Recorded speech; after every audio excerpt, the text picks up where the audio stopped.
trying to protect your soul.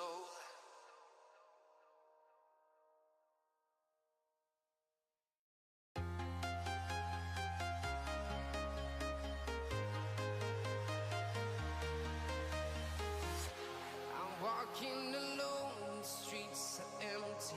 The only thing I can see is my own silhouette. I'm getting stronger, step by step. The clock is ticking, but there's no time for regrets.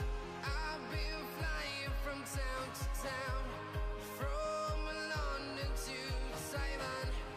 I've been all around the globe, trying to protect your soul. We are heroes tonight. We will fly above the sky. We are heroes tonight. Yeah. We are heroes tonight. We will fly above the sky. We are heroes tonight.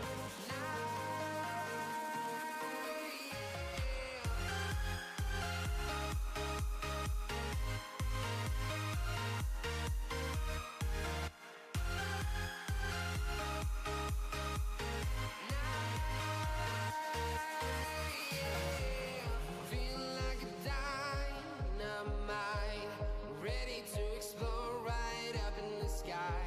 I need you to listen. Well, I guess we're back on PV Canyon Crossing today. Got some carrots to take care of and some parsnips to take care of. Thank you for joining me, Michael, and also the other folks that are in the background. So you got a tornado, huh? Mm.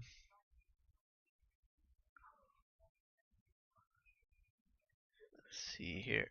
2 tornadoes? No, first tornado of the year in 2024.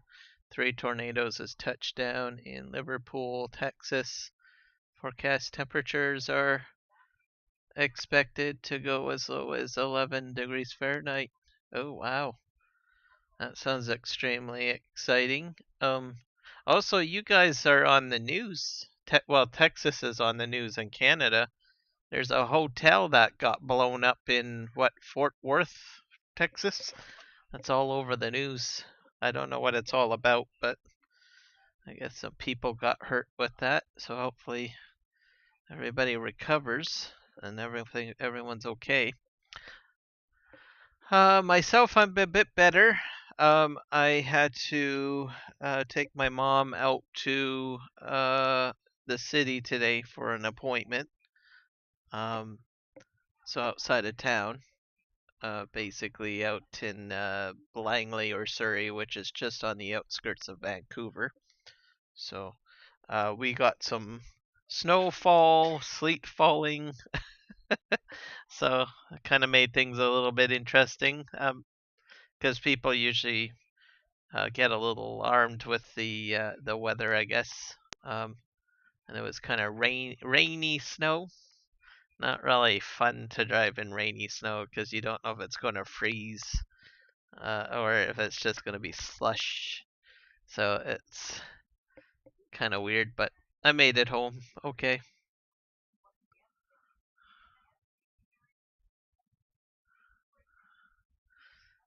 Oh, it's a gas station that blew up.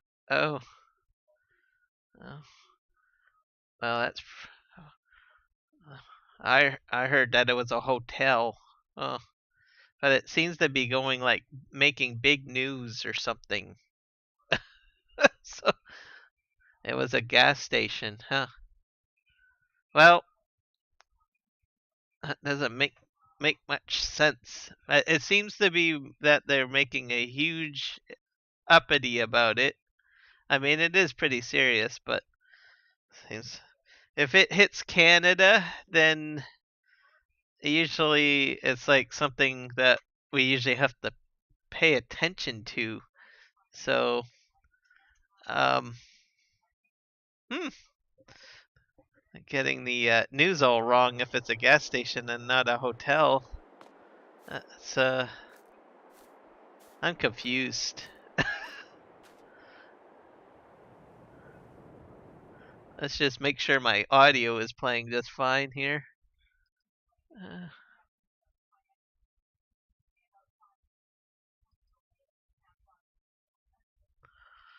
make sure audio is working first here before I get. Yep, audio is working fine.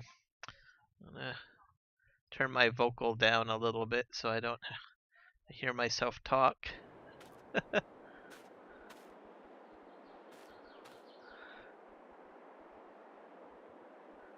Who the heck is Big Hose? I don't know. Well, good job, Michael. There you go. I don't know, have a clue what he said, but oh well, you're on the ball. Good job. Let's see. So today, I'm gonna do some carrots. Yeah, we don't really want any spamming in here. But I do have to check my wheat crop a little bit here. I think we gotta wait a bit before I can do anything with this. And then I'm gonna have to do carrots. And a few other things, so just gonna do a little bit of tidying up, and then I'll have to get a harvester, I guess. But yeah, they said it was a hotel, but obviously it wasn't a hotel. So, and it made it into Canadian news, so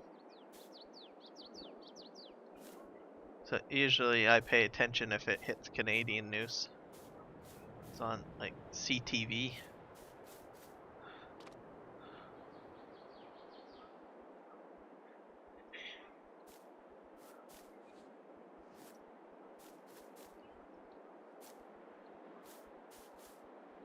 So usually if something like that happens, I like, oh, well, it must be something I need to know about.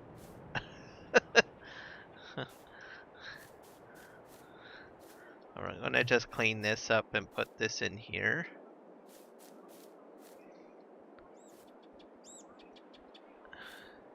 And then what else are we gonna need to do? We'll have to move some of my equipment, I think, around.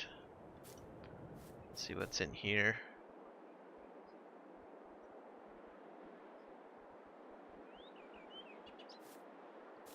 Yep, beats me. But 11 people injured, and it did severe damage to a floor of it, is what they were talking about. Maybe I can find the article. It might even be an article. We'll see if I can find an article on it. Texas explosion.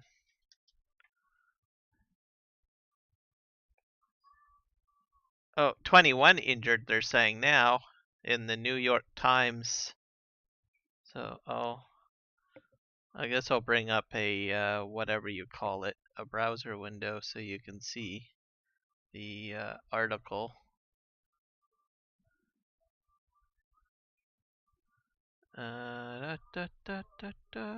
Browser.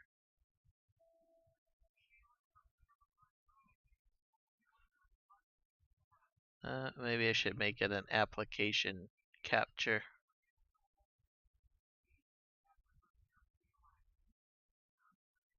Audio capture, no. Game capture, no. Window capture, that's what I want. Browser. Or maybe I can just choose Chrome. Let's see what this does.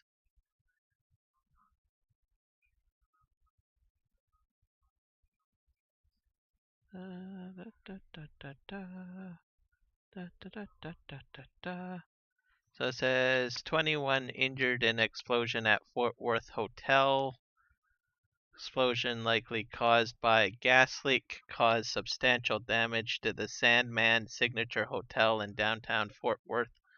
The authorities said at least 21 people were injured in an explosion that was most likely caused by a gas leak and substantially damaged a hotel in downtown Fort Worth on Monday afternoon. The authorities said one person was in critical condition and two were in serious condition. Craig Trojak, a spokesman for the Fort Worth Fire Department, said at a news conference 8 others had minor injuries.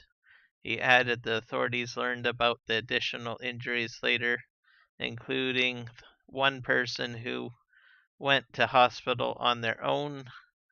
Earlier, the authorities had said that one person was missing, but they noted later that the person had been found. We'll scroll down. Initially, the authorities said that it was unclear what caused the explosion at the Sandman Signature Hotel, which occurred about 3:30 p.m. Though Mr. Trojek said that there was a smell of gas in the area. We were getting reports that it had started in the restaurant, Mr. Trojek said, adding that the restaurant at the hotel was under construction. We're not 100% sure that that's where it actually started at this point. Later, the Fort Worth Fire Department said on social media that the explosion had most likely been caused by a gas leak, but that officials were waiting to confirm that. A spokeswoman at Atmos Energy, which provides natural gas to North Texas, said the company was looking into the explosion. 3 of those injured were employees at Museum. I don't know what that is. Museum, a contemporary Asian restaurant located inside the Sandman. Joss Babb, the co-founder of the restaurant, said on Instagram, "All of us at the museum are devastated." He said, noting that the restaurant was closed at the time and that there were no customers inside. The 3 employees were receiving medical treatment and were in stable condition, Mr. Babb said. Video footage and images from the scene showed substantial damage to the ground floor of the hotel, a new facility housed in a historic century-old building, and debris littered across the street. Christian Alvarez, 25, who works at the Pink Cobra, a tattoo parlor 2 blocks from the hotel, said he felt the shop shake on Monday afternoon. Mr. Alvarez said he and 2 other co-workers walked outside and saw smoke pluming down the street. "It was pretty gnarly," Alvarez said. The Bureau of Alcohol, Tobacco, Firearms, and Explosives said it was assisting the Fort Worth police and fire departments. Kevin Martinez, a manager at a CVS store nearby, said that the windows of the store had reverberated for a couple of seconds. After an initial blast, some of his co-workers assumed the sound was thunder as a line of storms had moved through earlier in the day, Mr. Martinez said. I said, no, it's not, he added. I thought it was a bomb. After the shaking stopped, Mr. Martinez said he went outside and saw people running toward the hotel and the smoke. To be honest, it was surprising because there wasn't much panic, he said. I thought they'd be running away from it. Another CVS employee, Verissa Verduzco, I guess is how you say it, said she was on her way into work when she saw police cars racing towards Hudson Street, block by block. They erected barricades. It wasn't long before the dust, smoke, and smell of gas were inside her car. The Fort Worth Fire Department said that a reunification area for those looking for loved ones had been set up in a parking lot a few blocks from the hotel. Tim O'Hare, Tarrant County judge, said on social media that he had directed county buildings in downtown Fort Worth to close for the day on an abundance of caution. Governor Greg Abbott of Texas said in a statement that he was monitoring the situation and that additional resources could be deployed immediately. I asked all Texans to pray for those who were injured in the explosion as well as those bravely responding to keep others safe, he said. The hotel occupies one of Fort Worth's most historically significant buildings. Built in 1920, the 20-story W.T. Wagner building was added to the National Register of Historic Places in 1979. The register describes it as a physical manifestation of the crucial role played by Fort Worth in the national oil boom. The building houses the offices of several oil exploration firms and a bank over the years, according to the National Register. Its current owner, Northland Properties, purchasing the building in 2019. The 245-room Sandman Hotel opened in March of 2023, according to the Fort Worth Star-Telegram.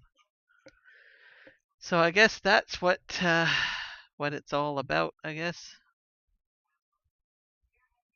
It's pretty crazy, I have to say.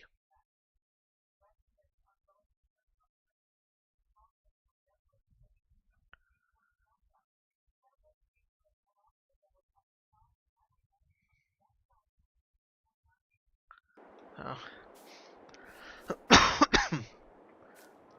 Oh, I think it's pretty crazy and insane.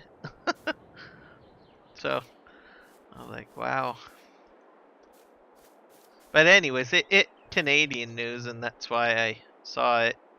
It's like normally we don't. Well, we do get some American news and stuff like that, but not usually something like that, I guess.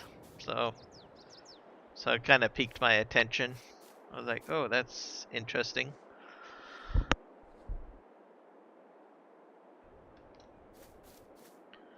Usually it's more of a national concern is what we usually see if it's like American news, like what the president has to say or defense secretary has to say or something like that usually.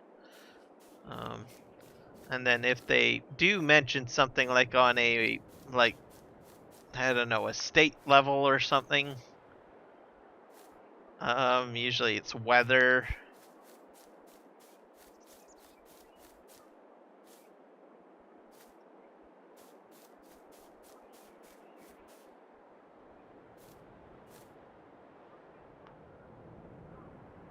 Yeah, you're gonna have to get the news a lot faster. Or else you're gonna fall behind. You'll start talking about news, and we'll be like, that's so yesterday, Michael. Get with the program.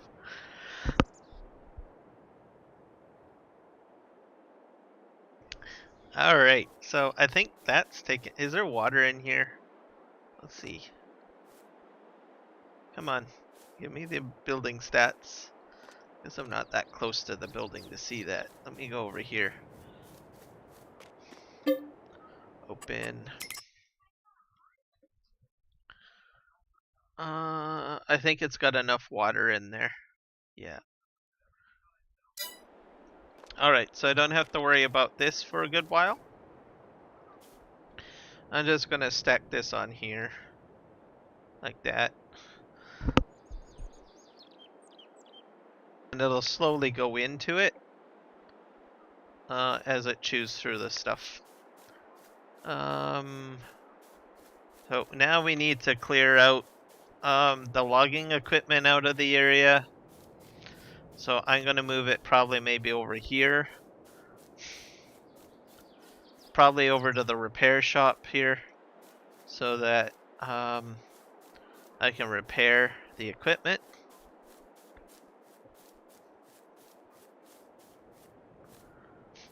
I'm gonna leave it up to democracy.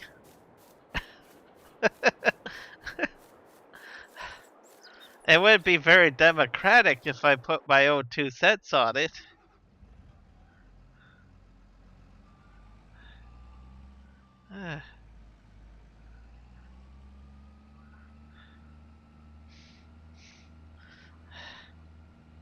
So this is your platform moment.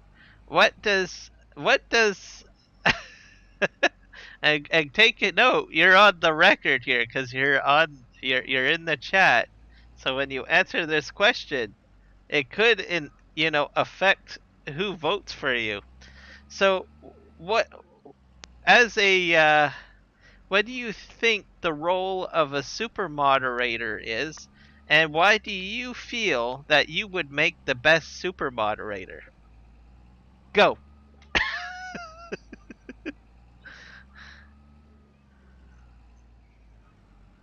I'm gonna park this over here.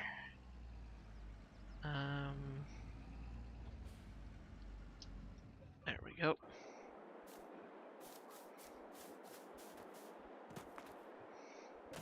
And take note, there's currently about 218 people within my community that could put in a vote and decide. So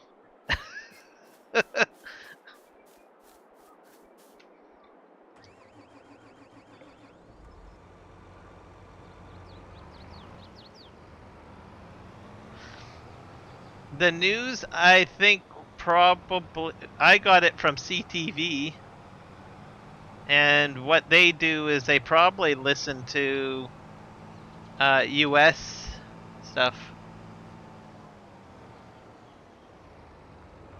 Oh dear, Michael, you better have a better answer than that.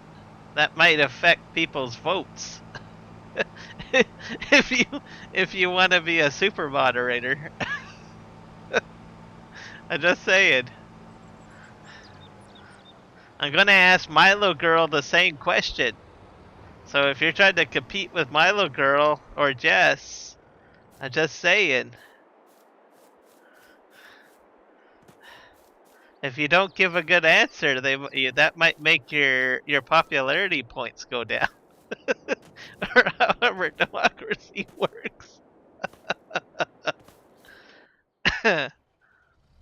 Alright, we're gonna move this tree harvester way over here.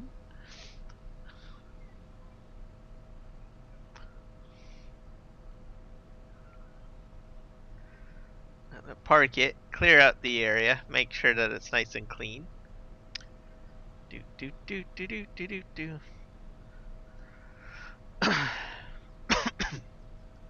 Just park all of the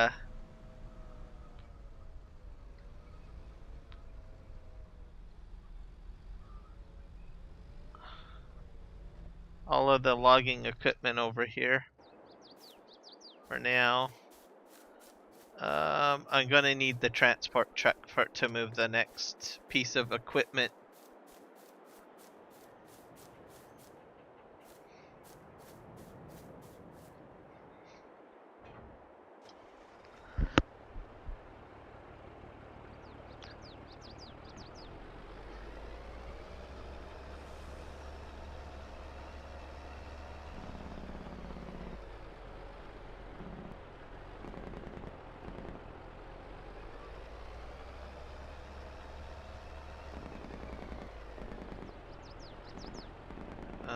let's see here.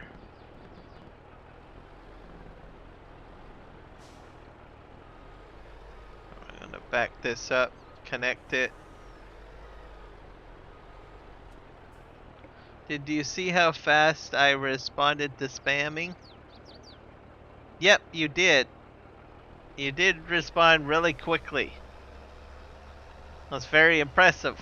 But the question is, does the rest of the community think that it's impressive? That's the real question.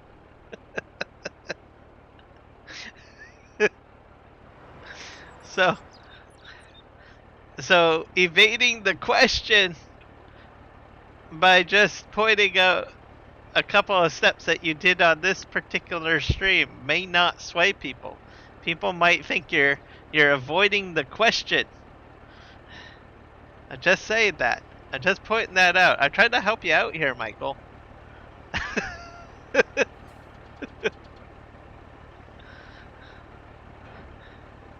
People might think that there's a lot more to moderating than just blocking people's messages. Okay, we gotta get this excavator out of here. Alright. Do. Oh. Golly. Okay. Now, is my parking brake still on? Yes, it is. Nope, it's off.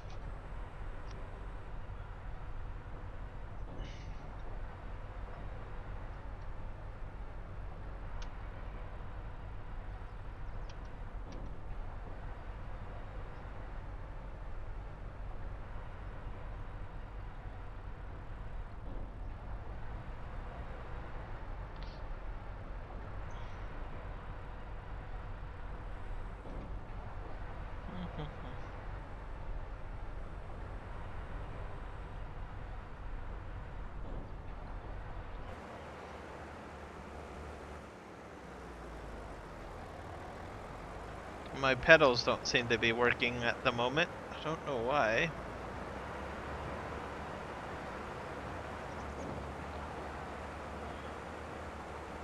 We're just gonna go and do this. Use some keyboard and mouse functionality here. Oh. Scoop that through.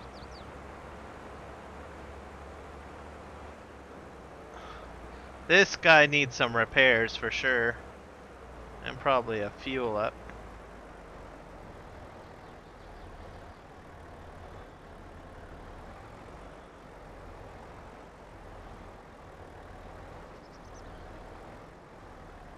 I don't know if I can fit another piece on here.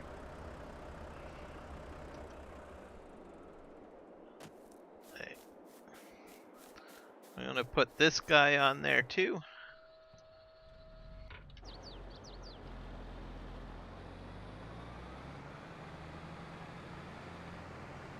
I think I can fit this one on.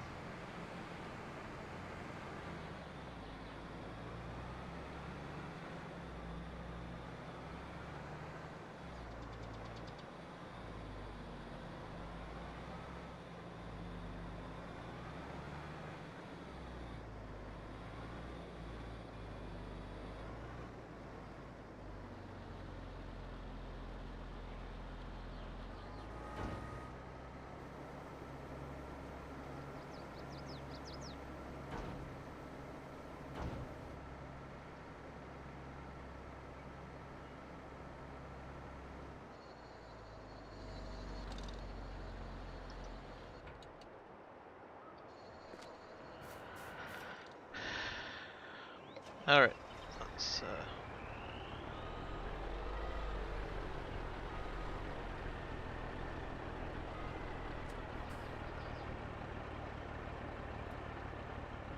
strap everything down.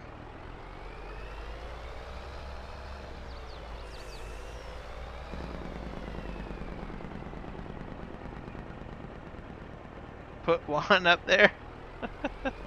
I don't know if he would want to run for that type of role. I don't know.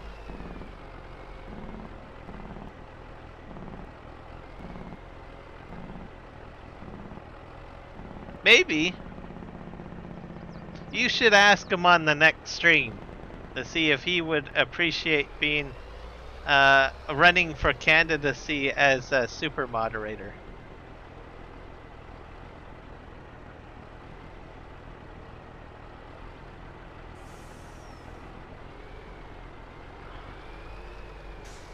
There we go.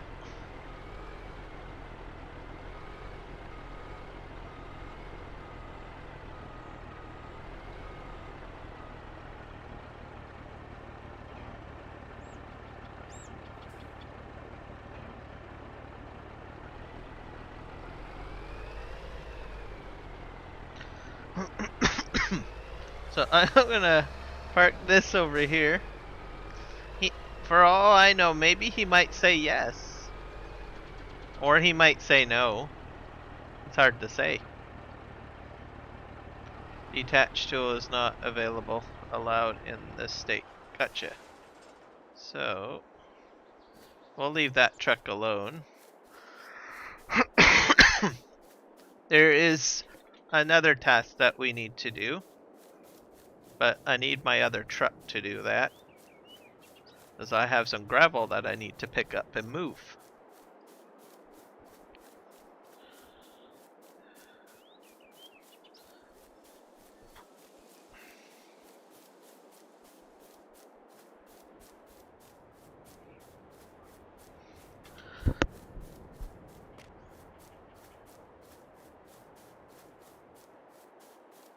We're gonna head over here.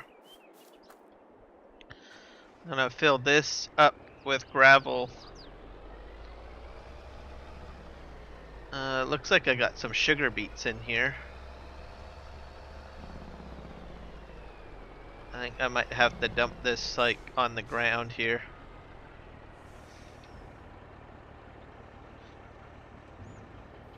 I'll get those later.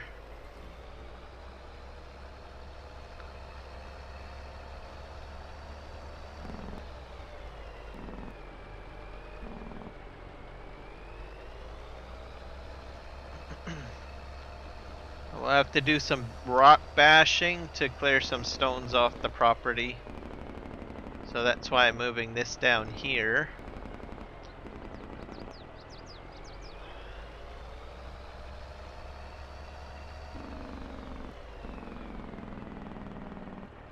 I'm gonna go over here. And just sort of park in the middle.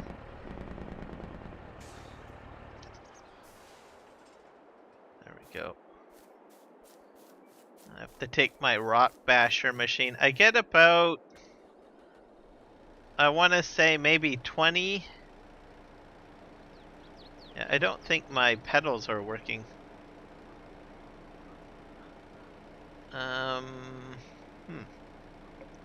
Interesting.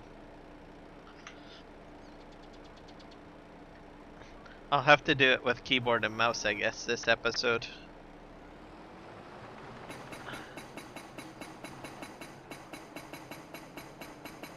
So you just bash this, and then it turns into gravel.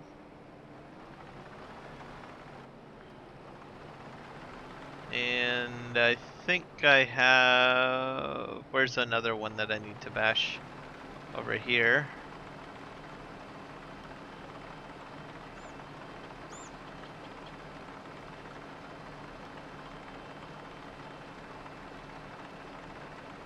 Then this'll be out of the way so that I can plow in this area.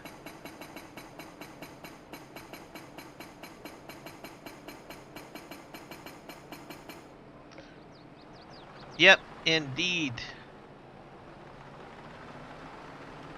So I appreciate you sharing that with me. It was a good video.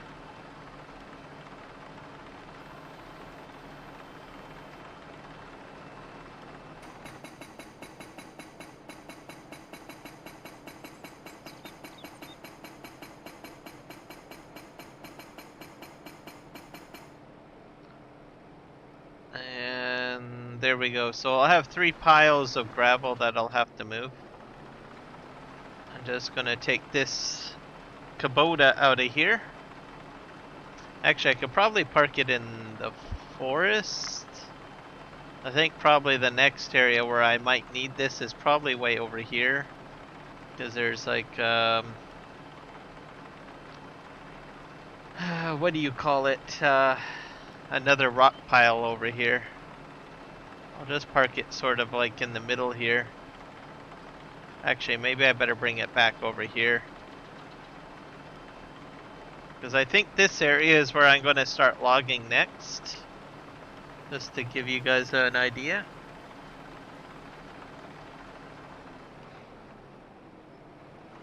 I think it was a great summer day. I think summer days are always good.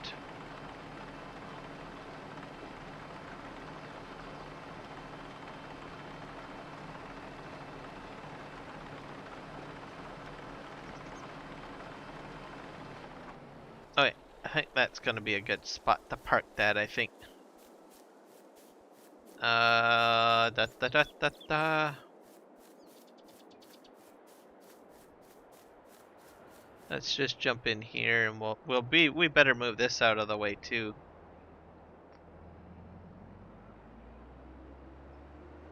And all of this is going to get cleared out.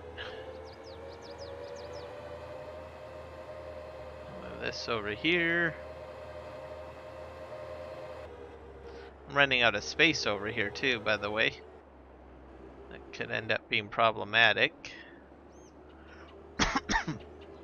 We're just gonna park this guy right here.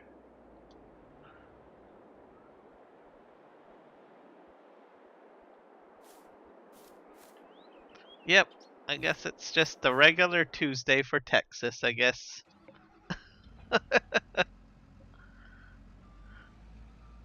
Okay, I still don't have any pedals, which is probably going to be a little bit problematic for me, but oh well.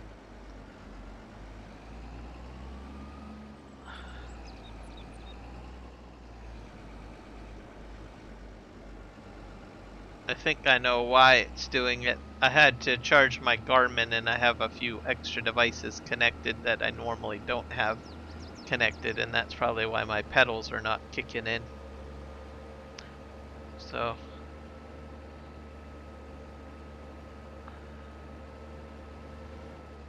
we're gonna go over here and grab this.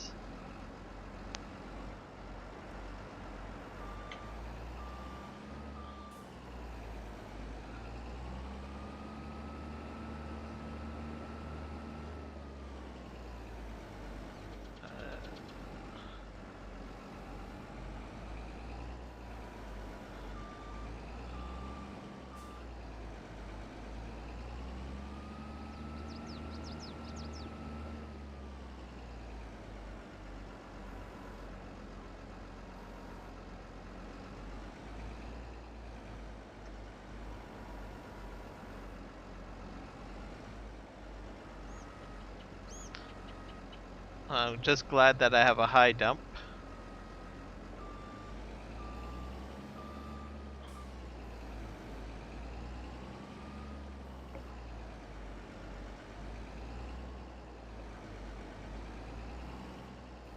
I don't, probably.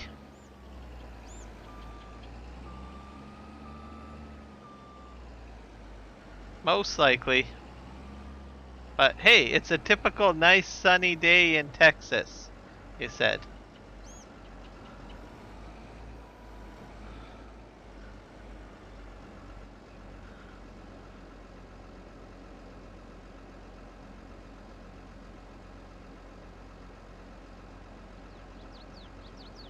Well, it goes to the same thing about, you know, oh dear, it's like 10 degrees Fahrenheit and it's cold in Texas. Let's shut everything down. Let's call a state of a state of emergency. But for us here in Canada, it's just a regular day, and we can walk around in shorts and t-shirt.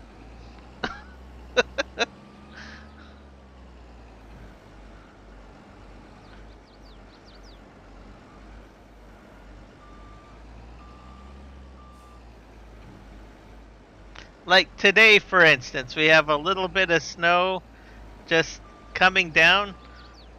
I think you told me that you guys lock everything down and you hunker down in your house. But today I went out for a drive on a freeway and I went into the city and I did things. And I wasn't even wearing a winter jacket or hats or gloves.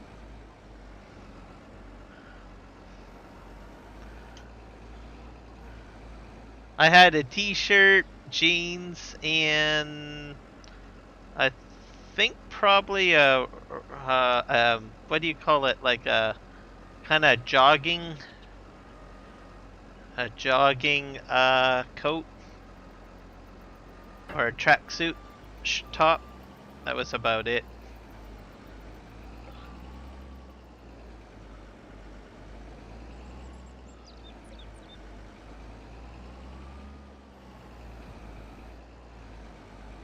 All right, let's grab that. All right.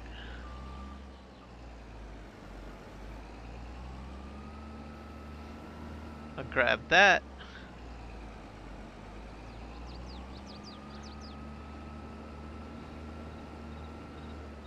So I think that was about just over 10k of stone.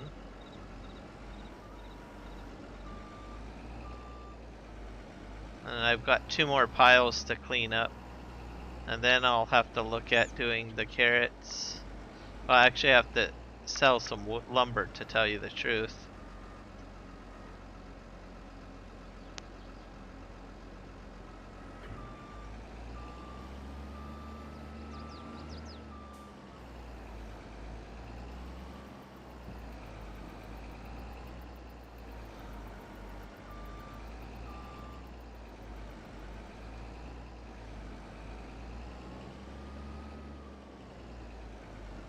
Da da da da da da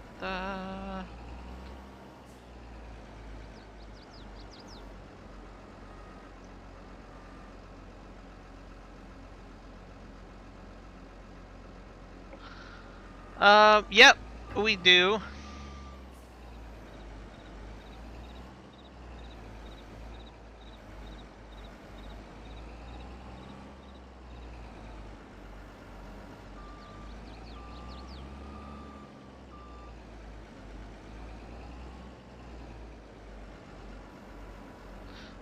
We get also excessive cold warnings, excessive rain warnings, atmospheric river warnings.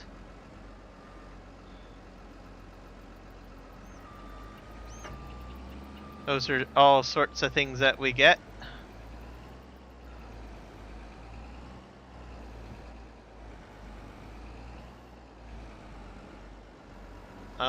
Parts of British Columbia gets avalanche warnings.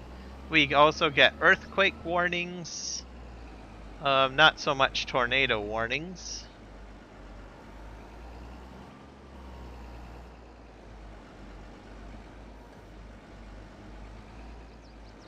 What else? Fire related warnings.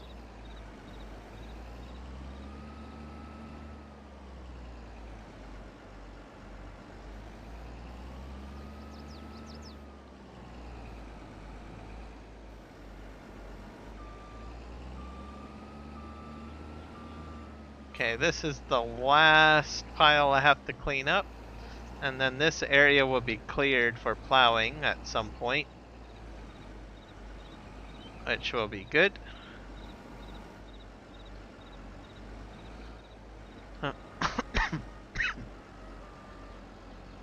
I'm gonna go into landscaping mode and sell off the items that I have over there because I won't be needing them anymore. Because that's all gonna get removed.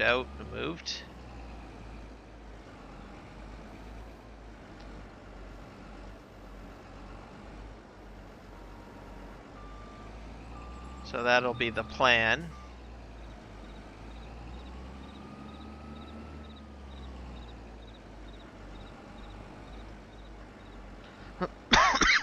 Excuse me. I'm also going to be taking I've got bits of firewood over there too.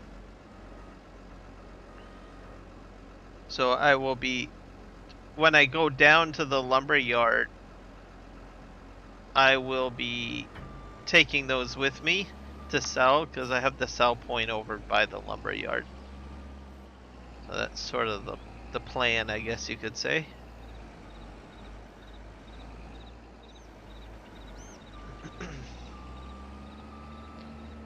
Oops, I don't have a full load in my bucket here yet.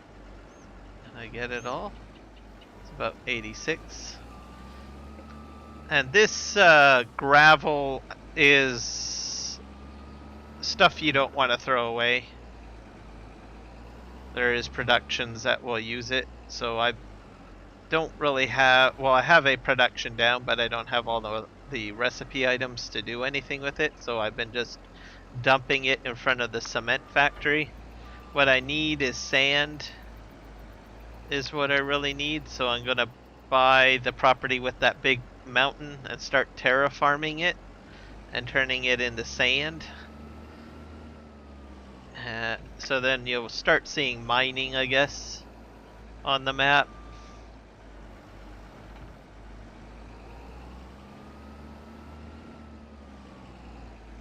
Alright, off we go.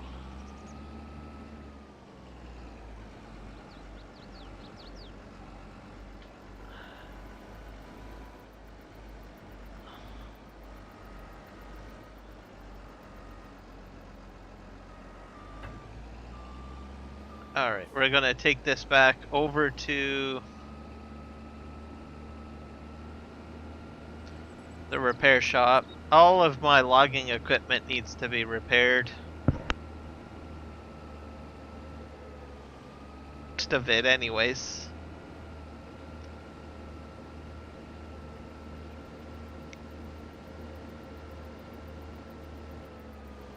We'll just park this here.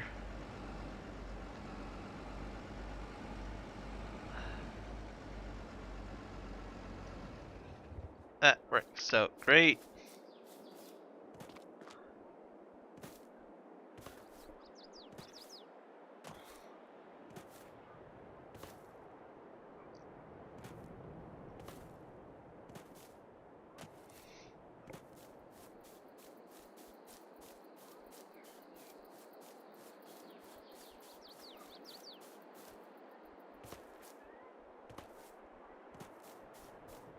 I honestly haven't given much thought what I want to put in this field, to tell you the truth.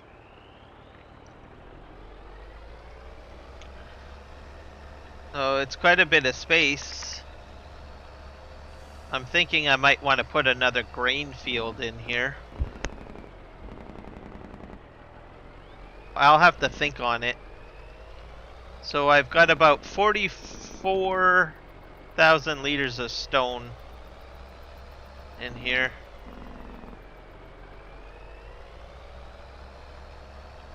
We're gonna go up here.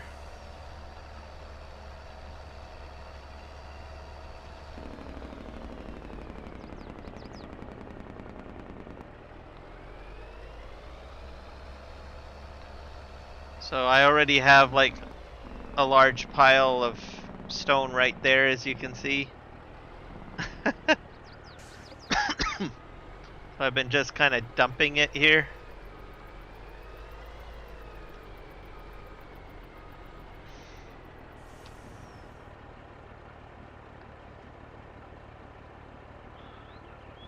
What I probably should get is like a storage for it.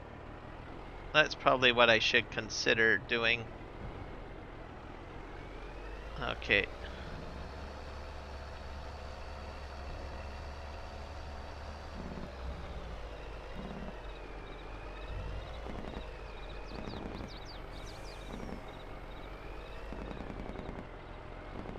I think we hit it at around maybe 90.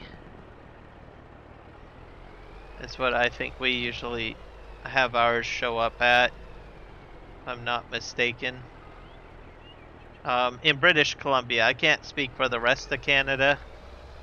Alberta might have the value a little higher, same with the prairie provinces. They may have them a bit higher than that.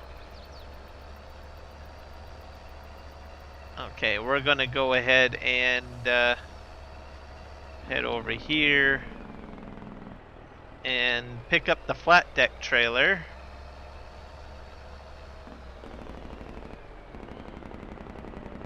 So that we can gather the firewood.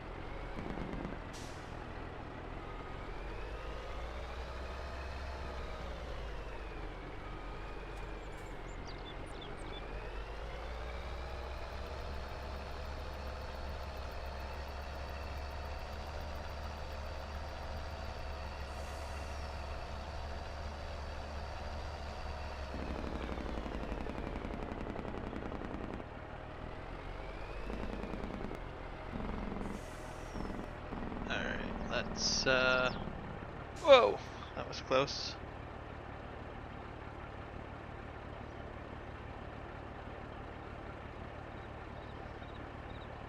Left shift R. I don't know if there's anything else being made in here, to tell you the truth. I think everything is cleared out. I hope, anyways.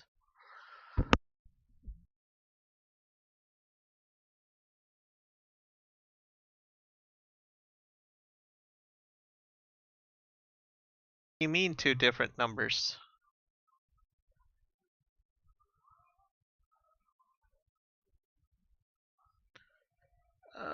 We're out of lumber in here, so we can probably spawn item.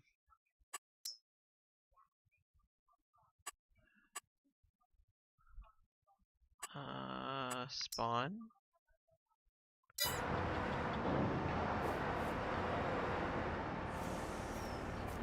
Just something to be aware of. You can do that. So if you have a little bit of product in there, just click on the spawn and it should be fine. Alright. So all of this is going to get deleted, so I gotta go into landscape mode and sell it.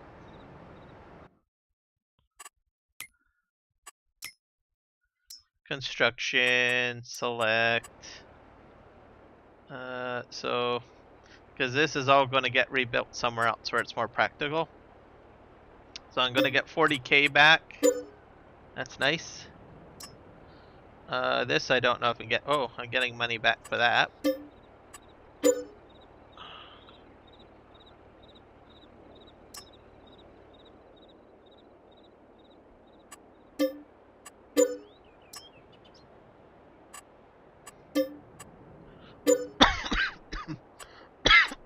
Excuse me.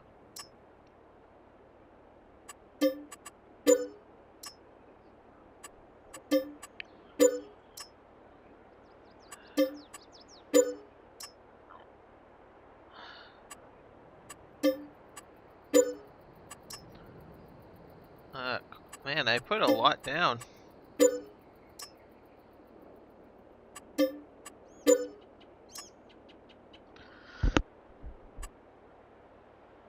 It stretches out like a fence, if I'm not mistaken.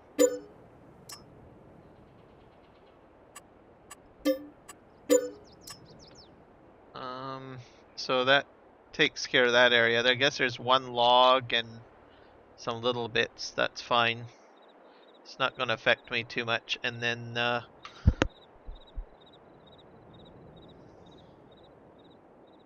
getting sold.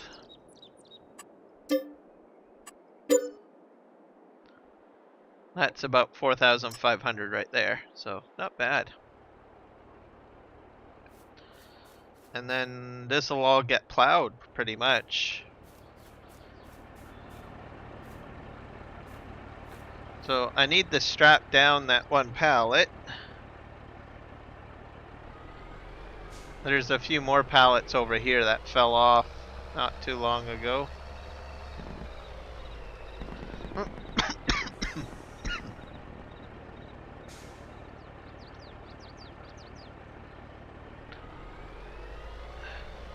then I can take this down to the lumber mill and sell them because that's where the sell point is.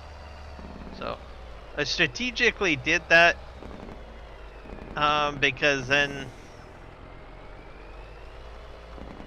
I can have it far away and then take this down there. So what I usually do is when I get into a selling run, I take all of my I got quite a bit of lumber I should have did up here, I guess. Oh well. To do that later, I guess. This will probably be all my new logging area probably later on.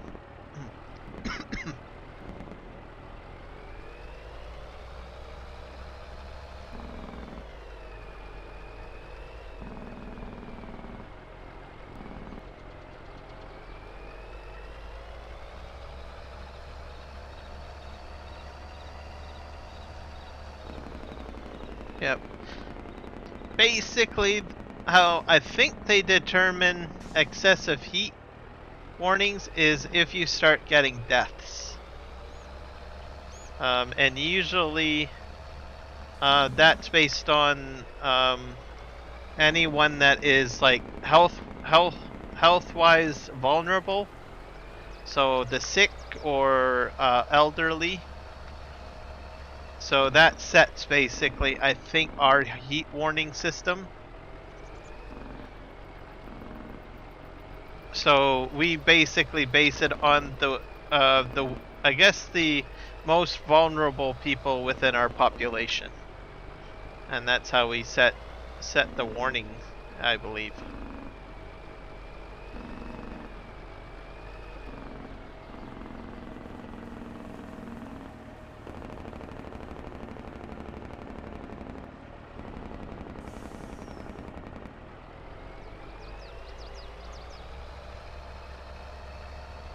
Alright, now we're gonna head down here.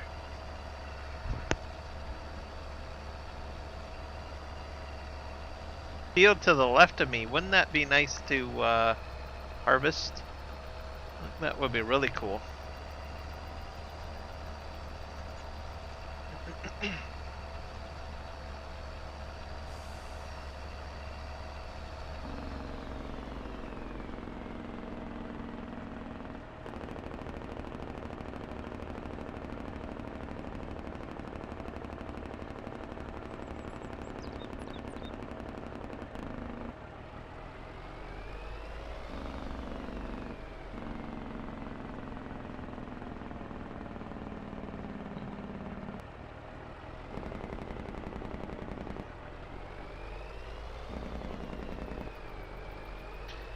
So it's for everyone where we're at, but how they determine the threshold of the warning is basically on the most vulnerable. So the people that are mostly affected by it is how they determine it. So in most cases with heat-related deaths, you'll probably see that with the extremely sick and also those that are elderly. So we do not base it on the most strongest people of our population, if that makes any sense.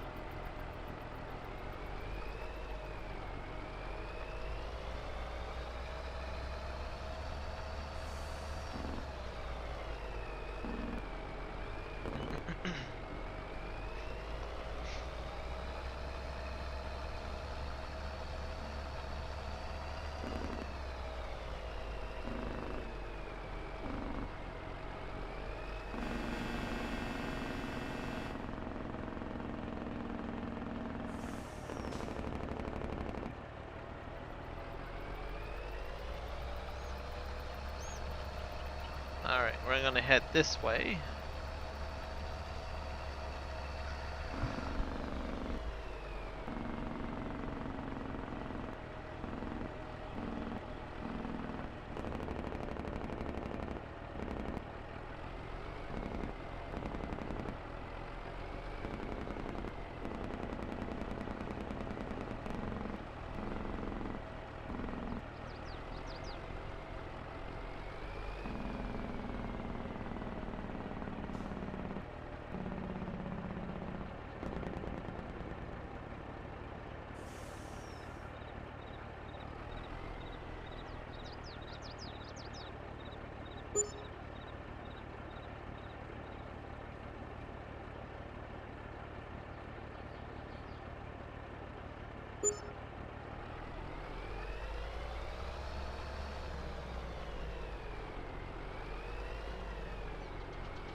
Home Depot.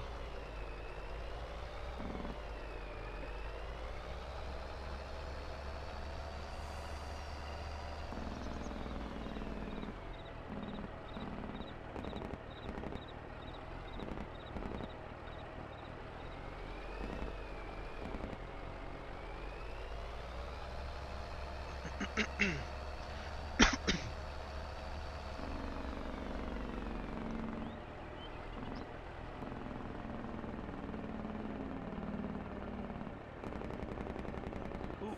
Oh, crash counter. First one for today.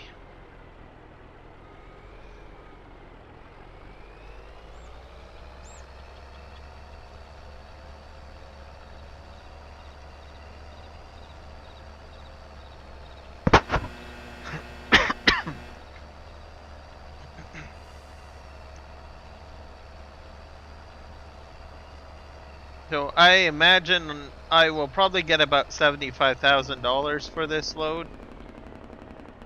Maybe a little higher. I don't know. We will have to see.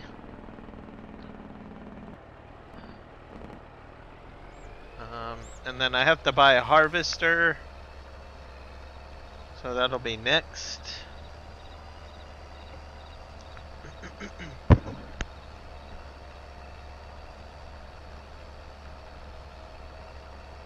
For the new crops. And then I might have to put a production down.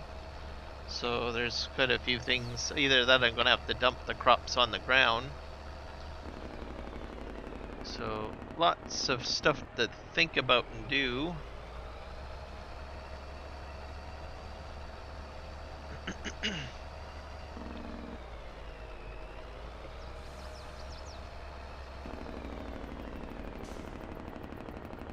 I still feel that doing logging is still my major bread and butter at this time. I did have doing, for instance, contracts. I guess I could probably get into doing contracts again if I wanted to, and that might help me out a bit. I'm just at the point where I just kind of flipped over to just doing lumber stuff, which isn't necessarily a bad thing, but that's what it is what it is.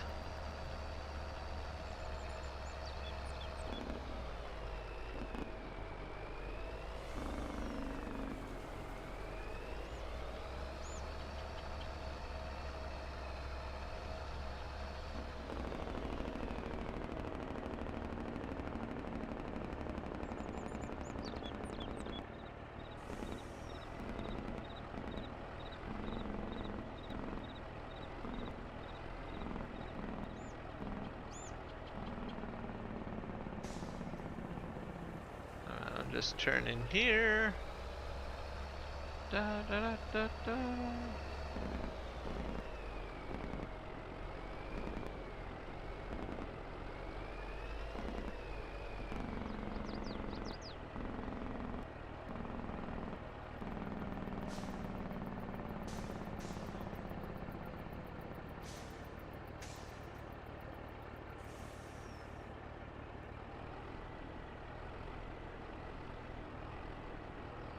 I don't know why nothing's selling. Oh, there we go.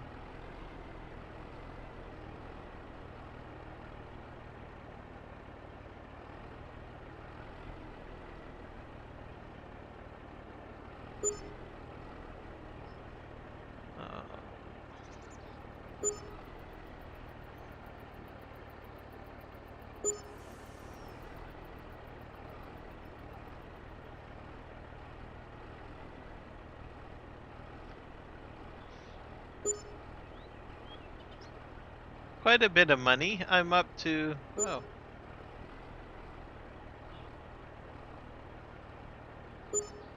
I'll have to back up the truck a bit to get the rest of that to sell. It's because it's on its side. There we go.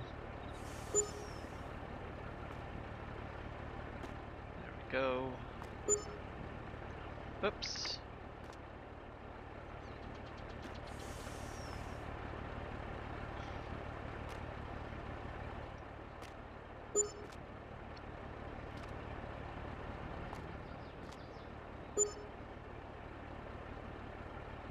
Oh, I think I have more than enough to get a harvester.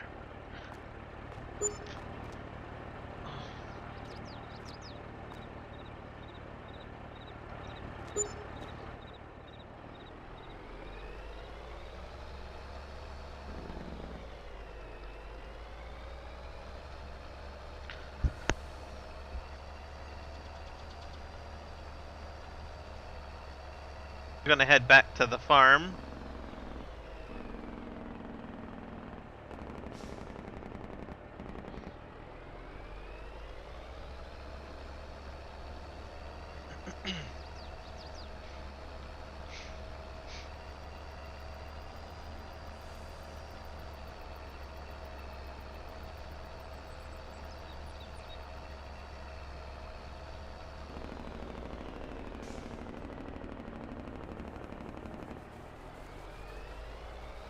A nasty speed bump back there. Alright.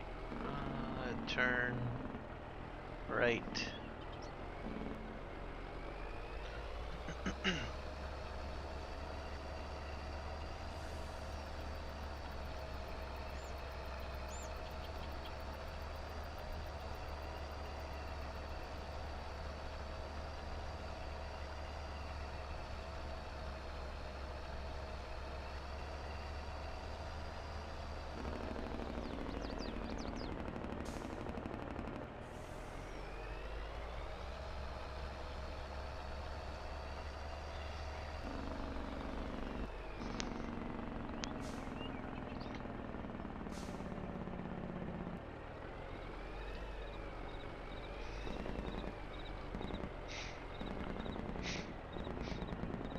Now we're gonna grab this.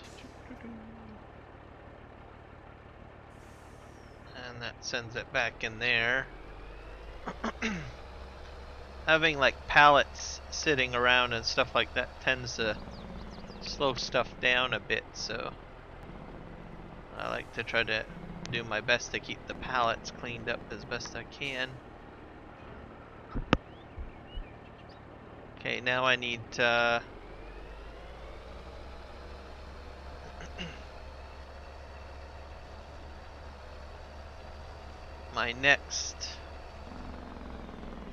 my other trailer.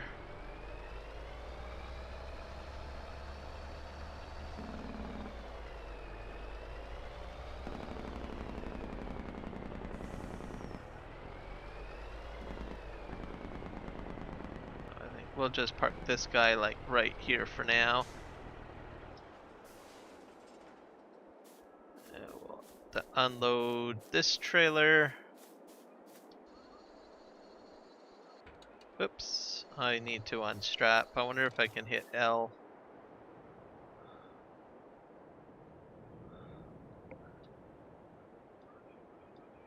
I don't think that's gonna work. Oh.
I still have another strap somewhere.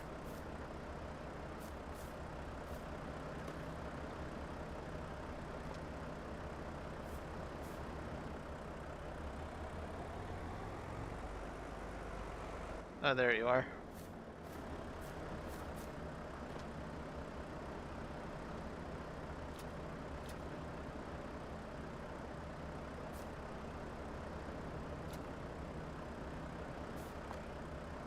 There we go.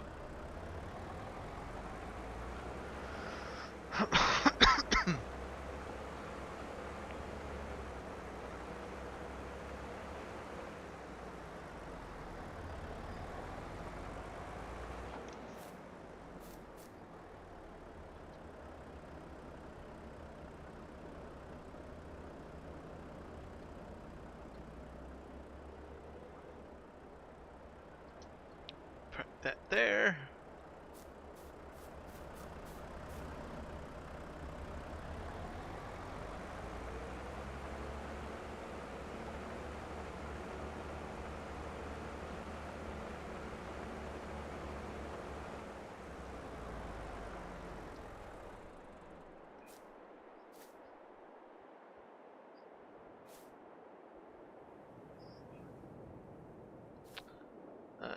Let's go over here. What can we do about customization? Harvester head. Fast coupler is what I really should have. Beacons, yes. Safety beacon, yes. Tinted, standard. That's what I should have. So, and I'd like to get a grapple head and a few other things probably. So I'll just leave this customized for now.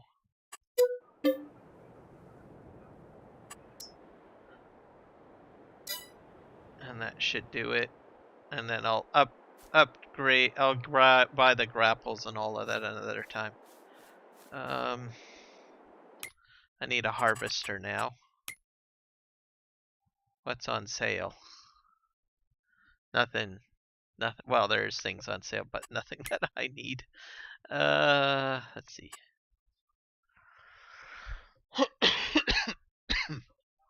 I think they're under what? Is it vegetable? Vegetable equipment or something is what it's called. Veggie equipment. Oh, vegetable technology. There we go.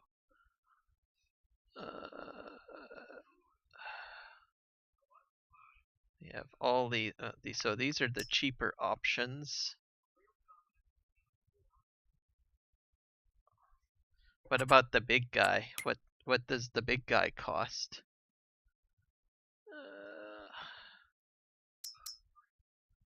Oh, crikey. Yeah, I'm not that rich. Okay, so interesting. So I will have to go with one of the smaller options then for the time being. But what do I want to go with? This is like the single row. This is the what? They're both the 8-meter ones. What's this one do?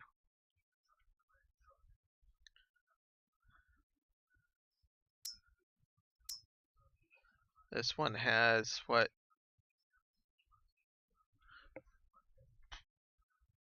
8 millimeters.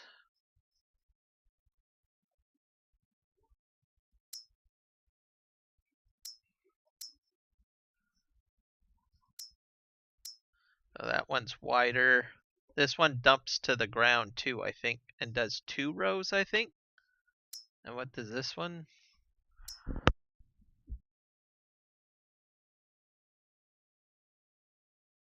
Okay. So we'll do this then, I guess. Yeah. Okay. Okay.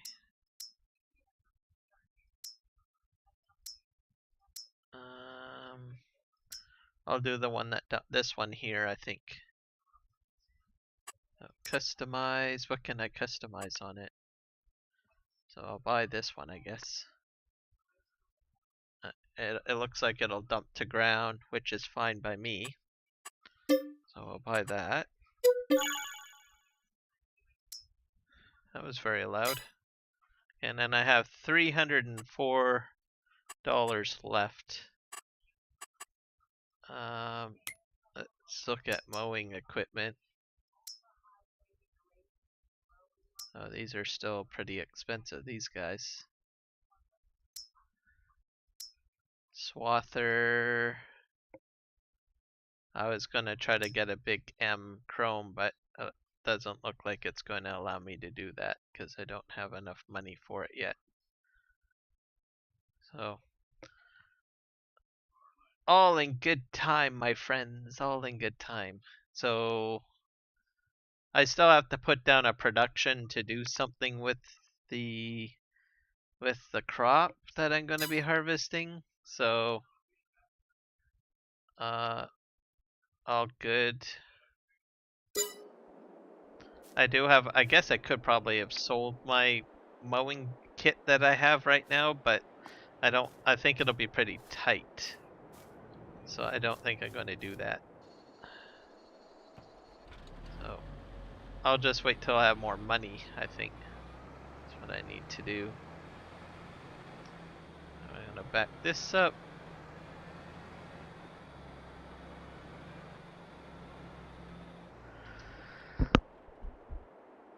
Small potatoes. Definitely small potatoes. Wait, why did I park this here?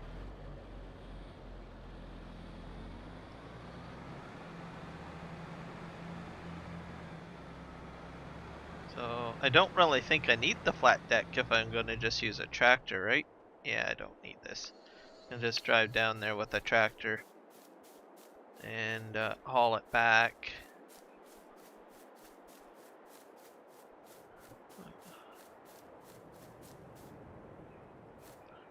"70 miles per hour now, that's pretty severe wind.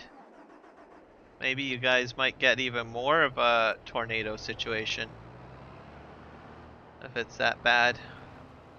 It ate those bales. I'm gonna refill this with more bales, folks. Grab this.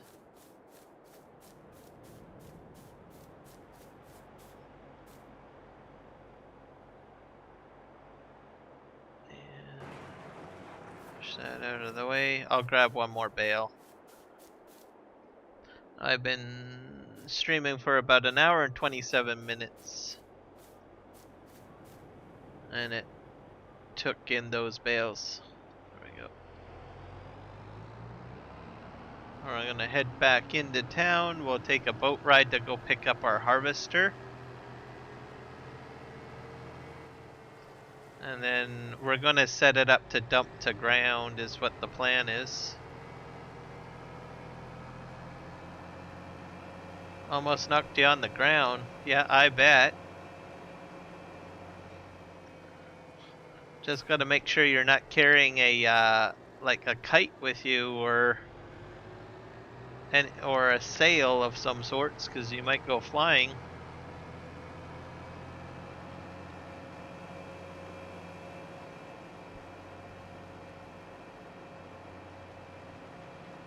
So I'm intrigued. This will be my first, well, maybe second attempt at harvesting carrots and parsnips, or the newer crops. I don't know what I was harvesting, but I was on Zelonka with Jess from the 3Js.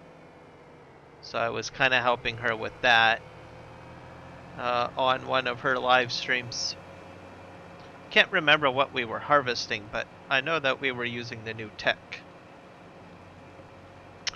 So here I am. I'm gonna do it for the very first time on PV Canyon Crossing. And go from there. I was hoping to get the large harvester, but well, I'm a little bit tight for cash, so I could take out a loan, but nah, I'll just do it with the small harvester. It'll take a bit of time to do, but not too bad. It's not like I have a big giant field. so it's all good.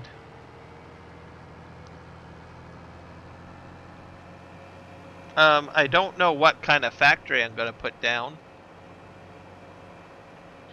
so I have to buy that. Those factories are pretty expensive too, I think, aren't they? Like 100K or something? I don't know. Maybe I'm over exaggerating the price.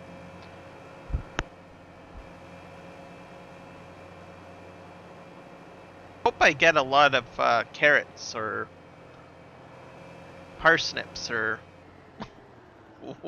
whatever to make to offset the cost somehow. All right, let's tab into the boat.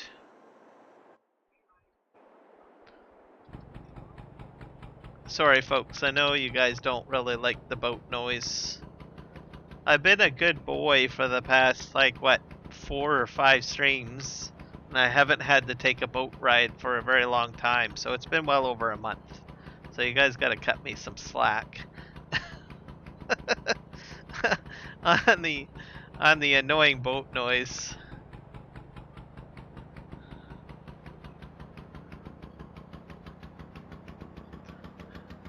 Yeah, what we need is an EV barge, right? I mean, that's the good thing about electric vehicles. They barely make any noise, so why don't we have like an EV barge where it's like just a light little hum? That would be cool. I think that's what we need.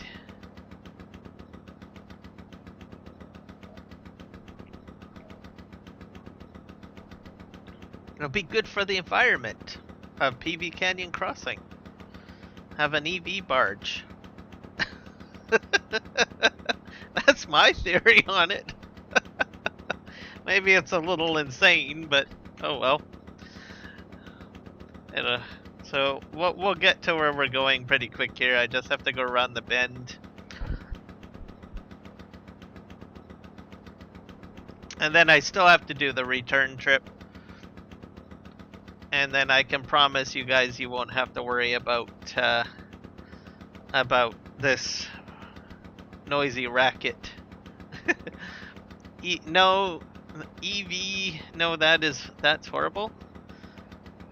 Texas doesn't believe in EVs. Oh, I see. But Michael, EVs are the future. Come on. They're good for the environment. No, I understand. Texas is very oil oriented. Big giant refineries and oil deposits and all that jazz. Yep. Very similar to Alberta, I think, in a way. Alright.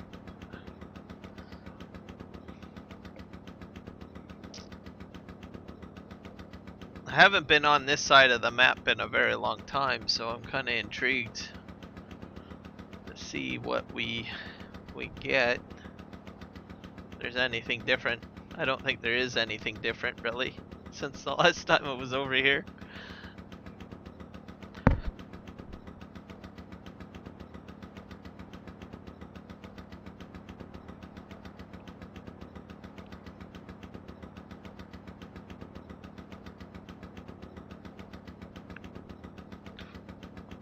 Texans don't give a damn about the environment. Oh.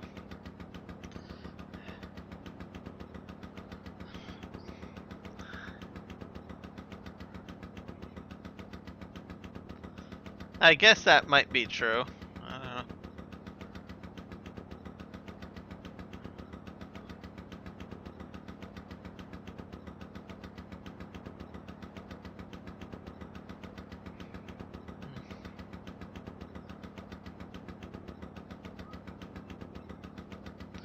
I think in Canada we generally care about the environment.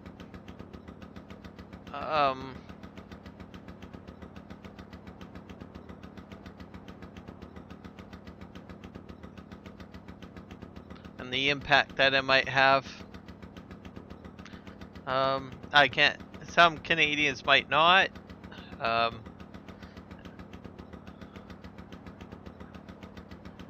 We're a mixed bag of nuts, I guess.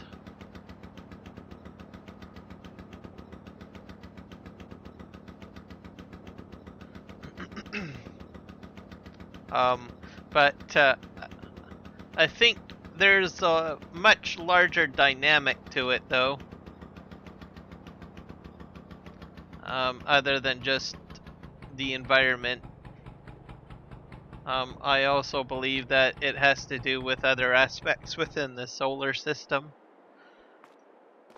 Like astronomers keep on I think they're astronomers. Yeah, talk about the effects of the sun where it's going through intense solar medians or something like that, which means that they're giving off the sun is a lot hotter, but it goes through cycles as I understand it.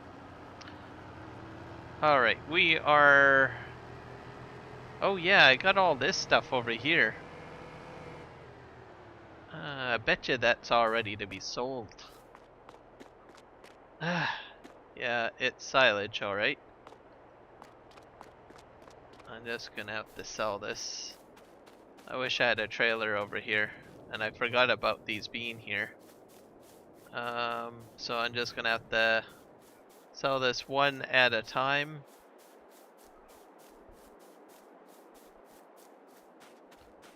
I think that goes there. That's $1,200. Well, that's not too bad. I guess I'll have to cut this grass over here too again. Here,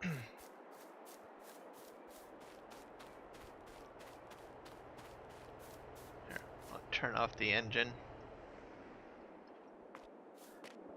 1, 2,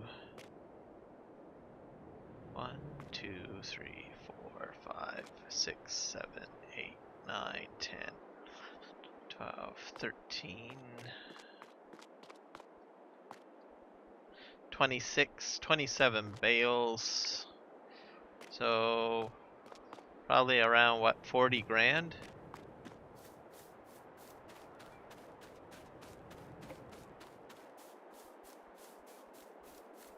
That's 40 grand just sitting there.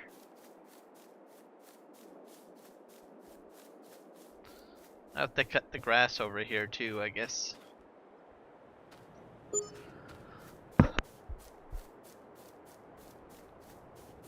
Which shouldn't be so bad because Mark Thor has upgraded the baler to have a higher bale capacity. How awesome is that? So it can hold more stuff and things. So I'm exceptionally excited about that. So I could probably mow this down again, turn it into silage,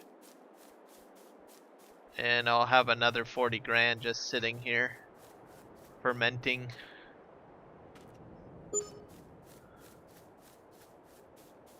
The price is dropping though. That's not good.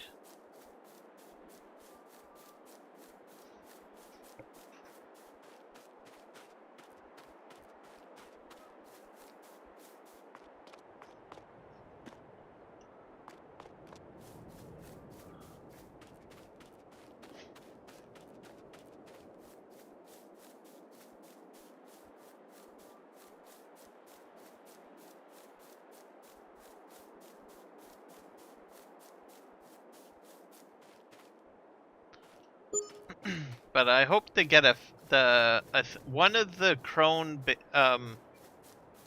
fast mowers. I believe has a trailer hitch on it because I put that mod in. I can't remember which one it was called. So that will be extremely handy because then I can pull the baler behind. I can pull, the baler behind and the trailer and do a quick cut all at once. So I'm looking forward to trying that out.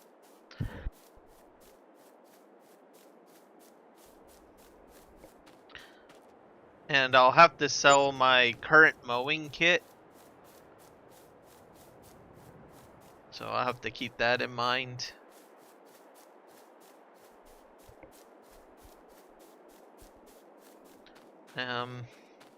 I think the new field is not going to be something new or elaborate. I think it's going to be probably maybe either grass or a grain. What do you call it? Crop? Not to say that it'll stay that way, but it'll just give me a little bit of leeway to kick in more cash, is my thoughts on it. So I'll be able to put in probably another, I'll probably put in barley or something like that.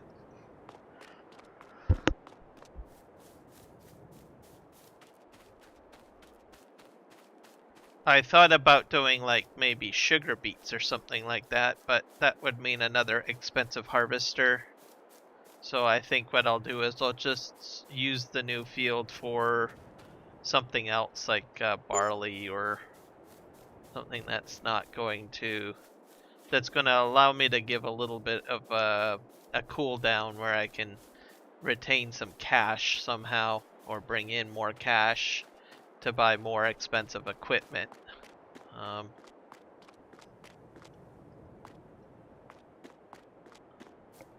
Because I keep on trying to incorporate new stuff, which means more expensive equipment, and then that means my bank account gets drained to nothing.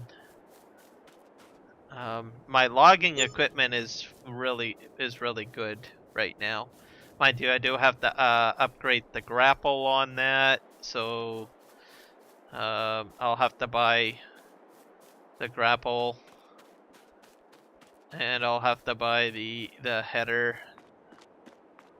I'm not sure how that's all going to work, but I have to buy a new grapple.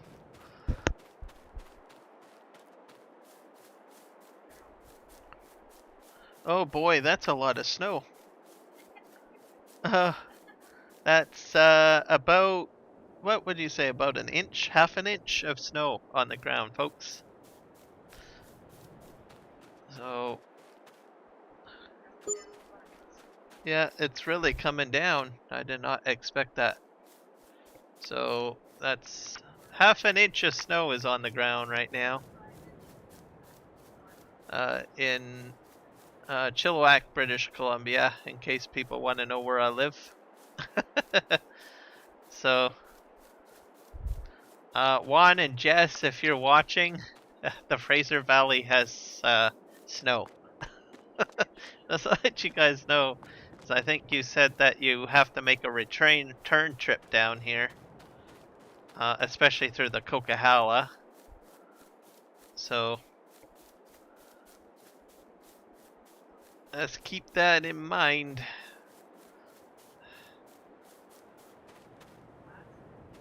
It wasn't supposed to be this way, and it's sticking to the ground too. So I guess I'll be shoveling snow a little bit tomorrow, I guess.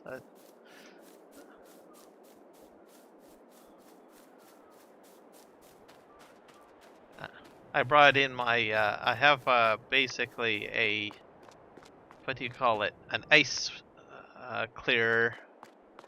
It's kind of like a squeegee on one side and then up room on the other, so I'll have to sweep it off.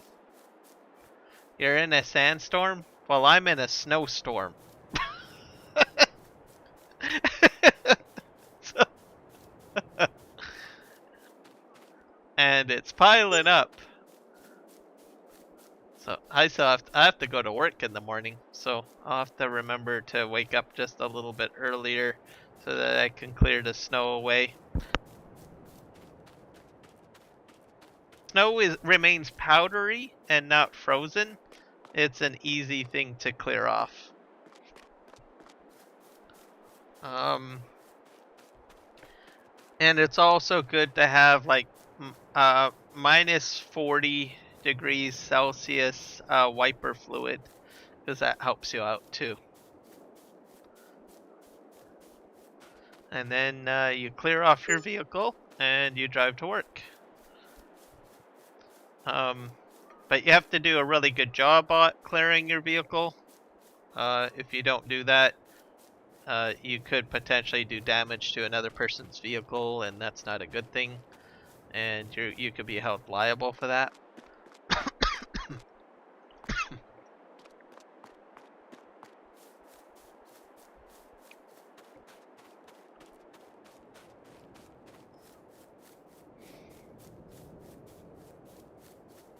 So I'm at about 19K.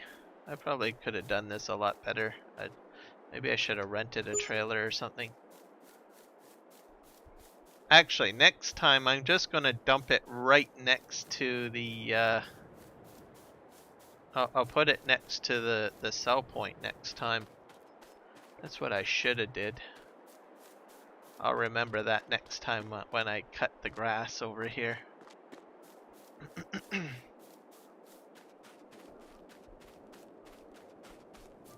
I'm at 320K. So I think I'm going to be around, what, 340 or 350? Is probably what I'm going to hit.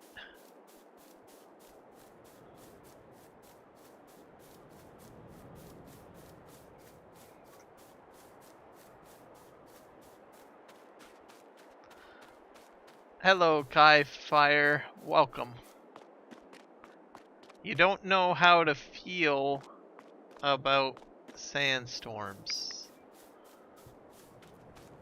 Don't know what to say about sandstorms either.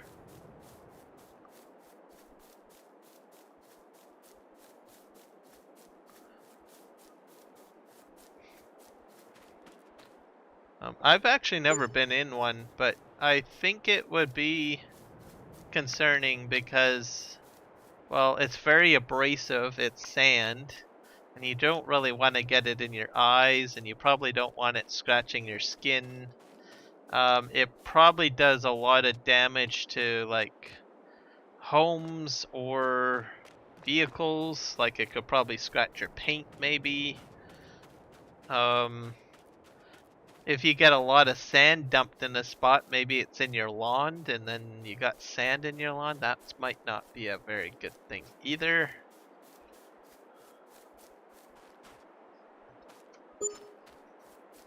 Hey, I'm at 324.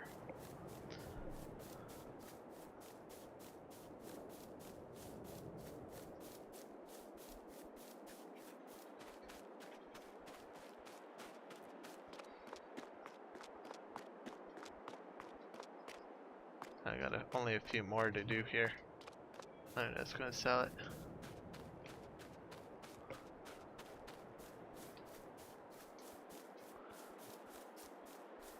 Fire tornadoes. Plus it causes fire tornadoes? Sandstorms too? Oh, maybe. Yeah. Because it might cause sparks, right? Like, is that why?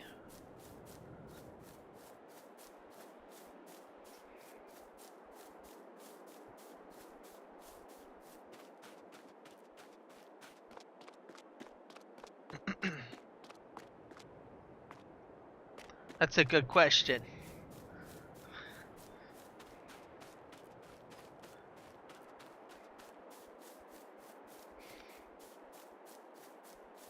I've never been in a sandstorm, and I don't think I ever want to be.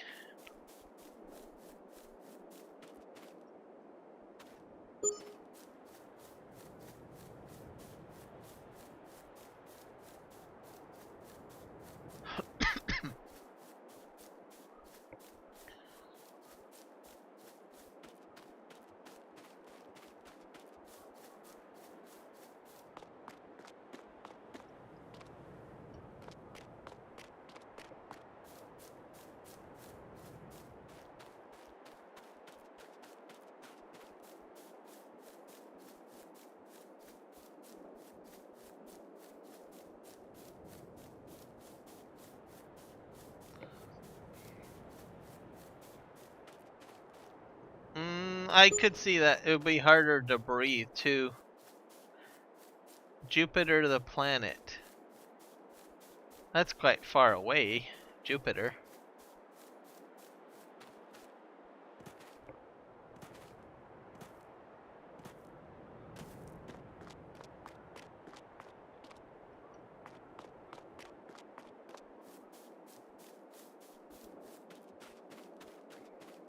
That would probably have a lot of sandstorms probably on Jupiter. Probably all sorts of storms, to tell you the truth. Probably gas storms too. To be fair, it'll be the everything you can think of storm. It would be a planet-eating storm, because apparently you could fit several Earths inside the eye of Jupiter, which is like the center of one big giant storm, if I'm not mistaken. I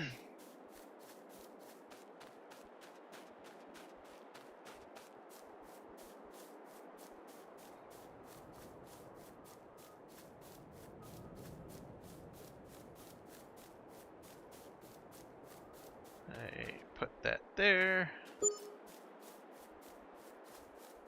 I think I'm gonna hit about, well, maybe not 340. Maybe I might. Let's see.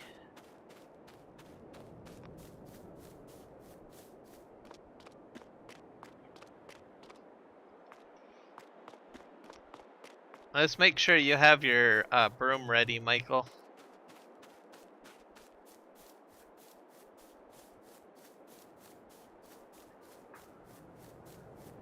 That's what I would do, just in case, so you can sweep.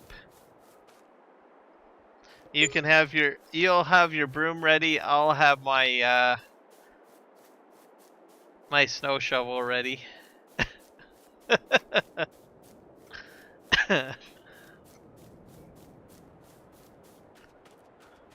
Or my snow broom, I should say. Actually, technically, it does have bristles on it.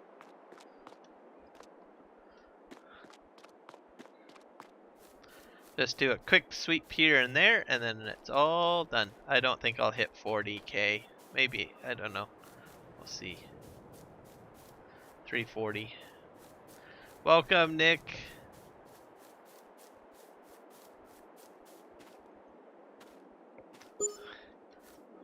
Michael is in a sandstorm, and I am having, well, not really a snowstorm, but, well, I guess some people might call it a snowstorm, but I don't really call it a snowstorm.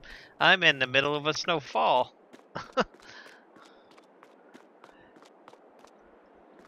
But I guess you could call it a snowstorm. Just depends on how sensitive you are on the topic of snow.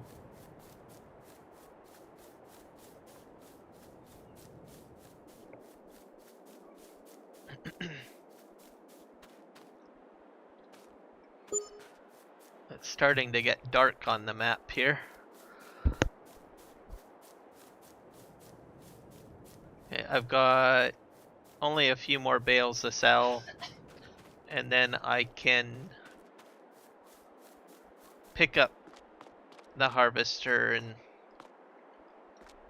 get back to the farm.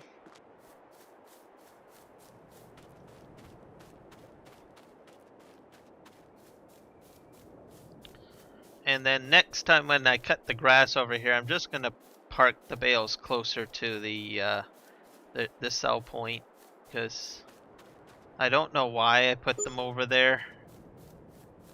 That was like a bad decision on my part, because I could have just kicked them into the sell point, but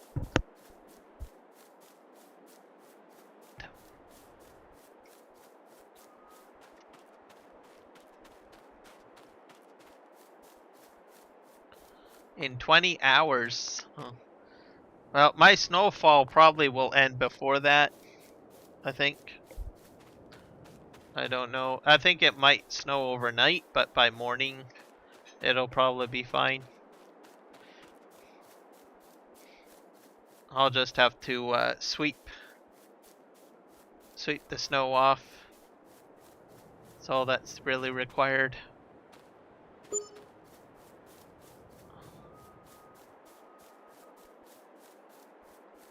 So I'm at what, $336. So I don't think I'll hit the 340. I thought I might, but nope. So I only got 2 bales left.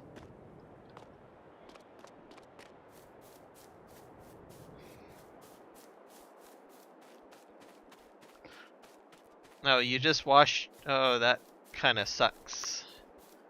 I know how that feels.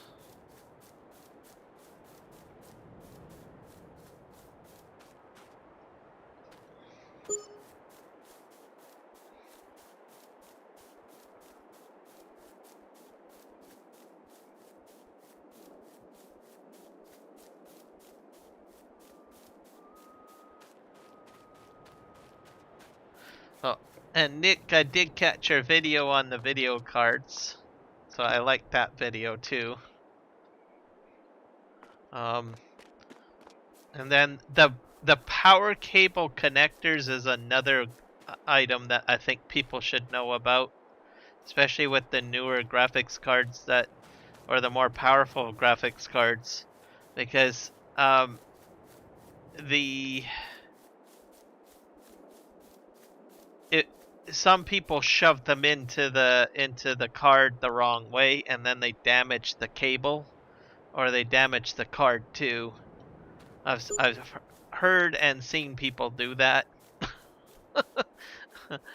So that's another good video to make or discuss. Trying to think of other ones too. And I can't remember what they're called, but there's like these little pin connectors or smaller power cables to connect to the system board. I forget what they're called. Sometimes people are so aggressive with those and they don't put them in the right way, and they snap so easily. Mollix? No, not Mollix connectors. Can't remember. The P drawing a blank. But usually they're for like smaller devices, like some of the older system boards. Sometimes for I think for USB cards. Trying to think what else they were normally used for. Oh yeah, fans, for fans as well. Back in the day. Where's my harvester? This is not good. This is not good at all.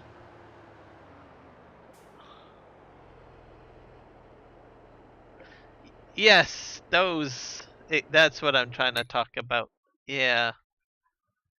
People take those things for granted so much, and they don't take, they don't have the patience, and then they just ram it in there, and then because it's so delicate and flimsy, the plastic, they just either damage the connectors, or they break the entire connector off.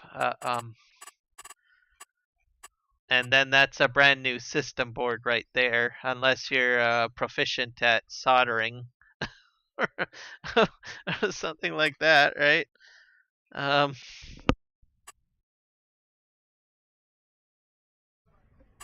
but I have seen that happen. I've and heard of people doing that. Where's my?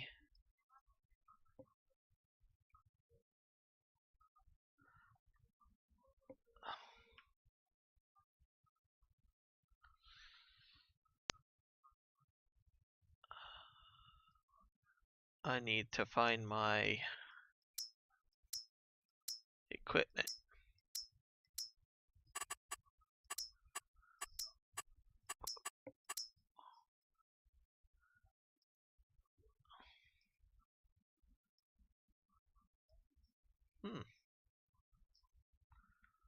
I don't know where it went. Maybe it's in the garage.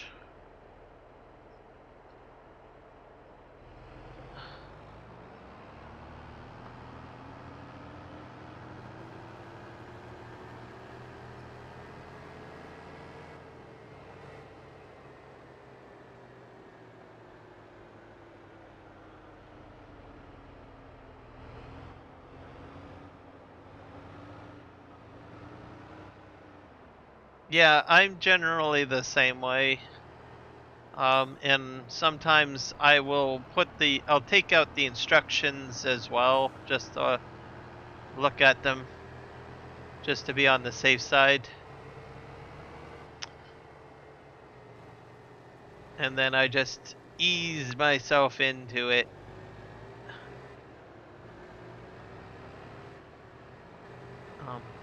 But that video graphics card video is definitely a good one. For sure, especially considering some of these graphics cards are extremely heavy. And if they don't mount them in properly, or take the time to figure it out, they can really do some damage. Unfortunately. Okay, let me look at this. Maybe I didn't even buy it. Did I not buy it? That would... Vegetable technology. Where are you? Show on map.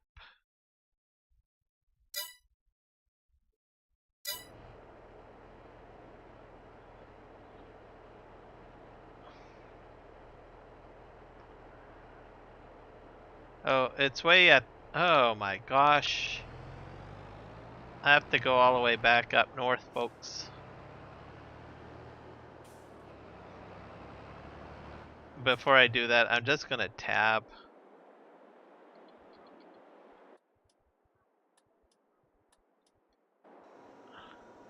I bet it should be like right around... Oh, there it is.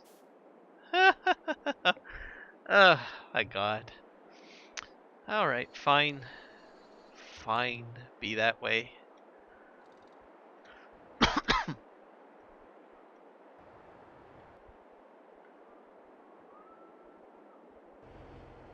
Alright, we're gonna just head back to where we need to be.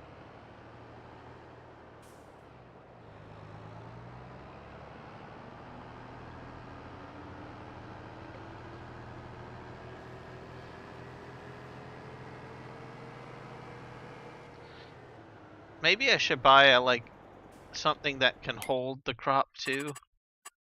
I don't know if I have like a I should probably buy...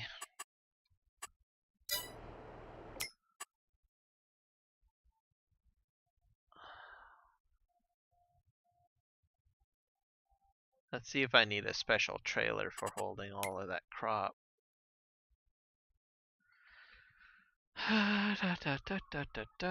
Trailers.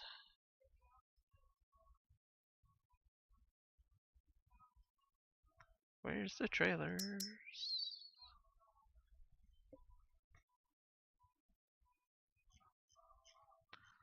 Honestly, I think I have enough trailers. Oh, these are kind of neat.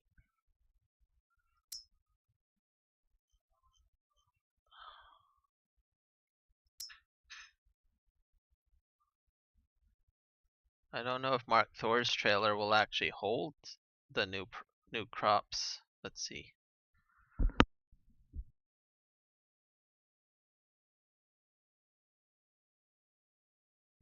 Carrots are on there.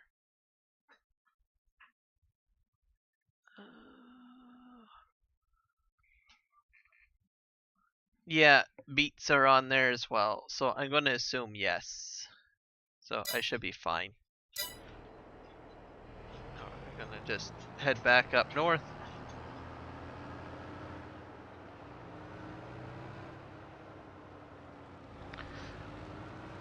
I don't think you can really compare that. I think snow might be more damaging, or cold weather related storms are probably more damaging.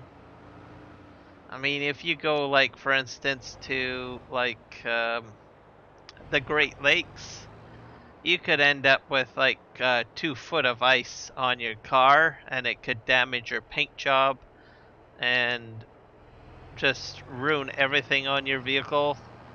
Also, you can freeze up your pipes if they're not properly insulated. Your electrical infrastructure could go to crap. Your solar panels go to crap.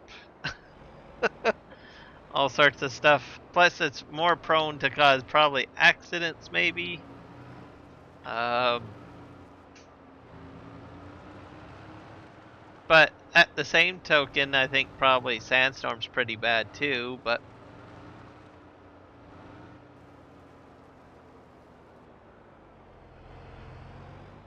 huh? I don't know about that. Jess is a pretty chill person.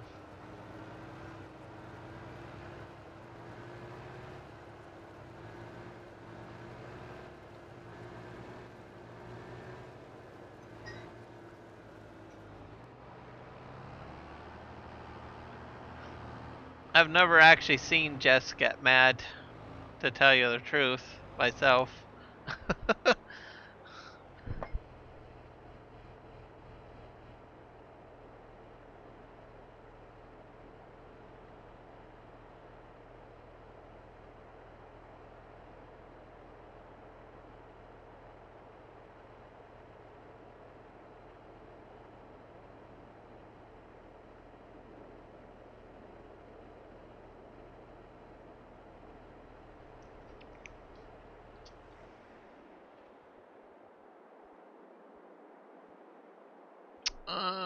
Major sandstorms.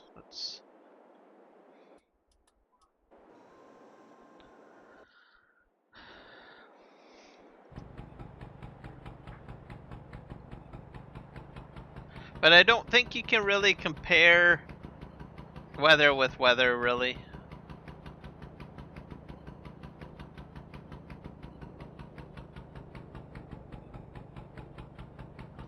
Oh, I haven't got a clue, so I don't know.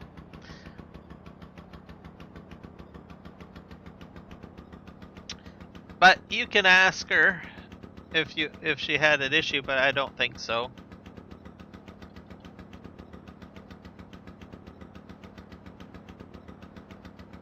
This is so dark.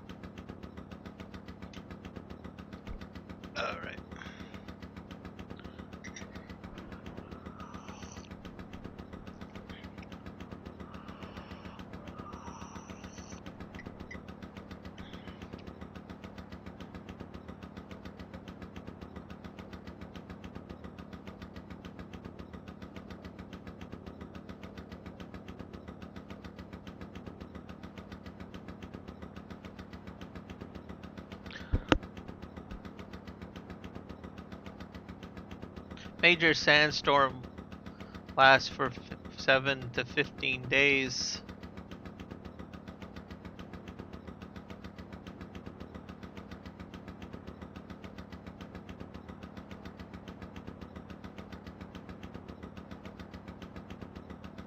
Yeah, I'm not cutting trees down. I do like clear cuts and sections when I'm basically doing my map, because there's just way too many trees. So I got enough cut at the moment where I can make another field, and I've got crops that I have to harvest at this time, so I'm going to be focusing on that. I'm probably going to sleep trigger once I get back to the farm, because this is kind of a bit dark and I can't really see what the heck I'm doing. So I think I'm probably going to do that. Sleep till the next day, I guess, once I get this tractor back to the farm. Then I'm going to start harvesting my carrots and my parsnips, I think. I made a huge mistake coming back down to the township because I didn't realize that I had the sell point set for the farm. I forgot that I had that mod installed. Oh well.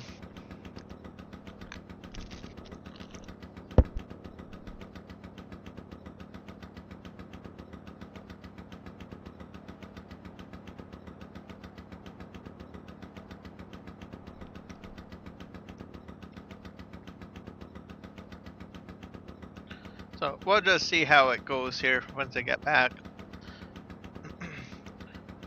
And then I have to put down a production as well. Products. So I do have some money to do that. And I sold a bunch of lumber this morning. This morning. Earlier in my game session, I should say. It was probably in-game morning. That much I could say. Excuse me.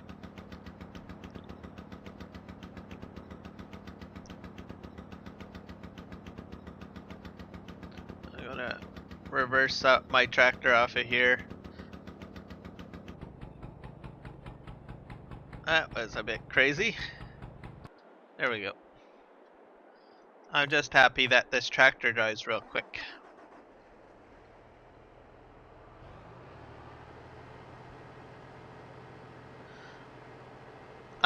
Yes, I've got carrots. I'm gonna be doing that in a moment, actually. I just gotta get my tractor back to the farm, so my carrots are ready to go. We're gonna go up this hill. I got the harvester already, so I'm just gonna get back to the farm to start harvesting. But I'm gonna stop off at the house so that I can sleep till the next day. So if my wheat is ready, maybe I might harvest my wheat field first. And try to get my I don't know. We'll see what happens when I sleep trigger.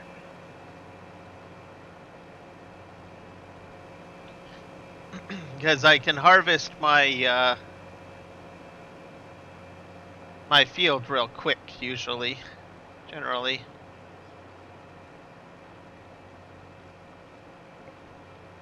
And then that'll get another production going. So I got all sorts of stuff going on. With the amount of logging that I've done, I've kind of neglected some of my other duties and tasks.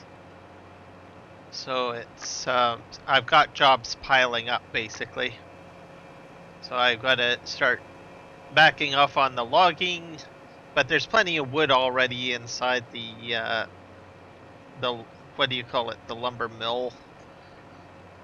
So it can chomp on that for a bit. And then I'll sleep trigger.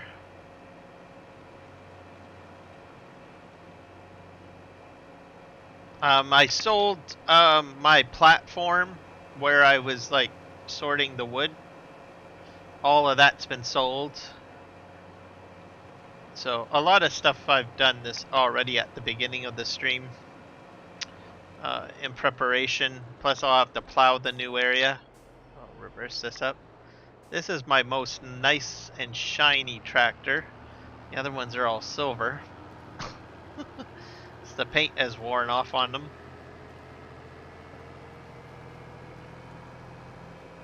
Oh, here's my house.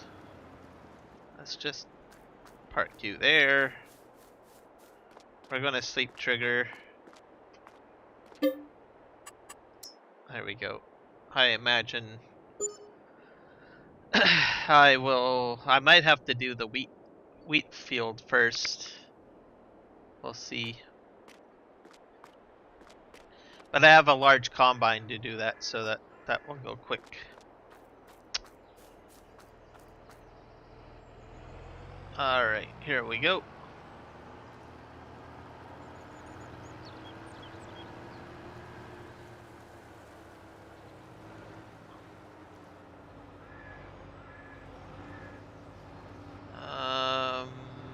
this is all fine. Nope, wheat field is... I don't think it's ready yet. It's getting there though. We're into the month of August. It's still pretty... It's still in a growing state, I believe. Yeah, it's still growing. We're gonna go this way.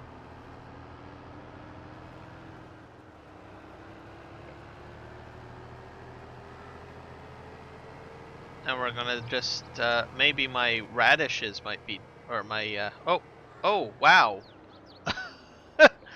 Well, golly. Wheat field is done, boys and girls. Alright, fine. We're doing wheat now. I'm like, oh, no, we're not doing wheat. And then poof, it's all ready to go. So we're going to take out the harvester. It won't take me very long to cut this up. And then we will, how do you say it? Man, I'm going to have a lot of field work to do. Man, crikey. To do a lot of field work. Alrighty, well let's pitter patter, get right at her, I guess.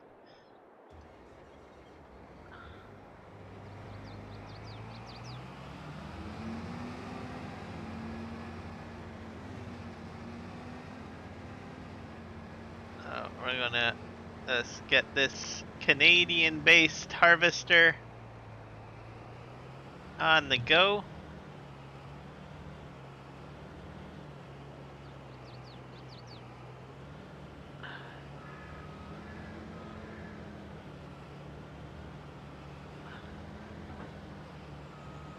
Alright.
There we go.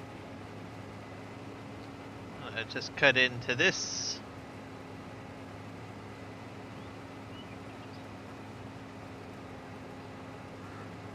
And I'm going to, at some point, load this into a truck trailer. And then we'll get some of my productions going. Because I have a windmill, I also have an oven, so I can start making bread. And that's going to go real quick, so that'll be another profit revenue thing that I can do. Did not expect to do this on this stream, but voila. Surprised. That is fine. And I guess I'll be having a lot of field work probably on my next stream, I guess. So I'll probably harvest all my fields and then I will probably go ahead and get the planting done and stuff. So there'll probably be most likely less forestry, I guess.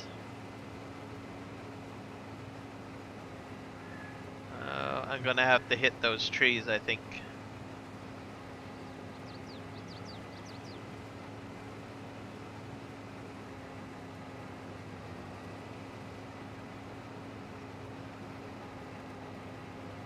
There we go.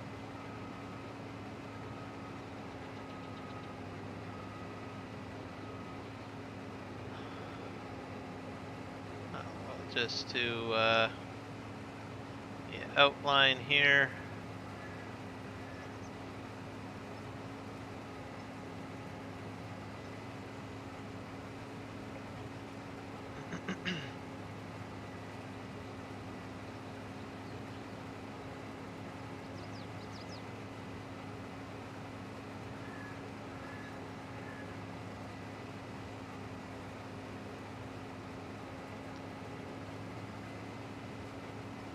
So it should be good. This means an extra type of revenue for me.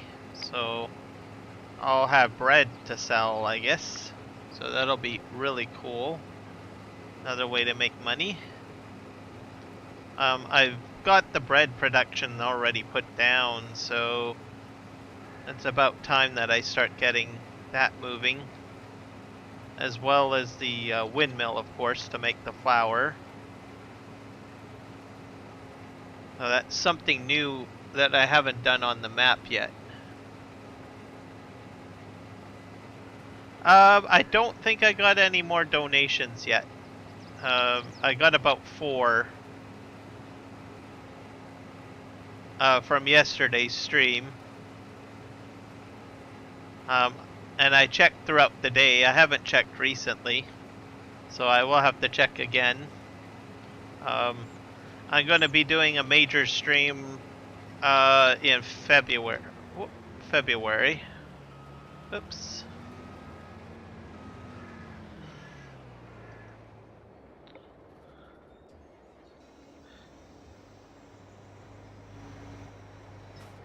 So we'll see. That's going to be a 24-hour stream, so YouTube usually allows for 12-hour streams, so there'll probably be 2 scheduled streams back to back in February. That's sort of what I'll have planned.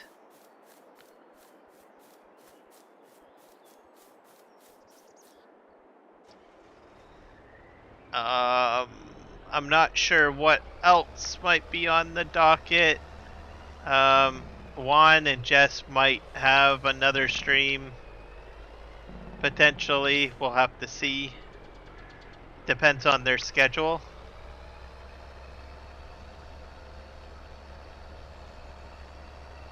And I'm hoping that we'll probably get some more live streamers as well to join. So we'll see there. I started doing some short videos as well.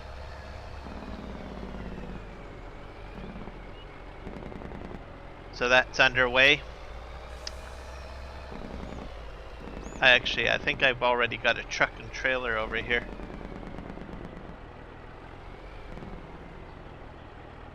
Except I bloopered one of my shorts this morning, or was it last night that I posted it?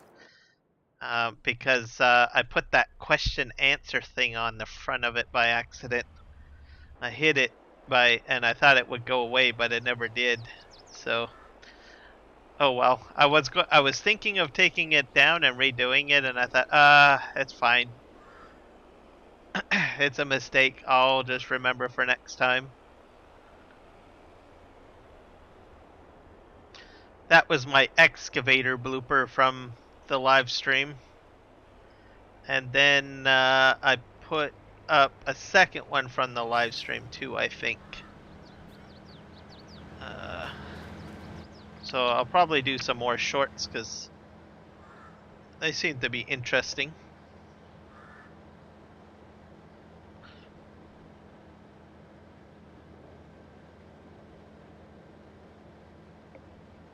Does YouTube archive it though?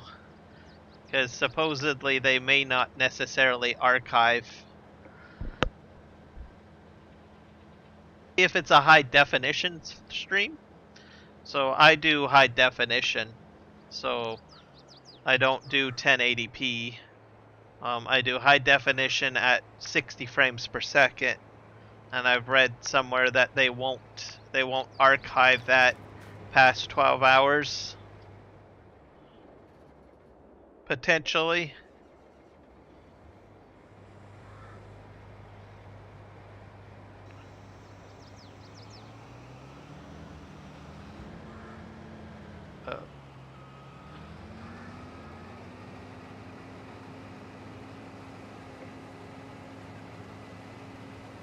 lower quality streams, they might do it past 24 hours because it doesn't take so much processing time.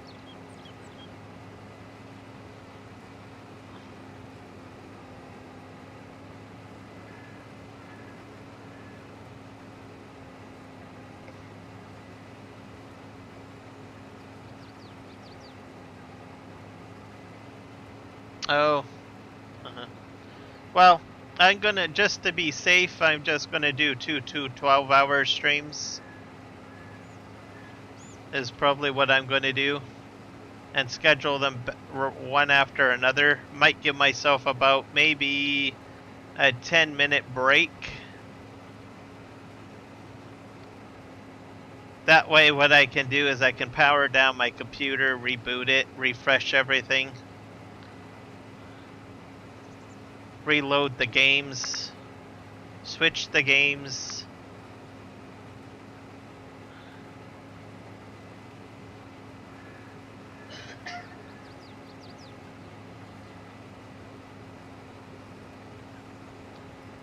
The other part of it too is I can add a bit more variety. So maybe if on the replays people don't necessarily want to watch one specific map, I can throw another map on instead. So that's probably what I'll end up doing. Or maybe I might do Hogwarts in Farm Sim, or Medieval Dynasty in Farm Sim. Definitely Farm Sim for sure. Or two different maps for Farm Sim, maybe Chilliwack and PV Canyon Crossing. I've got a lot of time before I have to make my decision on what I intend to live stream.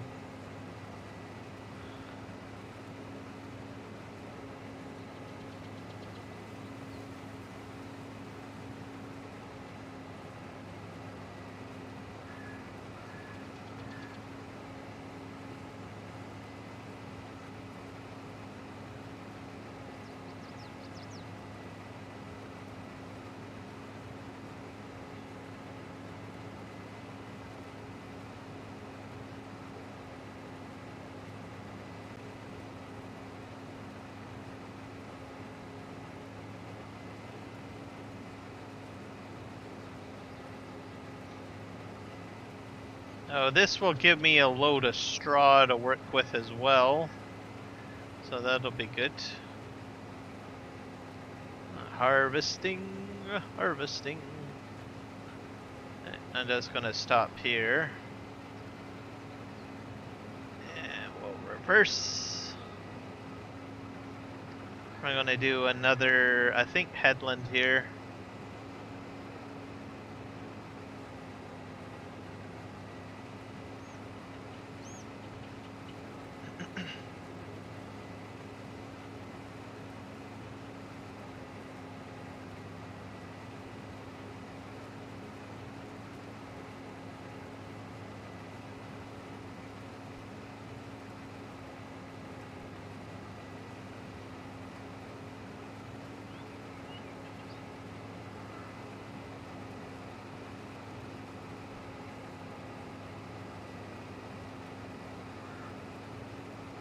Yep. I shut down pretty much every night. Or when I'm done. But when I reboot it back up, I restart. So I boot up and restart. Because I know that Windows is now set up more or less that if you do a shutdown, it's not actually a shutdown. In order to clear everything out, you need to actually do a full restart. But I do a full shutdown because I don't have a PSU. So if I have my power go out, I don't want my whole system to go haywire. I have seen computer systems get completely fried from doing that. So that's why I generally prefer to shut down. Also, I save power on my electric bill. If I'm not using my computer, why should I be paying extra money for power? So all sorts of reasons why I shut them down.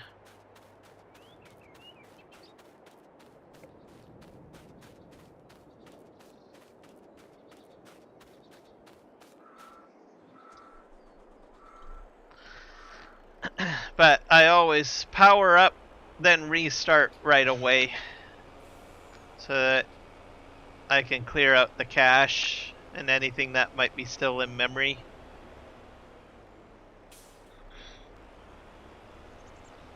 Yeah, I'm just strictly Windows.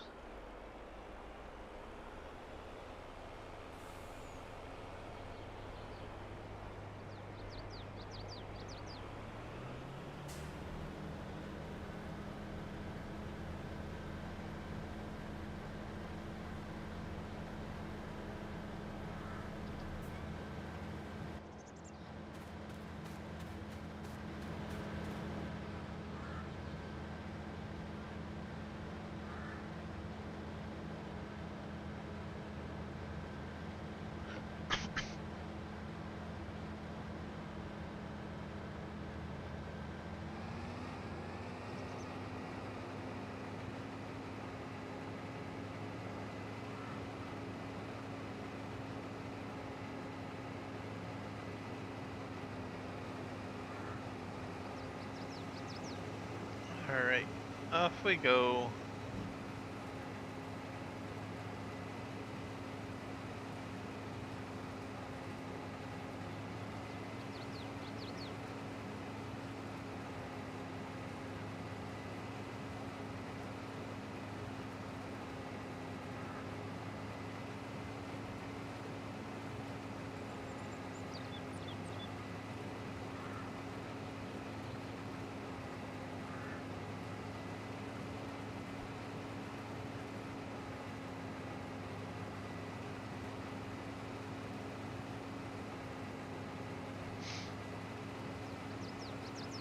I think if I had solar panels or like an off-grid power system, I probably would leave my computer system on all the time. But I'm not on an off-grid system, so...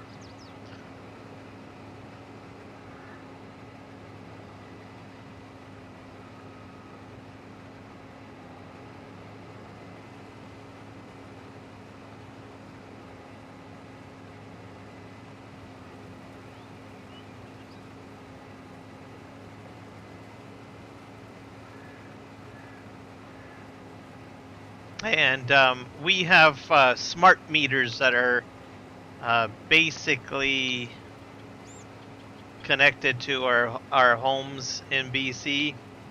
And also you can be taxed higher if you are actually, or you have to pay more during certain periods of the day for your hydro as well.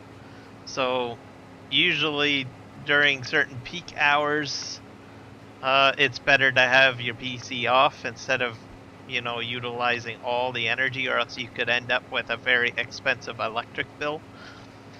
It's just part of our environmental standards in BC to reduce the consumption of electricity.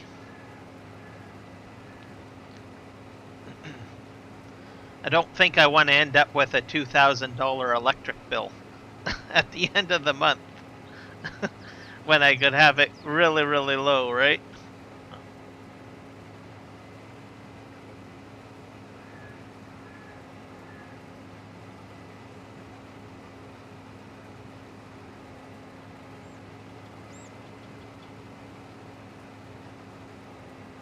Yeah, see, if I could do what you're doing, then I would do it. I would probably leave my system on all the time if I had solar panels set up. But I don't have anything like that. I live in a city. I don't have any room to put up solar panels.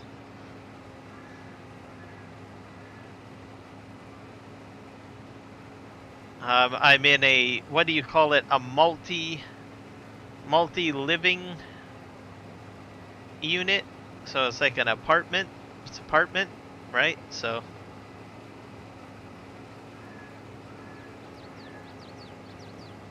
But if I had a large piece of land and I could pop down, you know, well, not even, you probably don't even need a large piece of land, but, you know, a decent piece of land, and then you put your solar panels down, you own your house, you don't have any neighbors that are going to be angry at you for putting solar panels in, then I probably would do it.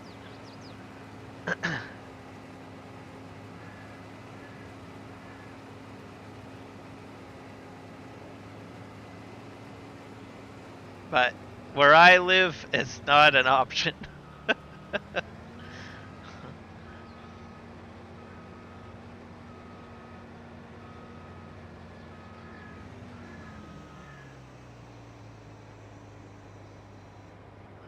Okay, I think I need my truck. Where's my truck?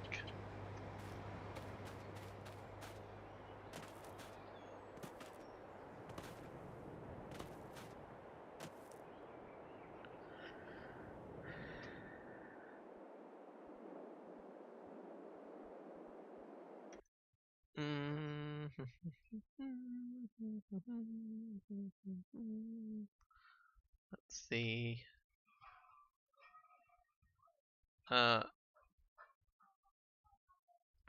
I'm pretty sure you've got it because I think 500 subscribers is the threshold. I'm just gonna double check here. So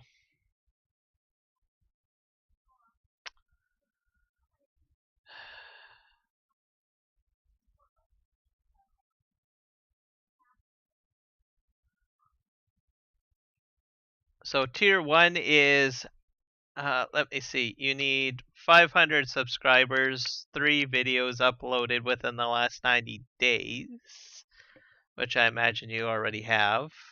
It's pretty easy to upload 3 videos. Then you've got one of 2 choices. You can get 3 million views on shorts. So, because I know you do shorts. So you need 3 million people just to watch your shorts. If either that or you need 3,000 public watch hours on a standard video or live stream. And that's got to be within a 365-day period. And if you get that, what are the perks you get? You get memberships.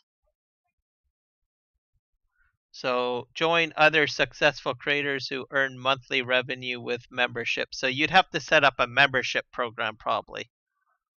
And you would get super chats. You'd have to enable super chats. Super chats or super stickers and super thanks help you engage with your community and feel supported with supers. You can build relationships with fans and earn each time a highlighted chat or animated message is purchased. So that would, I think I usually see that happen during live streams. And then you can set up a shop to sell like your merchandise. So t-shirts with your logo on it, hats with your logos on it. So that's what you probably, maybe you have to set up memberships. The supers I think would come in automatically during your live streams.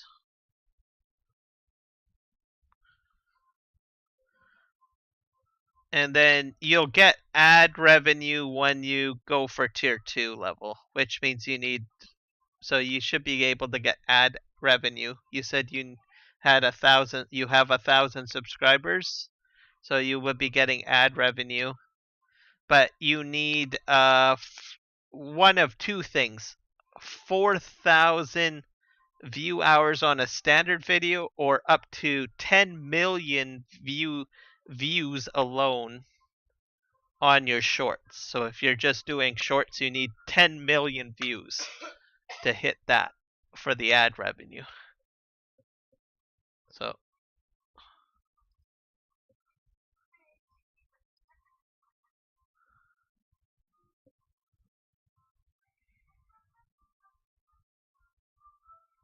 So make sure you have the proper number of viewers. So you may have the subscribers, but you may not have the viewing criteria. So you need to have more people viewing your. I don't know if you're just doing shorts or a number of live streams. I know you do a lot of shorts. But so for, like I said, standard videos, it's the number of watch hours. Someone that's sitting there to watch your video for 10 hours straight, essentially. So that's what it would be, or a live stream. And that adds to your watch hours. So that's for standard videos. And then if you're just doing shorts, you need about, like I said, 10 million views. So just people just popping into the shorts. 10 million people just looking at the short, essentially, if that makes sense. But you can go into the studio software, go into YouTube Studio, and then go down to monetization, I think it is, and it'll give you a bar graph of your success, of what you've achieved. The other thing too is that you would have to wait till they approve your monetization. So they would check over all of your video content to make sure you don't have any copyright strikes. If you have any copyright strikes, you need to fix all of that. So anything that might have, like, I don't know, movie clips or music playing on any of your content, that could affect your ability to become monetized. So you have to wait for monetization, and they'll get back to you, and you have to hit a button to authorize them for monetizing your channel before you get all of those perks.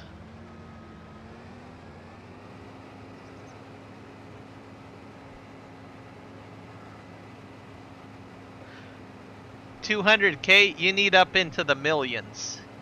You need up into the millions for short views. Like 3 million. You need 3 million.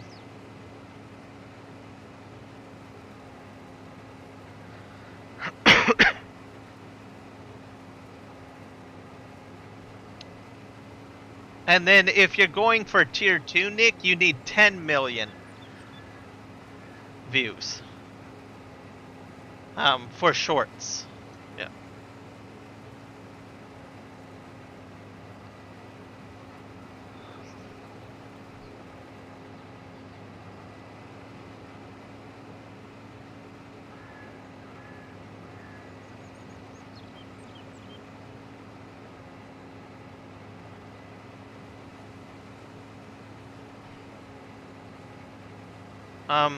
Then once you meet all that criteria, they will reach out to you to say, hey, would you like to join or be monetized? And then if you say yes, you'll have to wait a few days for them to check all your content to make sure that make sure that there isn't any copyright strikes. And if all of that is good, then they will open up the doorway for all of those features, right? Is how it's supposed to work.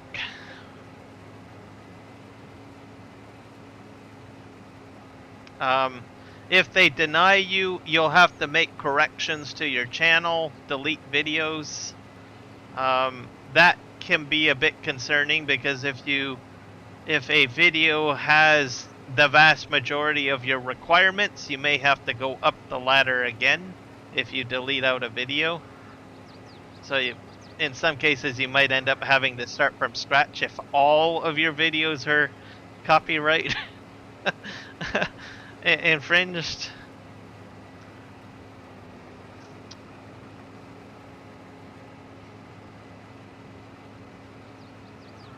So there's a bit of a process that you have to kind of follow, I guess. Welcome, Jess.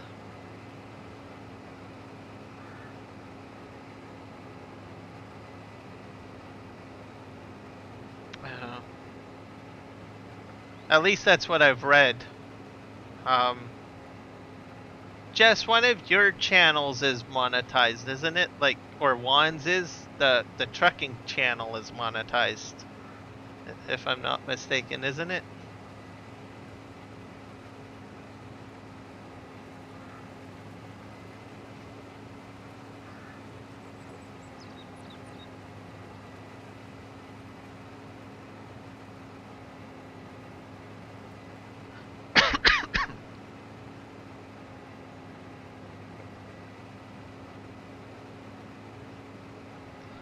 Yeah, we still got snow down here in Chilliwack, by the way, Jess.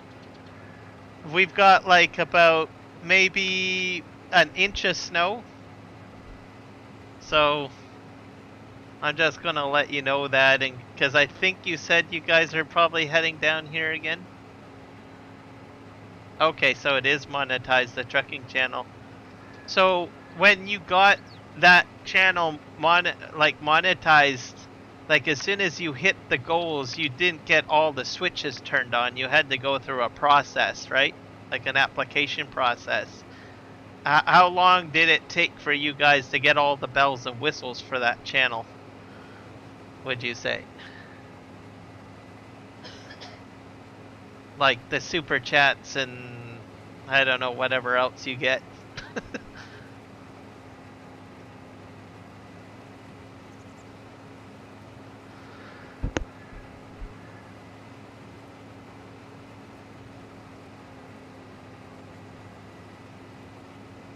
Yeah, be very careful on the Coquihalla tomorrow, please. Okay.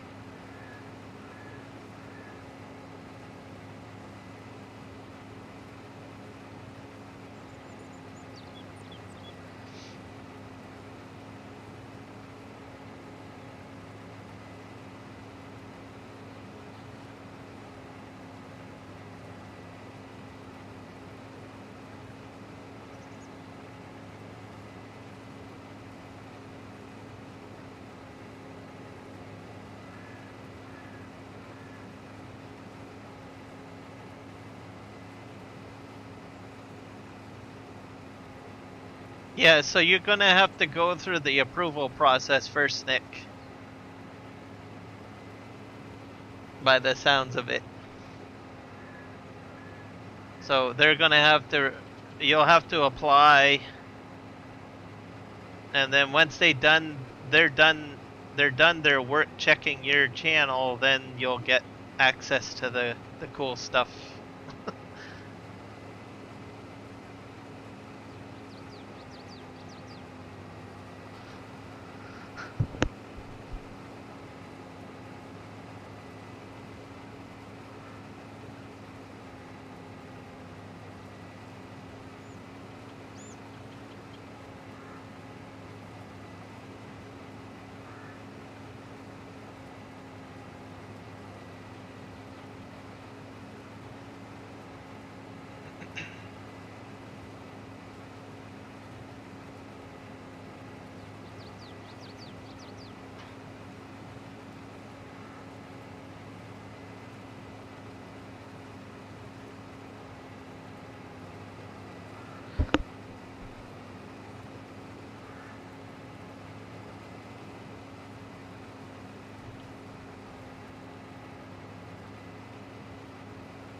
Alright. I'm almost done harvesting this field. Woohoo! And then we'll get the... We're gonna get the flour going and the bread going.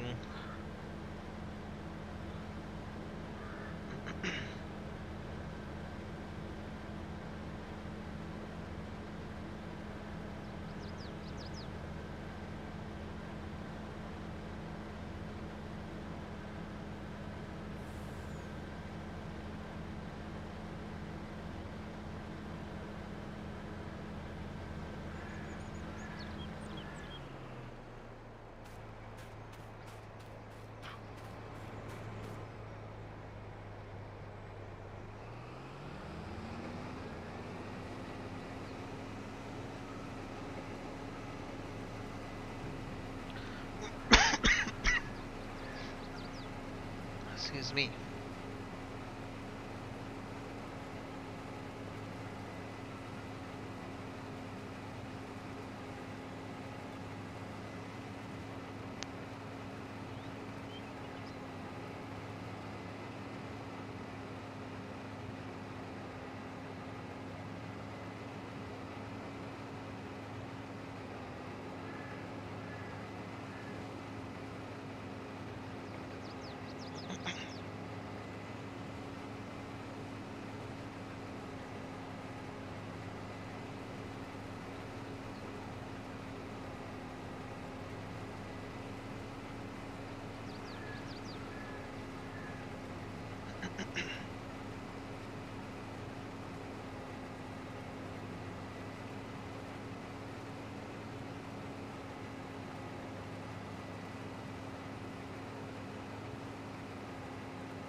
So my field is almost done.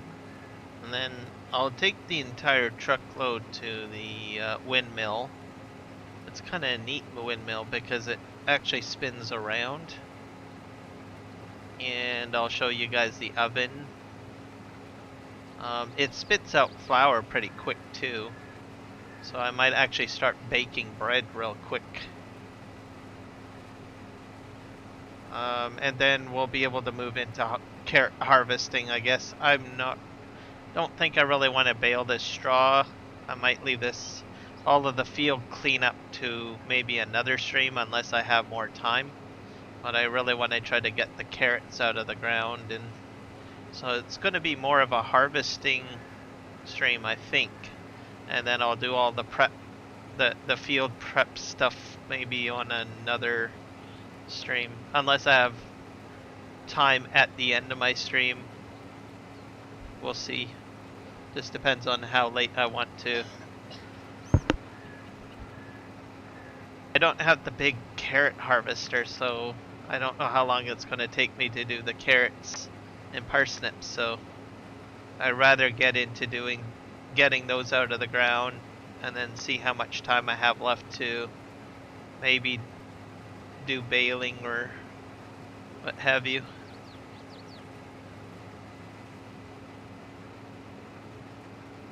There we go. And we'll spin this around.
Yeah, it's on CTV. It was on CTV earlier.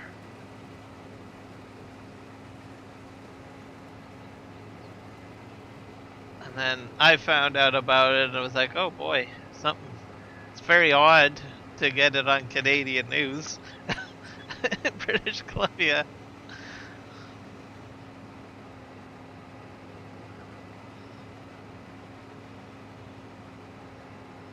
I like this little versatile combine.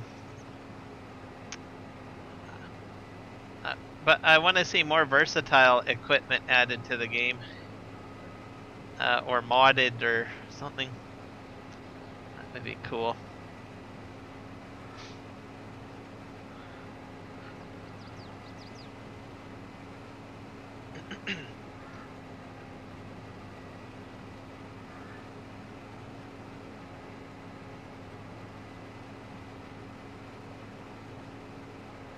And then I'll take the truckload to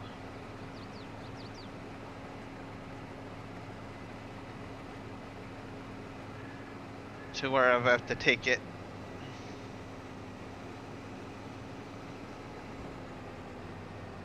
And we're going to just put this onto the back of the trailer. I don't think I'll be needing this for very long.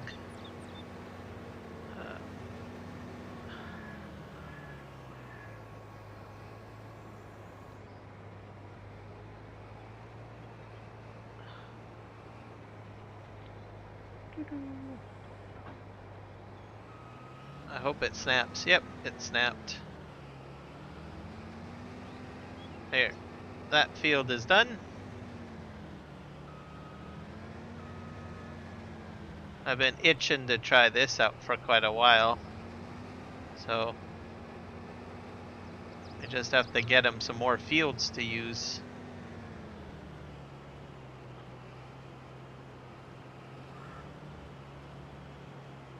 We're gonna just park this in the shed here, I guess, for now. There. Now, the fun part it is to get the factories going with that wheat.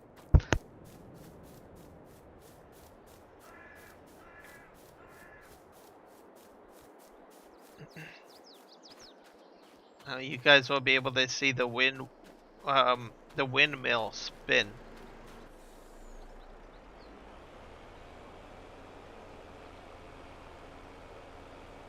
So you just have to go down here. Now I made some sort of entrance for all of this, but I don't know. I think I have to go through here.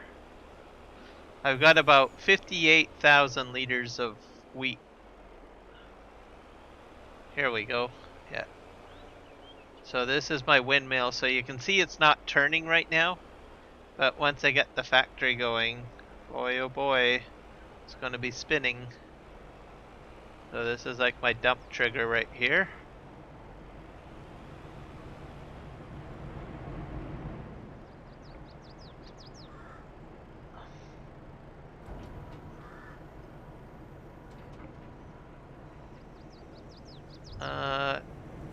Oh, it didn't take it all, so I'll have to leave the truck here.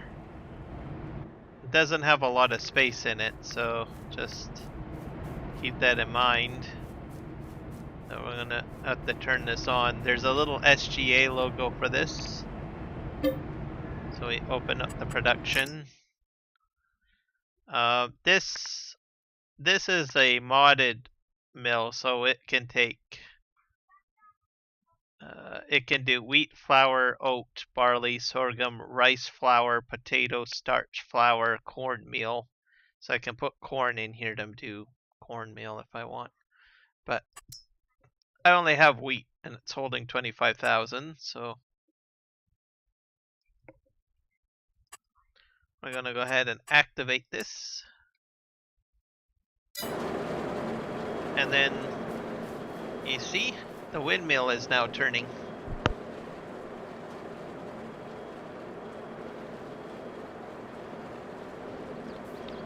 It's gonna spit them out here, and then I put them into the oven, and then the oven will, I think, spit it on this side.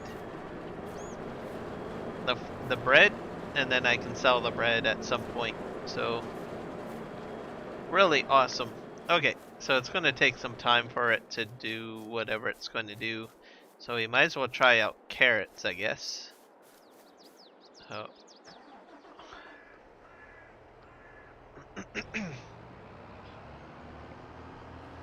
So for this, it's going to be a bit different. Let me see. So this is going to be my pickup. So I'm going to be using this mod. So I can probably put that maybe on the front. I hope it will go on the front.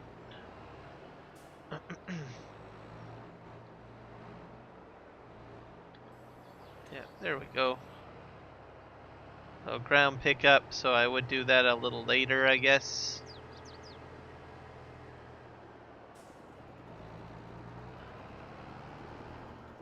But for now, we're going to try to harvest with this thing. And we're going to dump to the ground, I guess. I'm going to jump off the front implement here, I think, because I don't really want to confuse things too much. So let's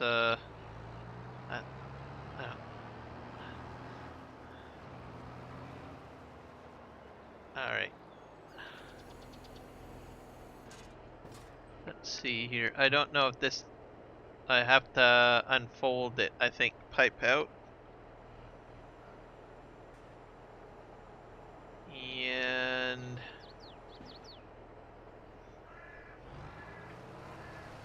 And hopefully I'm gonna drop to the ground.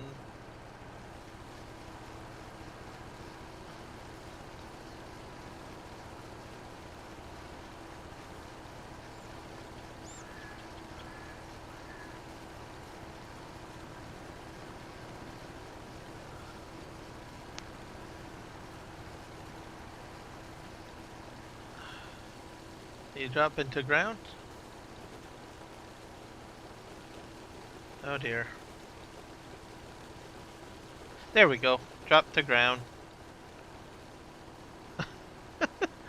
Whew.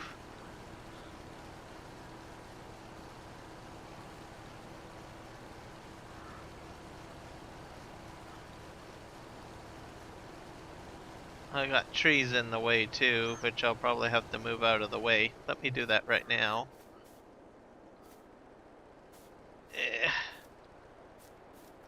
Normally I would go grab a tractor or something that would move this out of the way, but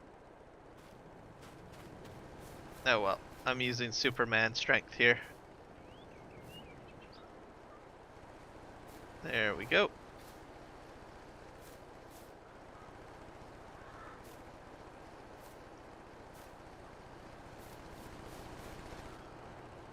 Alright, let's see how well we do here.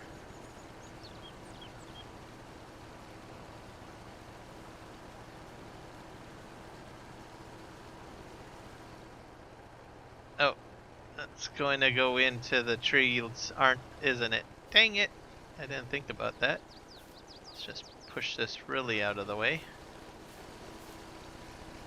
Okay.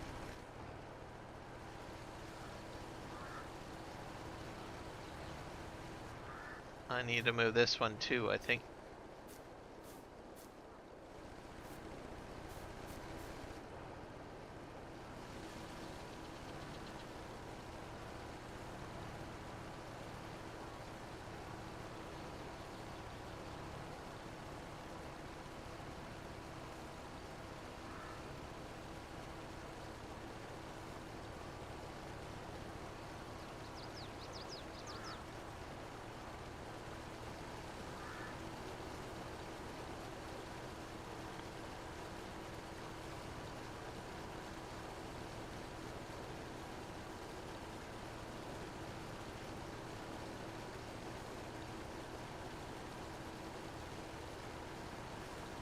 Yeah, you're definitely going to need that broom, Michael.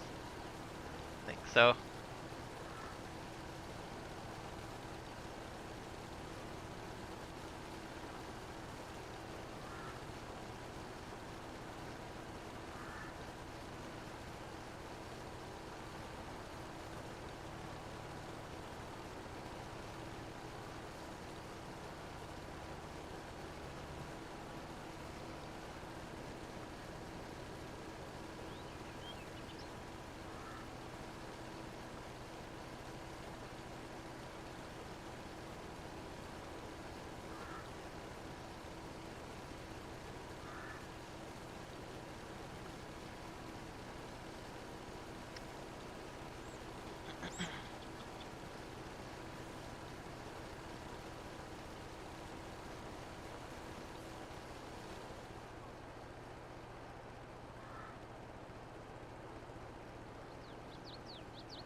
I'm just going to spin around. And then we're going to do this again.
This isn't actually too bad, I guess. Be interesting to see how the ground pickup goes. I'm just hoping that I'll have the truck trailer emptied out so that I can pick up this stuff off the ground.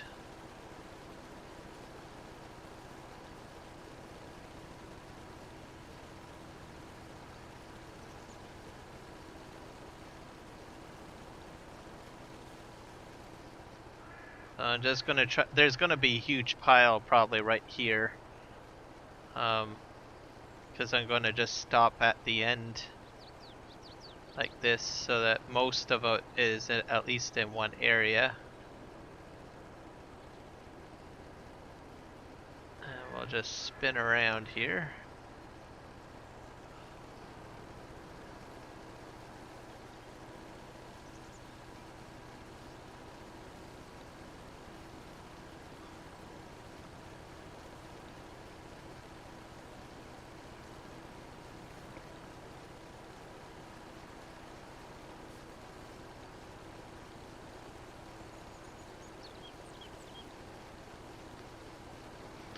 Welcome back, Jess. The dump to ground is working, by the way.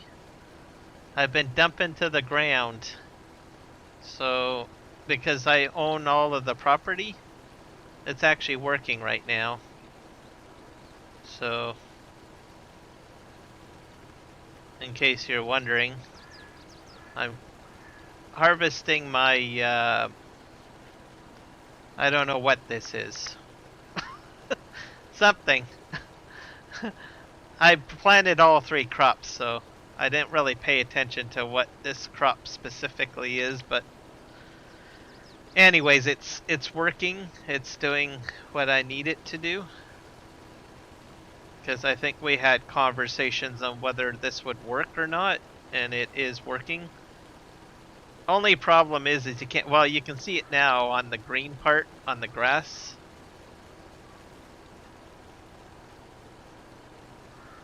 So, and then I'm going to try that ground pickup a little later.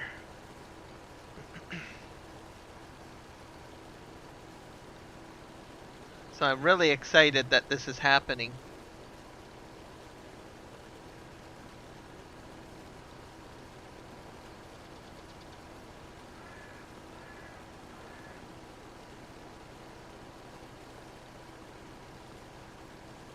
We'll go to the end here. And then I'm just gonna, like I said, make a big pile here. Completely empty out, so there'll be a huge mound right here. We're gonna just swing around.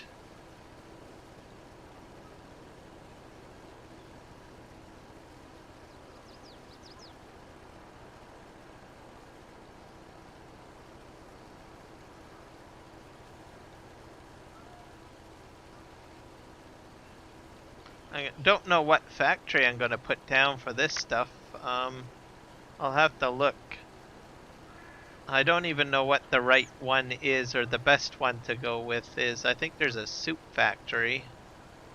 But I think whichever you go with, they all come to the same equal price, if I'm not mistaken.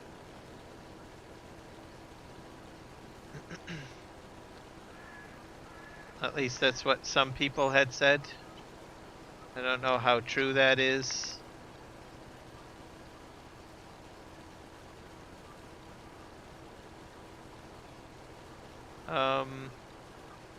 And I'm finding that I don't necessarily have to be too careful on my driving with this thing, because that was one thing that I was worried about.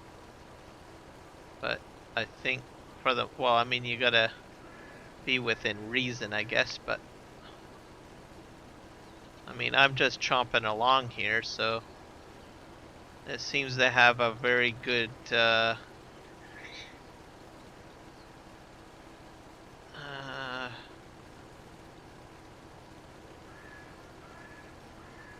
adjustment for pickup, I guess.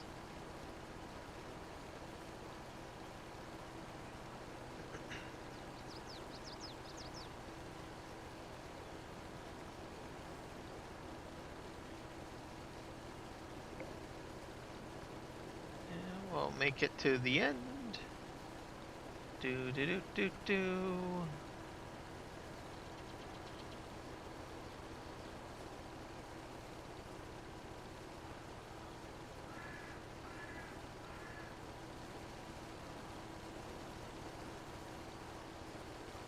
Perfect. There we go. Spin around here again.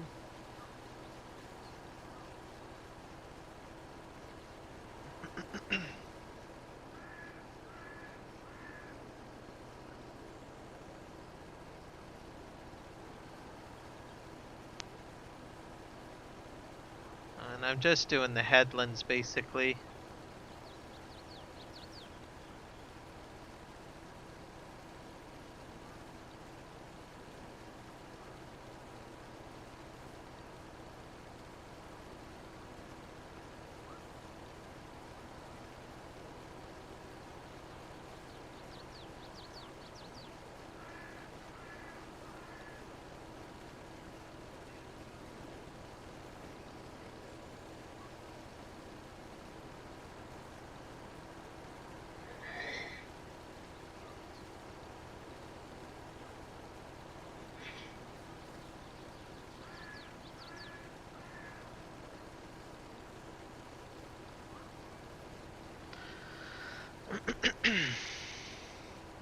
Yeah, I think this is going quite well.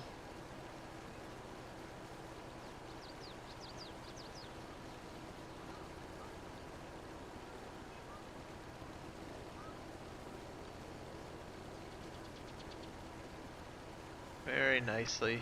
There we go. Perfect.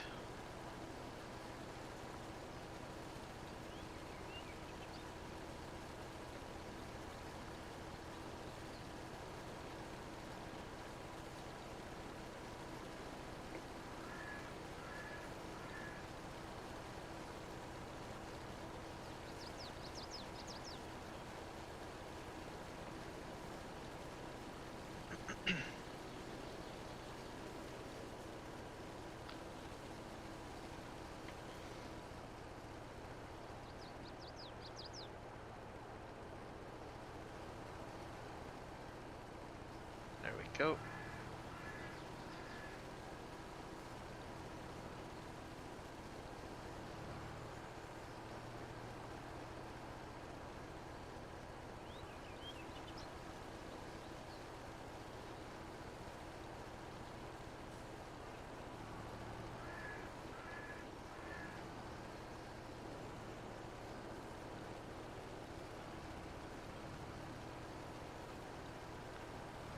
It's weird that, like, part of it is green, and yet some of it is brown.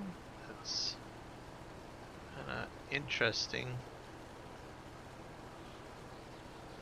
The foliage, I mean.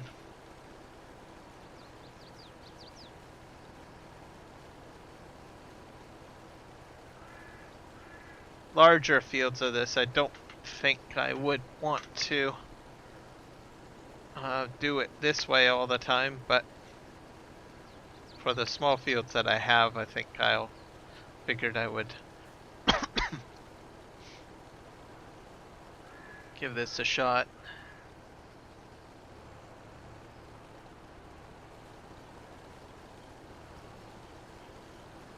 Driving over my crop here. Alright, let's just go over here.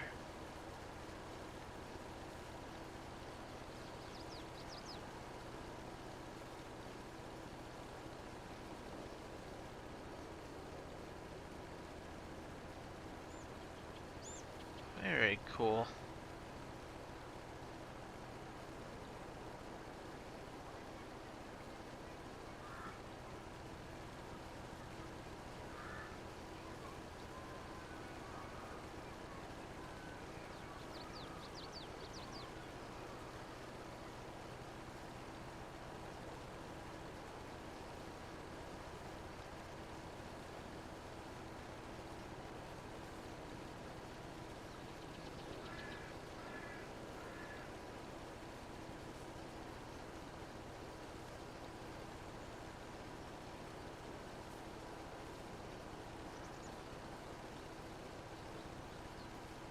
Okay, there we go.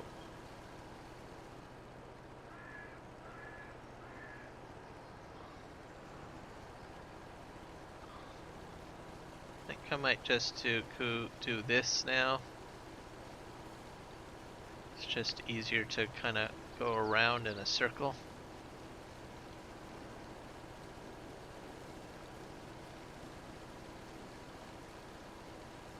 I'm kind of curious to see how many carrots or whatever this is. I don't even know what I'm collecting. It doesn't give me a bar because there's no storage. Oh, I'll just have to kind of wait and see, I guess.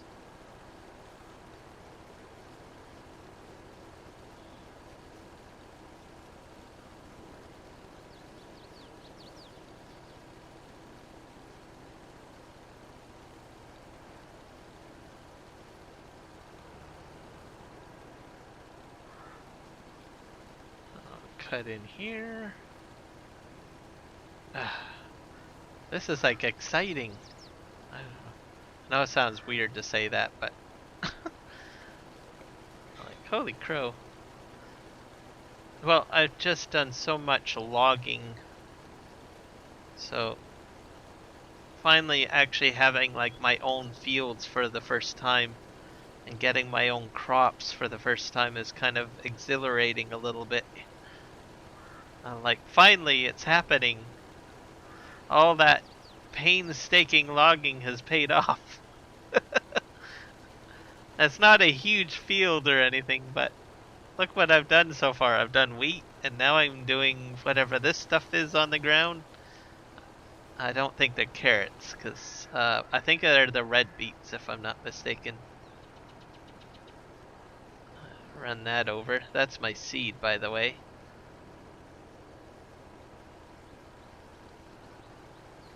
Alright.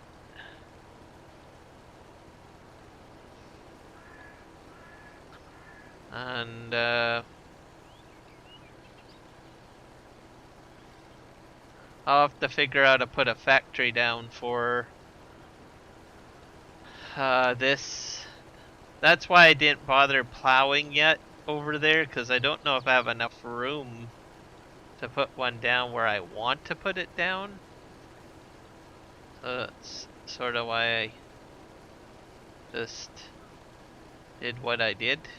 I didn't start the plowing process because maybe I have to put the factory over there.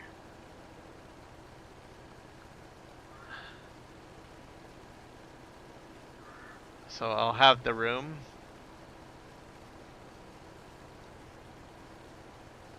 I have enough money to do it too, because I'm up to what? I'm hoping it's around 100K or cheaper. Maybe the factory could be even more expensive. That would be concerning.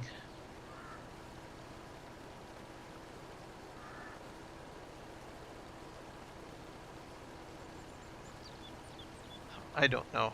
Now I'm getting nervous about the thought of the price of the factory.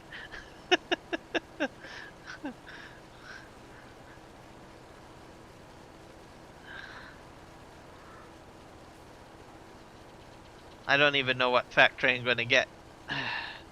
But I kind of want to put it like in this area where the seed is. So.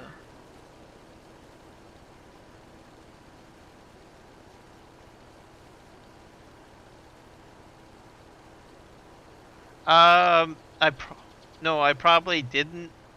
I kind of got into live streaming since I got home, so I haven't checked my Discord messages. But if you're okay with them, then I'm fine. I trust you. And it would be cool to have more people on board.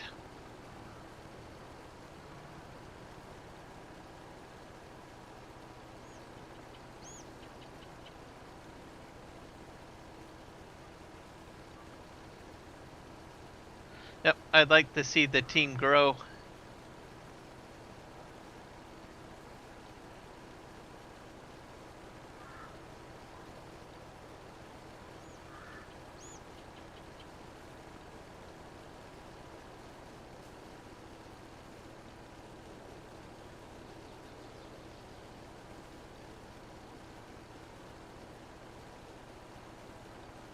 All right. But I don't know. Did you get around to dumping to ground, Jess, with your stuff? Because look at this. I got like all this stuff on the ground. It's working. I'm like tickled pink about this. This is like crazy.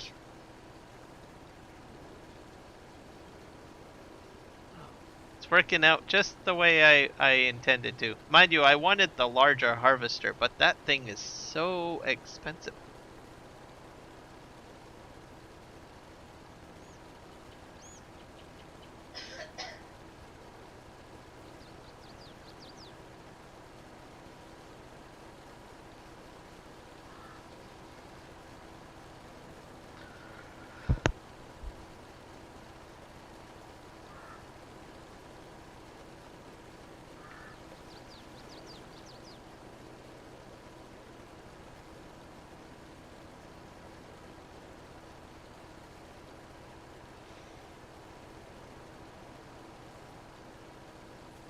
Yeah, and I think honestly it won't work on contracts. I just because of that land ownership thing. So that's gonna be good thing I don't intend to do any contracts for these crops till they figure out a way to make it so you don't have to, until they give you a solution that works, I guess is what I'm trying to get at. I mean, I guess you can do it with follow me and 2 people, maybe, and a helper. But for your own fields, this is working out great. So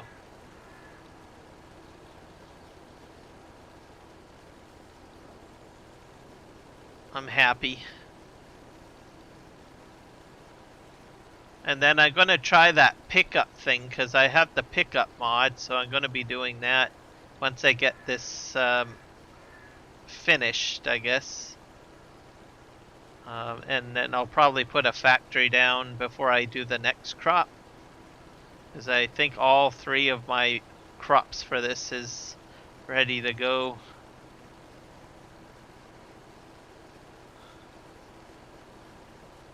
This is going to be a harvesting stream.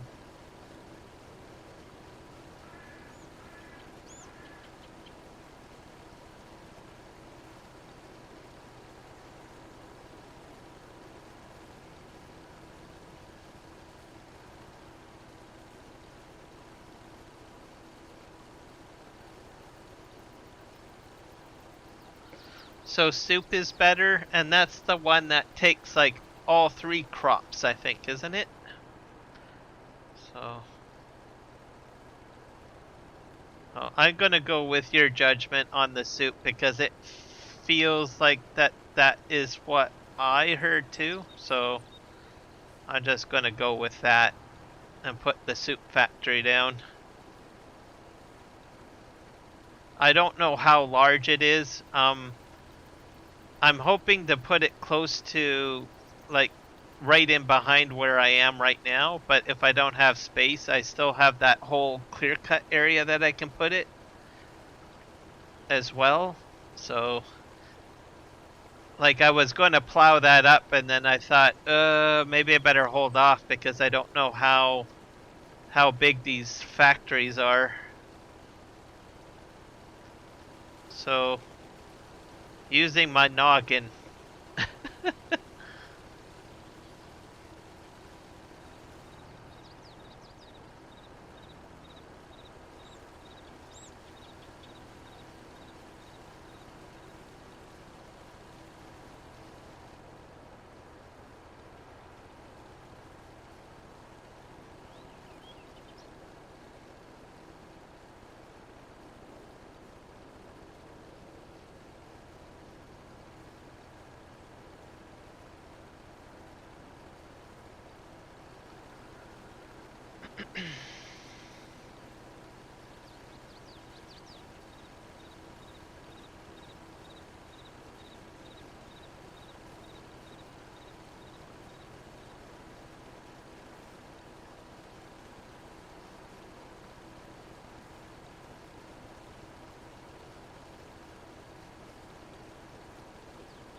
Okay, and we're gonna unload.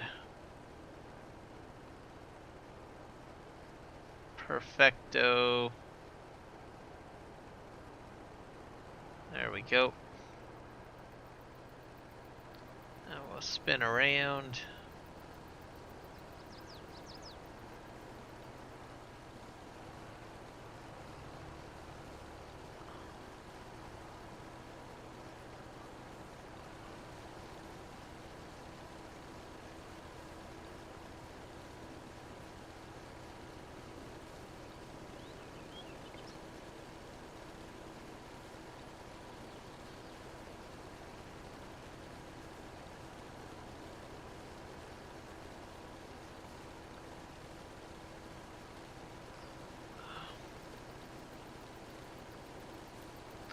Is it 2 trailers he's doing or just 1?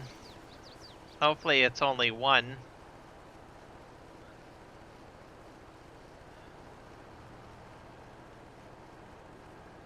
Cause it's pretty mucky. It's nasty out there.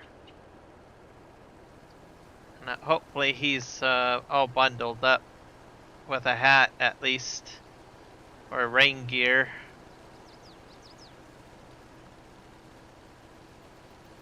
And gloves.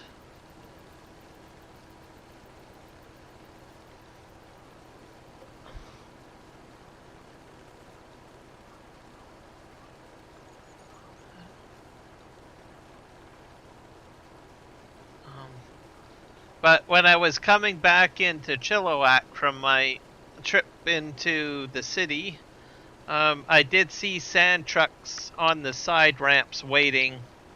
They weren't actually sanding at the time that I was like on the highway, because it seemed like it was just rain. But I did see the salters or sanders like sitting on the off ramps, all prepped and ready to go, waiting for the, I guess, all clear to get out there and start doing something about it, I guess.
we're gonna turn down here.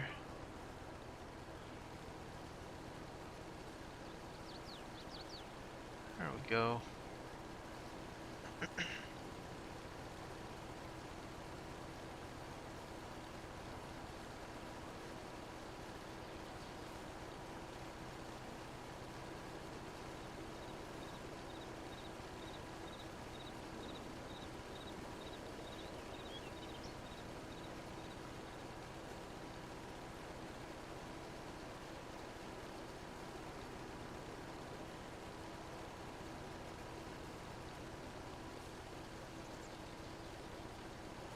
Okay, we're on emptying.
Okay.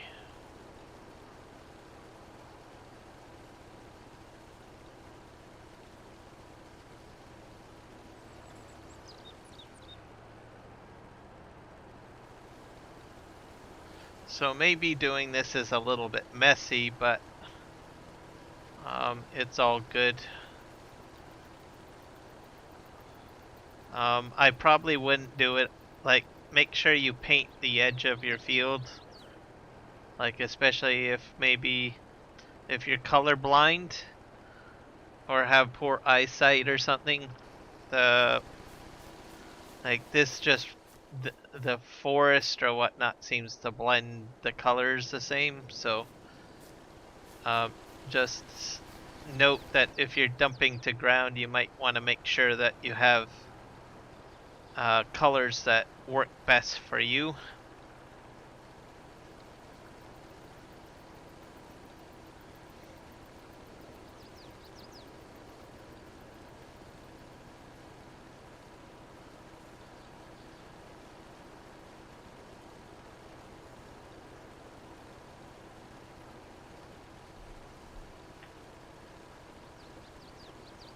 Parsnips, I think, will stand out because they're white. Carrots, they're orange. They might blend into the forest ground. I really should have probably painted around. Oh. But I'll probably do that later at some point.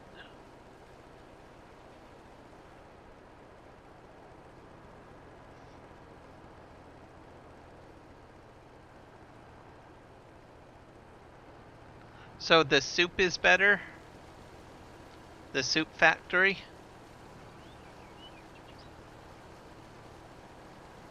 I think because if that's the one, then I'll put that one down. And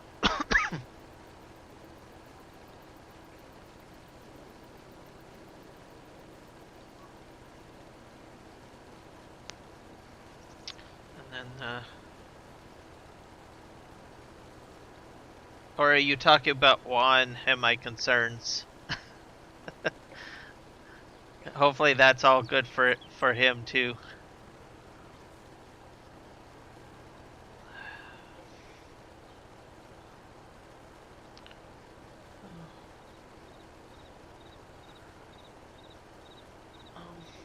It's hard to tell if it's still snowing here. It's a bit. I think it's like light flurries, but I have a feeling it's gonna snow throughout the night. So I know for me anyways, I will have to get up early to clear my vehicle off.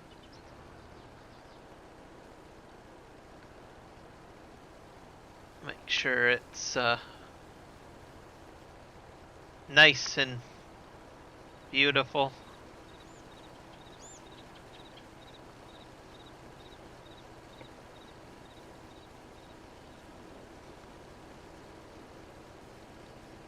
Hello, Milo. Guess what? There's no tree killing on this stream, so you chose the right stream to watch. I'm just saying. I'm just harvesting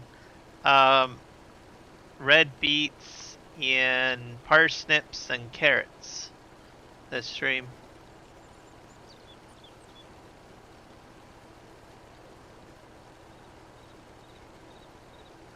Man, all of us are getting snow now. Even Michael's is getting like some sort of snow. And I've got snow. Jess and Juan has snow. You have snow. Excuse me.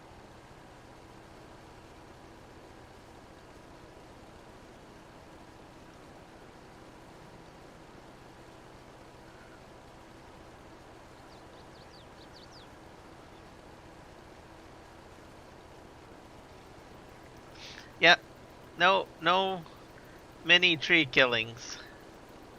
It's just gonna be harvesting. That's it for like food. Red beets and carrots and parsnips. Oh, sand. Oh, I thought you said you were getting snow too. Okay. My bad. He's got sand. He's got a sandstorm.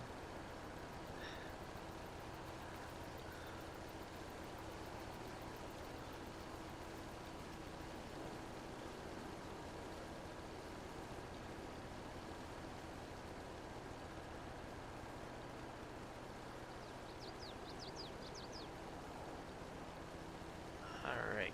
And do.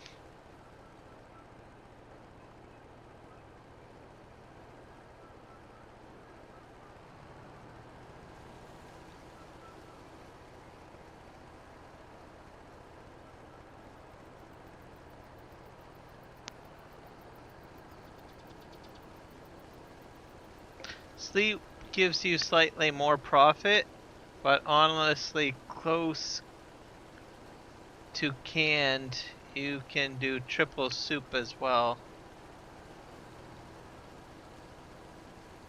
Okay.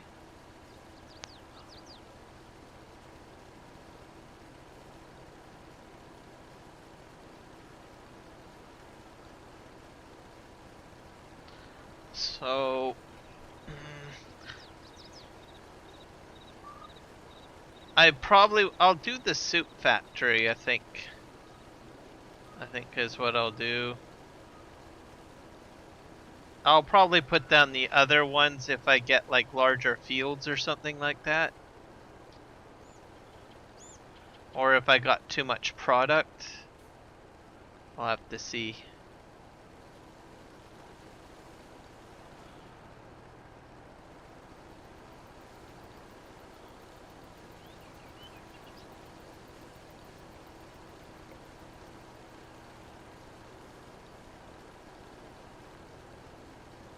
So, and then I want to do the potato chip factory at some point, but that will require potatoes, and that will mean another set of equipment, so I'll have to hold off on that idea till I get a little richer or get more money.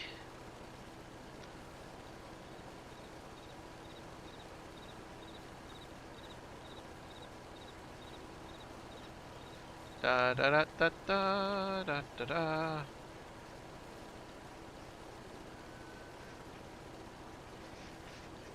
Alright, and we'll go to the end here. Okay.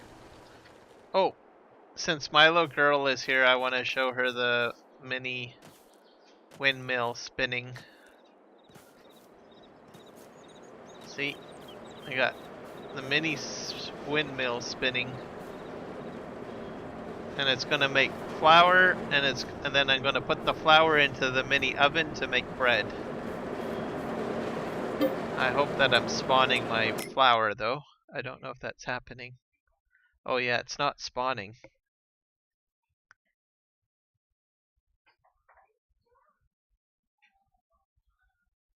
Yay! A mini pretzel twist.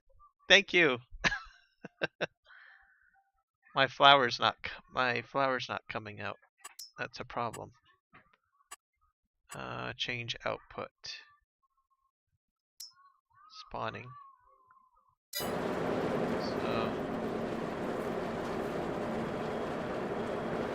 there we go. Spits this out. That makes the mini flour. And then I have to turn this on too, because it's going to make bread. So let's see. Wheat bread.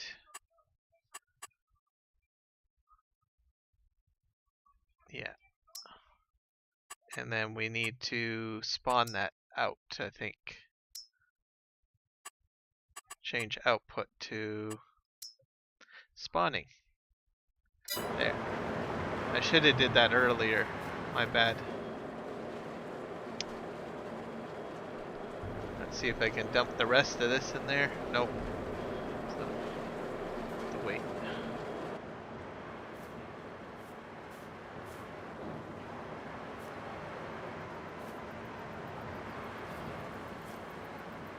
At least it's one trailer.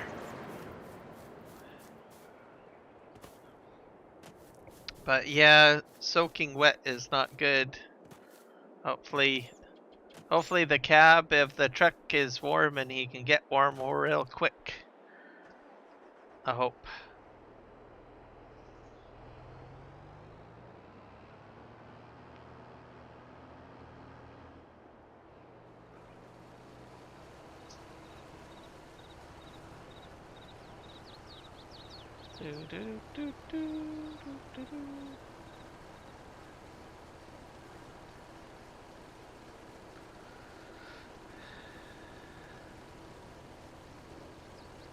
Do you have to drive any more tonight? Like I think you stopped off, or are you at the rest stop or wherever you're staying for the night already?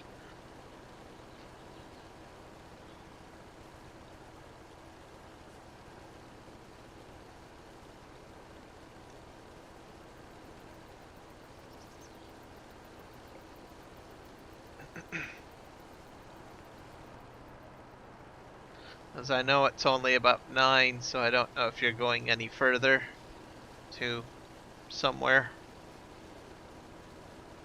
So I don't know how late Juan has ever driven. So I don't know if he like says, okay, it's this time and I stop now or whatnot.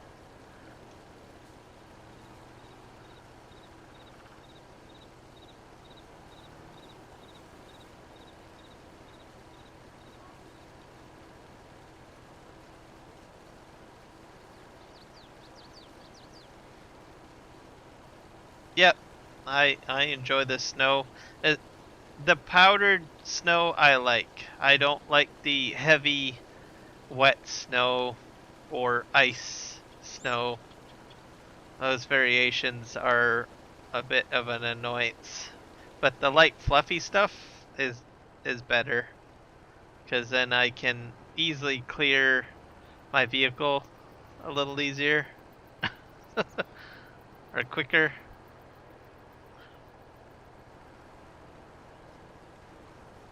But I'm glad that we have it at least this year because it, like I've always been. I think I said a few of my streams. I said it feels like it's still spring, or it's spring.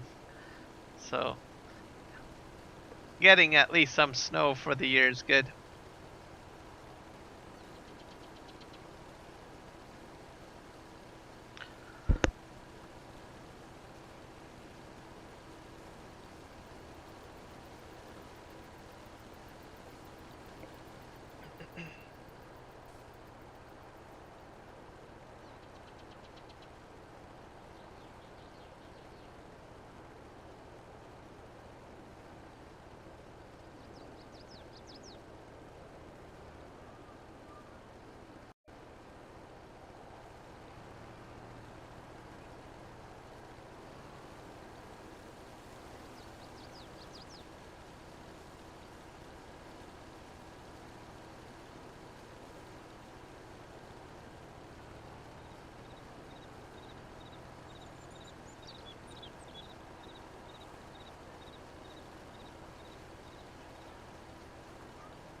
All right, turn around here.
Yeah, the colors do blend in. So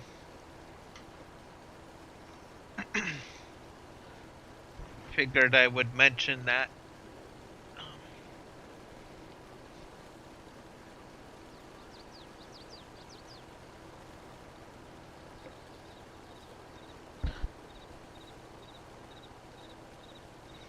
Even like even at first when I started harvesting, I was like, is this actually working or not?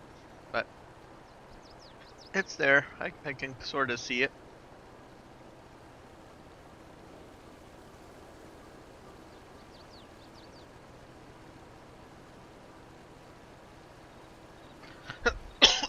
Excuse me.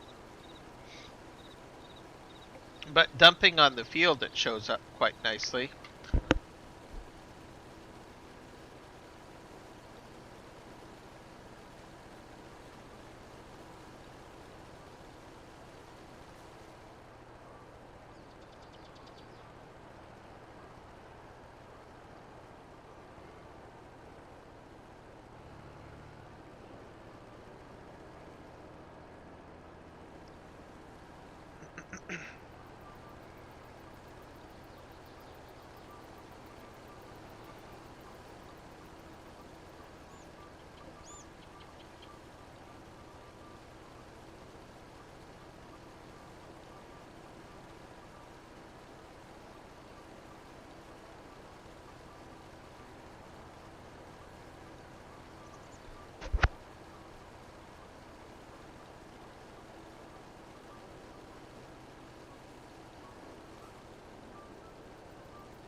Do do do do do. I almost got all of this collected, or at least harvested. I mean.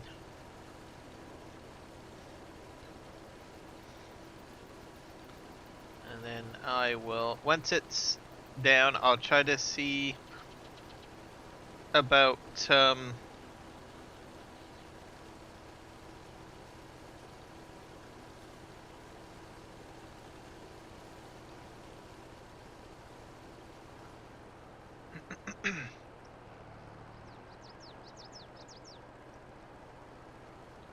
putting the factory down.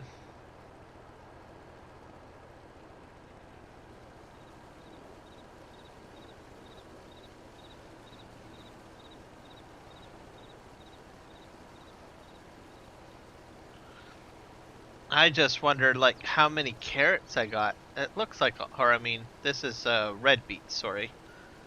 I mean, this is like a. This seems like a lot. Like, wow.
Chomp, chomp, chomp, chomp, chomp. Chompy, chomp, chomp, chomp, chomp.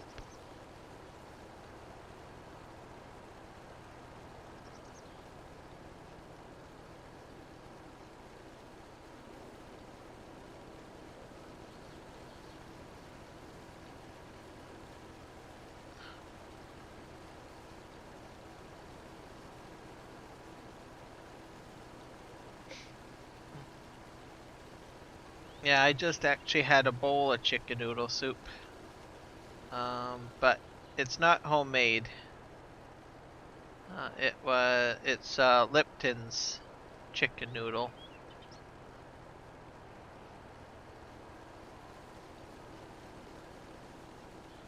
But homemade is good, really good. Especially like if you put like large noodles in it. And then vegetables.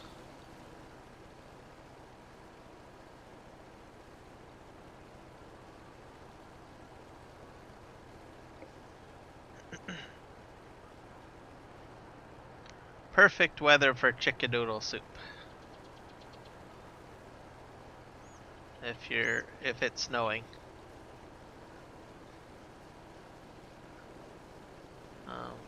If it's a sandstorm, I honestly don't have any food recommendations for you, Michael. I don't know what people eat during a sandstorm.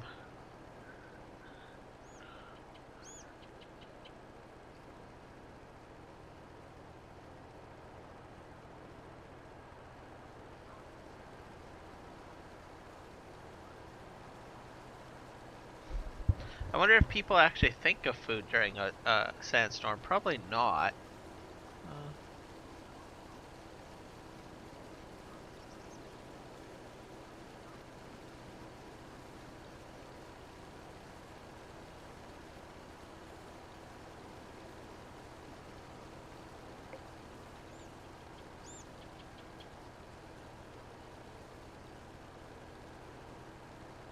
As with colder weather, usually people do think of food.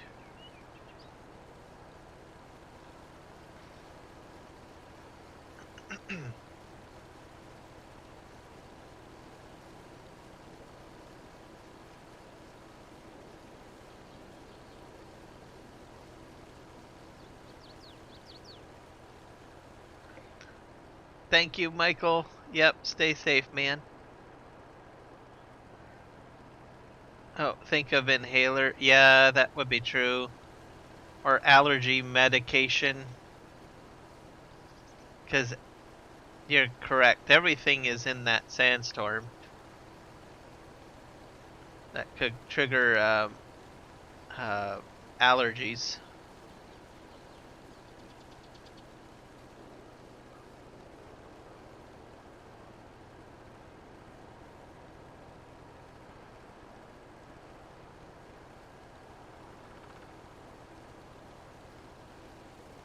Do, do, do.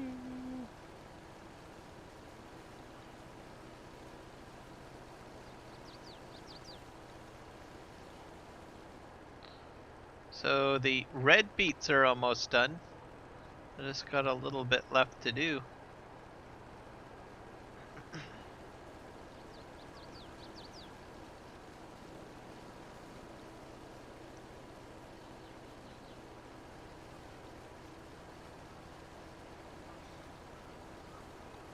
And around we go.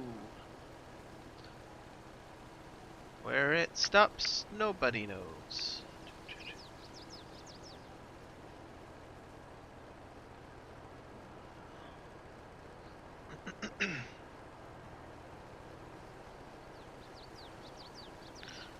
Picking up, I'm not sure how I'm going to exactly do that because I don't think I have a dolly with me.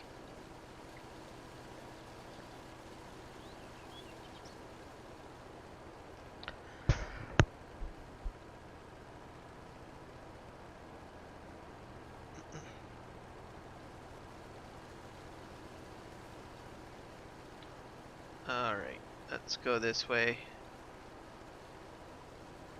Chomp, chomp, chomp, chomp, chomp, chomp, chomp, chomp, chomp, chomp, chomp, chomp, chomp.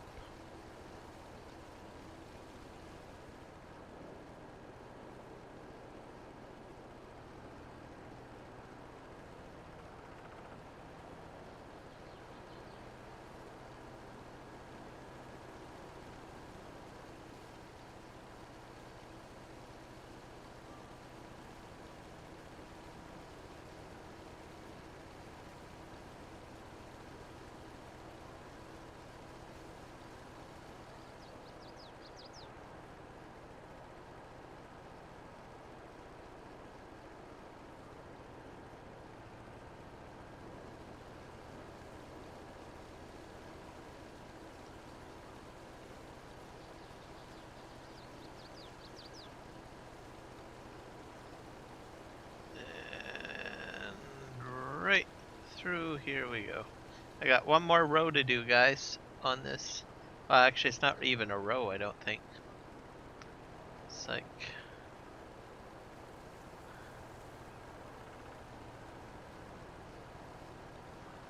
I will. When she gets back, I'll let her know you said goodnight.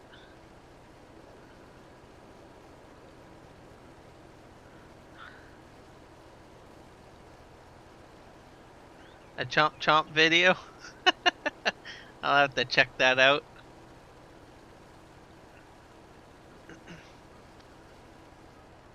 Well, boys and girls, ladies and gentlemen, the red beets are done.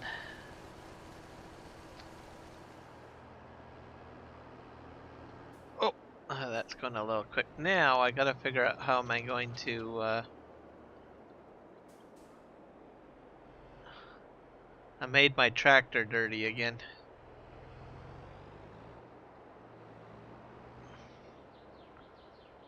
Oh, you know what? I wonder. I think this pickup wagon thing will pick up my crops too. I'm gonna give it a shot. I think it might work. But I do.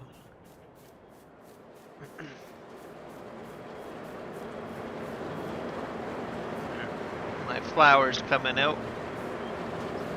Because I think Mark Thor upgraded the pickup thing to do that. Oh.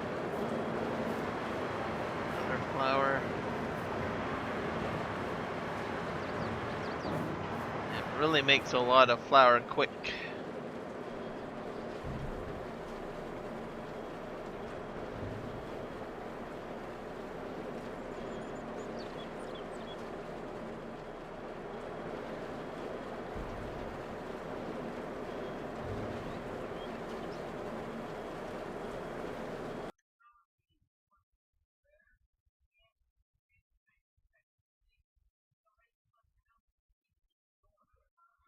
My bit rate?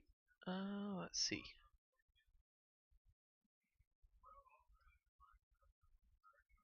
Oh yeah, I can't really bring it up, the settings. It should be YouTube requirements.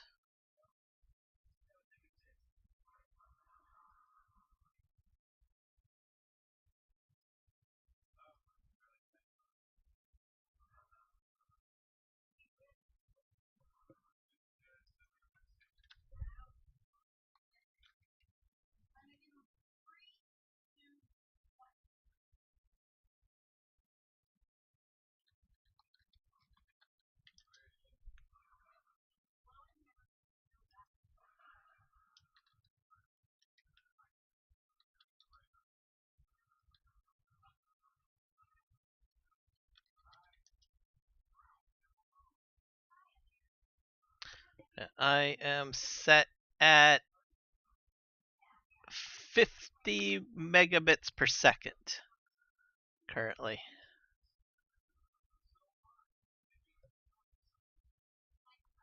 Or wait, no. Yeah. No. Hold on a sec. 24 megabits per second is currently my bit rate.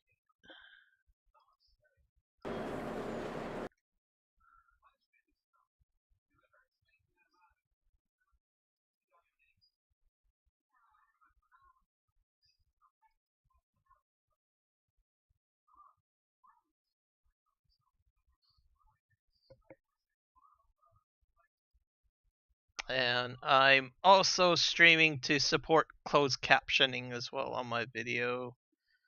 And I am not using RTMP. I'm not using that.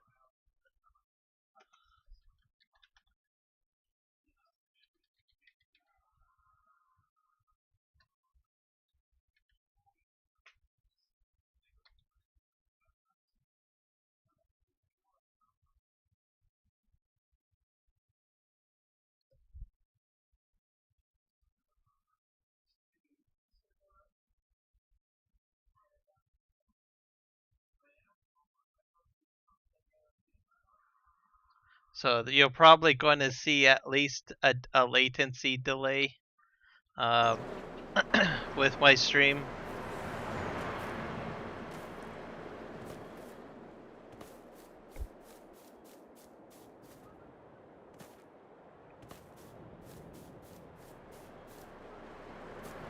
I generally will always have closed captioning on. If I have that turned off, usually I'm more in sync. But I'm more inclined to support closed captioning turned on. I have some viewers that like to watch my videos after with the closed captioning on, or during my live streams that are from other countries and they use it to translate what I'm trying to say in English.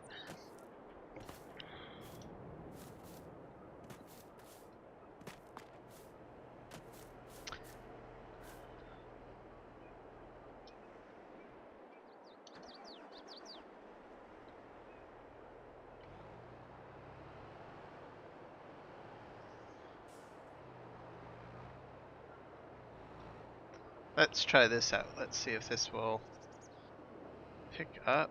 I don't know.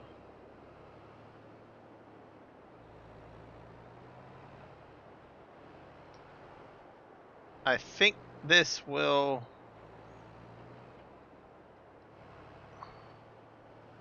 pick up the red beets. I'm not sure. I can't remember if he actually set this to do it. It might not work. No, it's not working. I thought he had a variation that did that, but I don't think it does. It was worthwhile to try. Alright, let's go over here.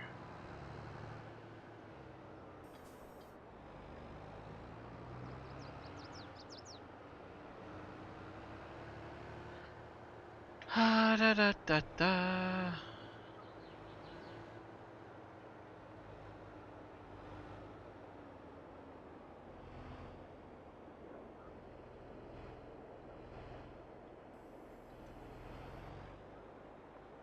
I need to fold out the pipe. I think I need to bring the truck a bit closer. I need another truck though, because that one is full.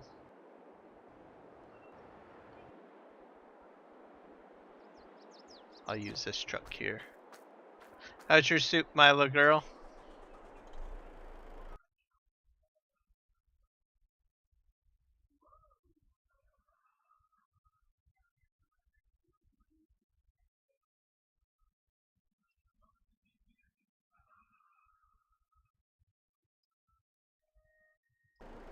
Alright, let's head this way.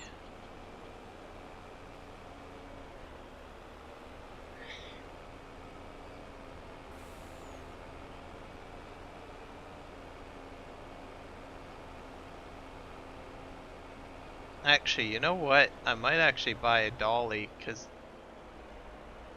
I believe the dolly will spawn over there, if I'm not mistaken.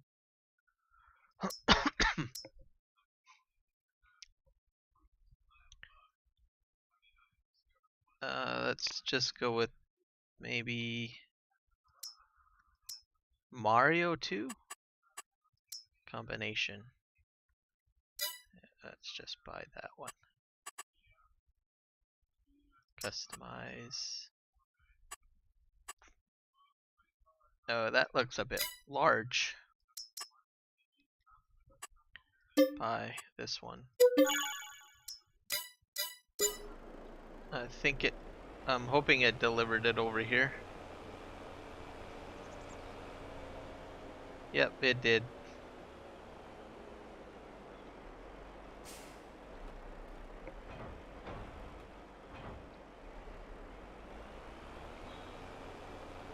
I got all sorts of trucks over here now. Alright.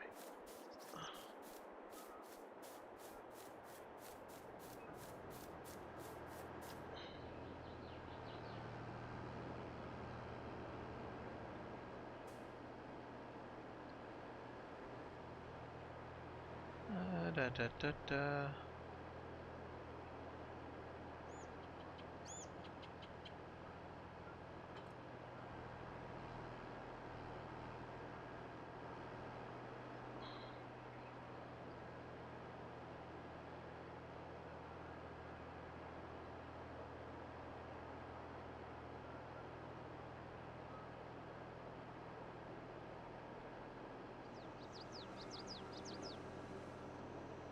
I don't even know what I put in there. Let's see.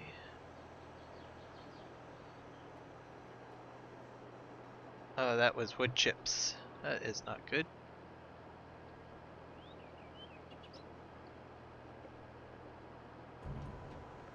I'll dump out the wood chips.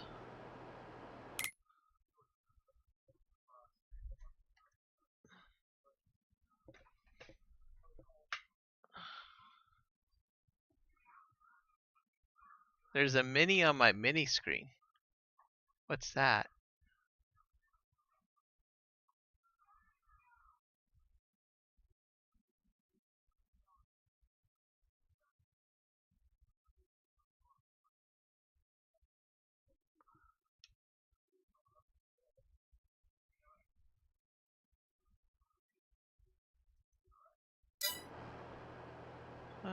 Da, da, da, da, da. Okay, do I have to lower that? I don't know. Okay, it's picking it up. Oh dear.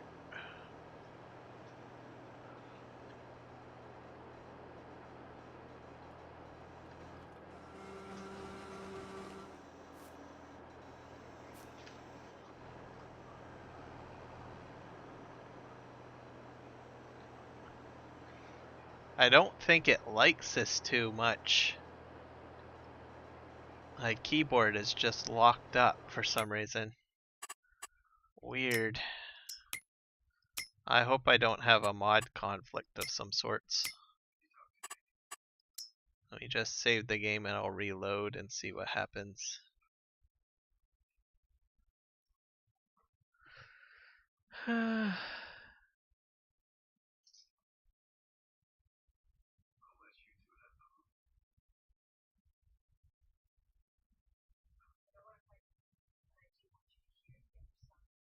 Oh, the one. Yes, that's my crash counter. So I crashed once so far during this live stream. That's why it's showing up as a 1.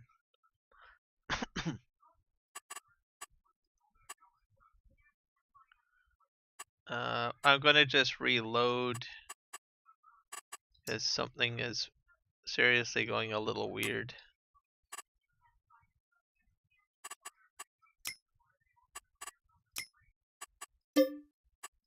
with that combination. I've never tried it before, so I'm not sure if it's because of the trailer or something else. Yeah, I crashed once. Actually, I'm probably missing one piece of the wording on that. Let's see.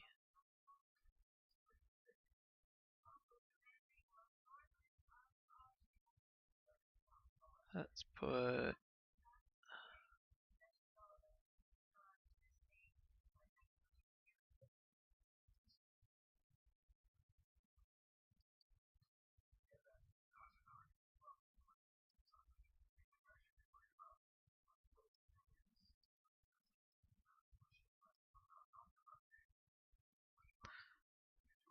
I think the wording is not showing up. That's why. Let's see. Oh, I hope I didn't delete the wording. I might have did that. Oh well. I'll have to add it back. Let's see. Text.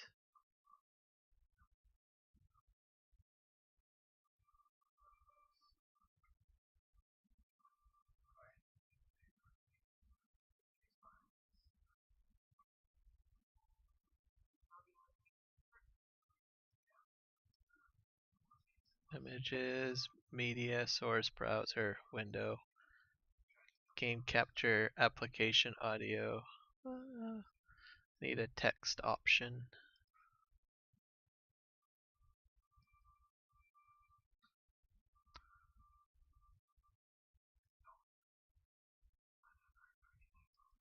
And this one will do.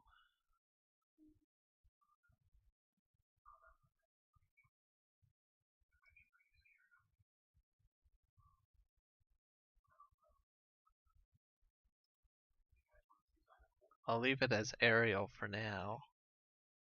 And color to green.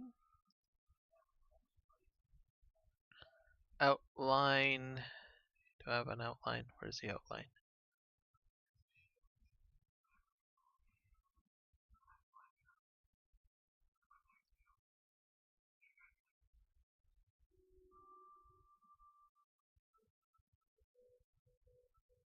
Yeah, outline. White's fine.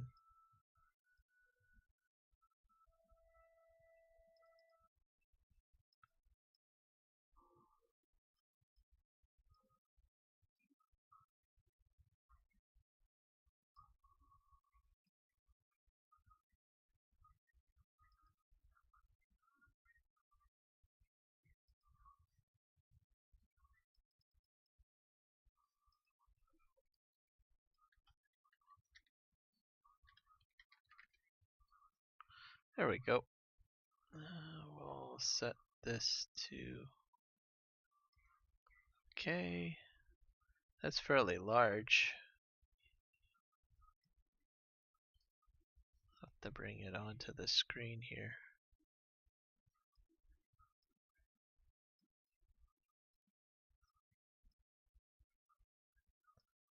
Grab this.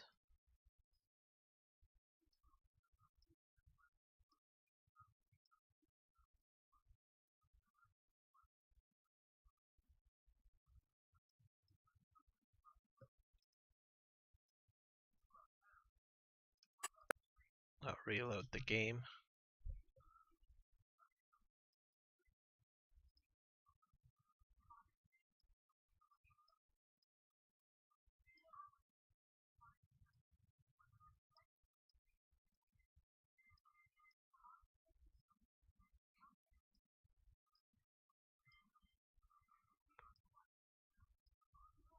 This box is just huge.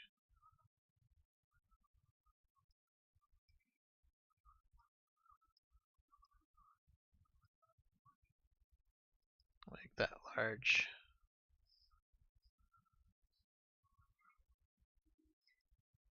Oh well. I think it's way larger than what I had expected it to be. I'll just hide it for now. I'll fix it later. I must have deleted the wording for it. Excuse me. Let's get the game back up. And then I'll have to figure out why.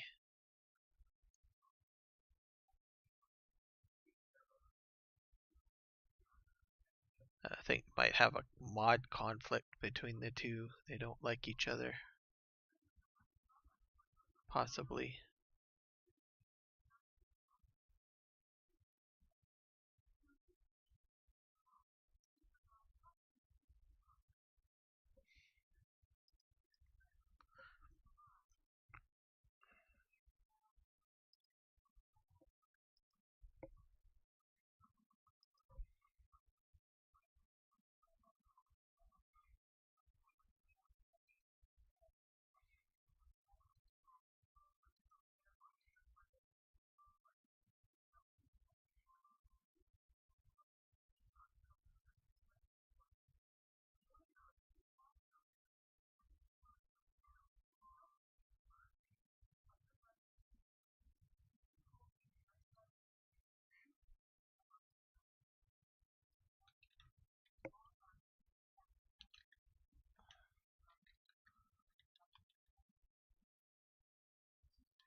Alright, slowly loading.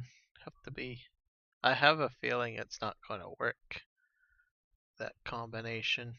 I've seen goofy things happen with two mods before. Well, it's loading. I'm gonna check out your video that you posted, Milo girl.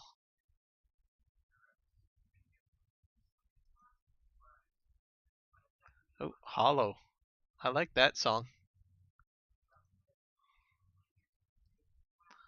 I'm gonna add it to my list.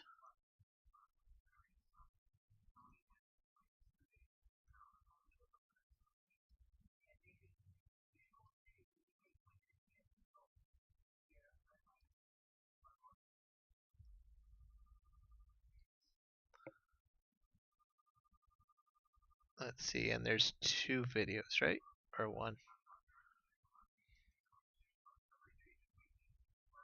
Oh yeah, they're 2 different songs. Hollow.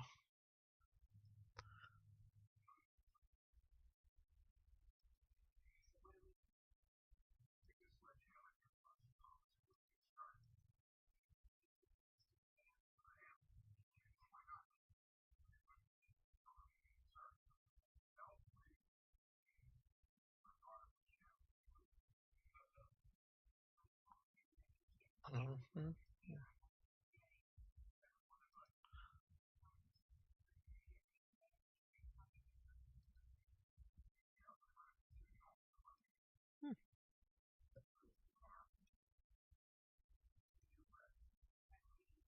Add them to my music list.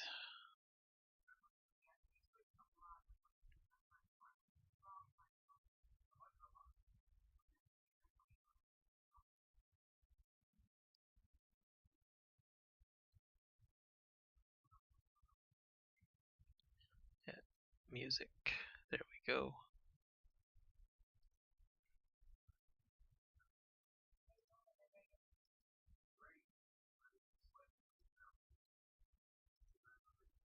There we go. Thank you for the mini songs. I've just added them to basically my playlists to be saved for later. Because sometimes I'll usually bring up my playlist and listen. Alright, we're back in. I have a feeling that the mod's not going to work. Let's see. It could be that it might be the trailer.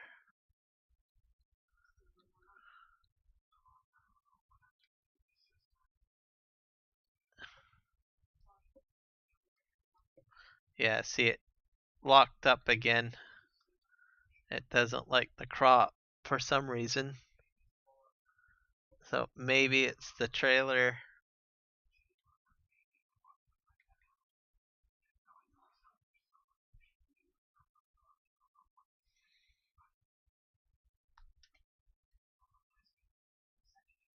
Yeah, it definitely doesn't like it, that's for sure. For some reason.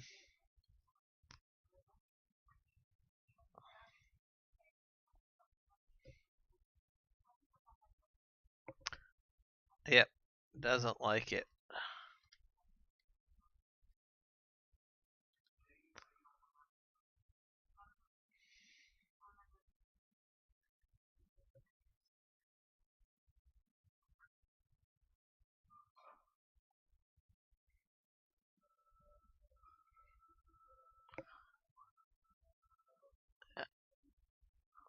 So, I'm just gonna do one more reboot, because when it goes wackadoodle like this, it just doesn't go very well.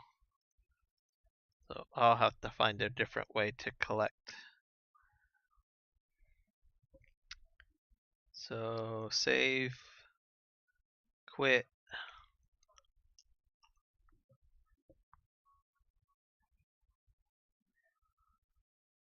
Yeah, some sort of conflict with the mods.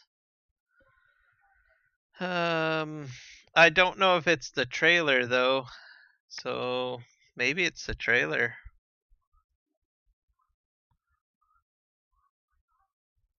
You know what this means? I gotta load up my test map then. And see what I can do. I rather do it on my test map than on my save game. So let's just do that, and then I will choose maybe a different trailer.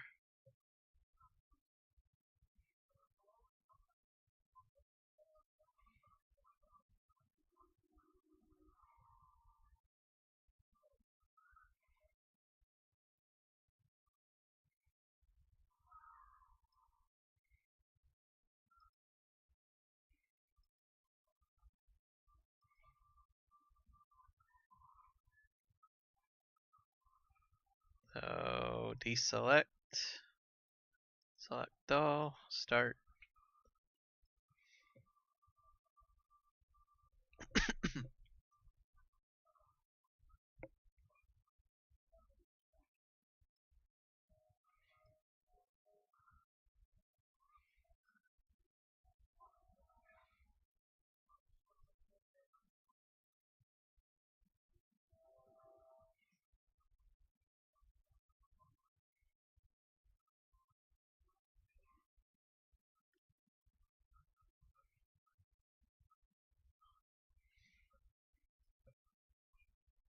Luckily, I get the I've got a test map set up, so for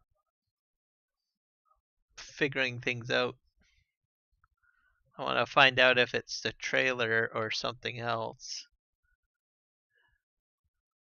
Could be the trailer combination, or it could be the pickup itself. I don't know. Let's see. Because some people had it working with that pickup, so.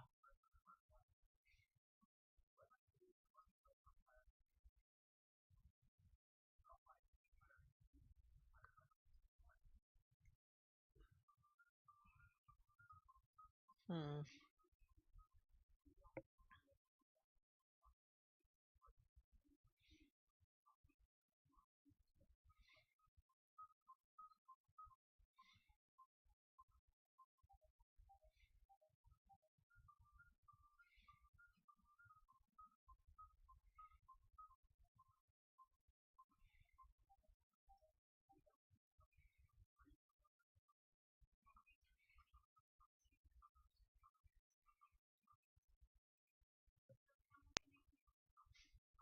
I was picking up red beets, but it's supposed to use the front header, but it didn't seem to be working for some reason. It's locking up. But I experienced that too with some of my testing with something else to do with those two crops, but I can't remember what it was now.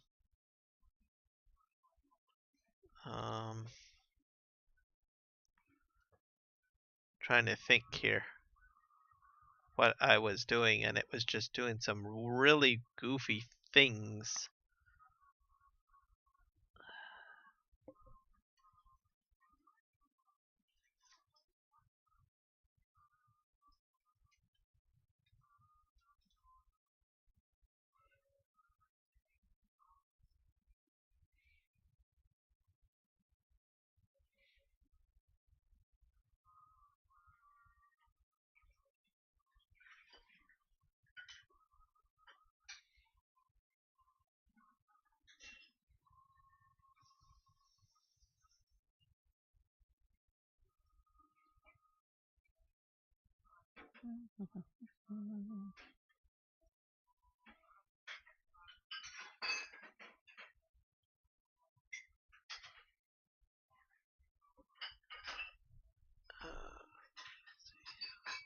Okay. All right. Let's just tab, tab, tab, tab. Welcome everybody to my test map. I do believe I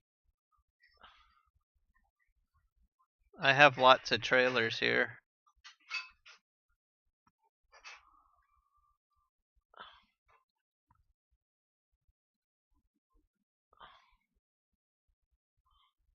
I'm gonna take this trailer anyways. I got all sorts of. It's a mess on this test map. I gotta fix a lot of stuff here. It's a test map. Go figure. Could be a little bit nicer, I guess. So let's get the pickup first. I think that was under miscellaneous, if I'm not mistaken.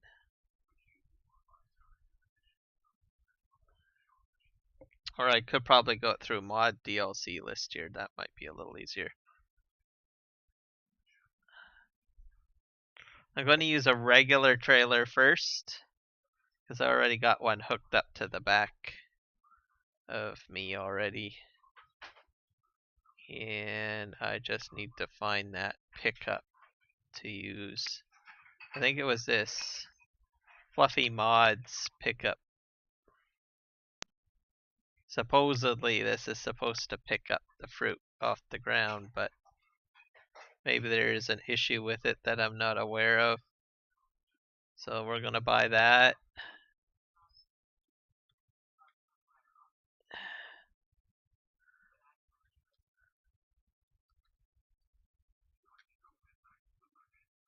Well, connect it to the front of the trailer. And then what I'm going to do is I'm just gonna fill this trailer with the 3 products, I guess. And then dump to the ground and then try picking it up.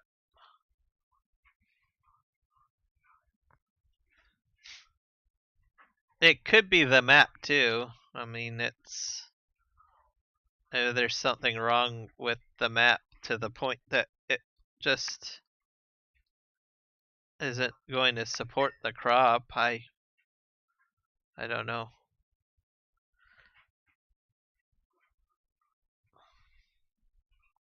It grows it. All right, let's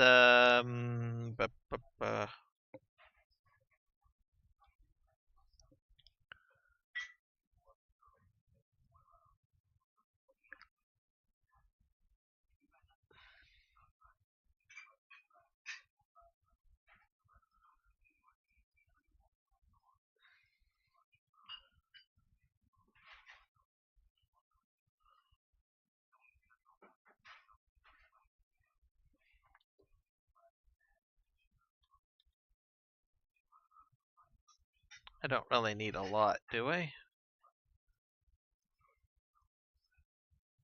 Grass, hay, straw, snow, roads. This is going to take a while to find what I need. It's, oh, carrots. Let's try carrots first.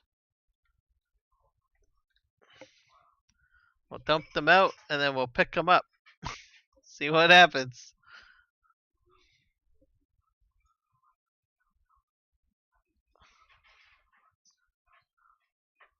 Let's see what happens. Basically, the steering locks up is what goes on. Well, it's going in. Okay, that works. Alright. I'm gonna just put my pile over here, by the way, because I'm gonna have to use the Mark Thor trailer. Because if there is a problem with picking it up, I might have to let him know something wackadoodle's going on. Okay, that's empty. I might try a standard map though. Oh, that's kind of interesting.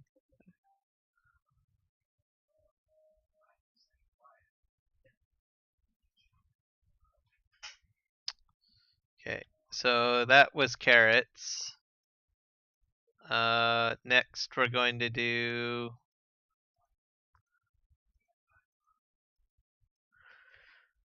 parsnips or red beets, I think.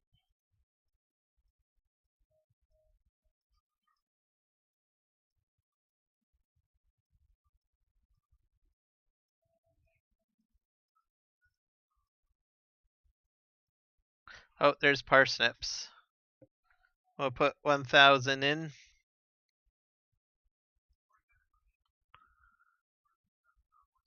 Alright.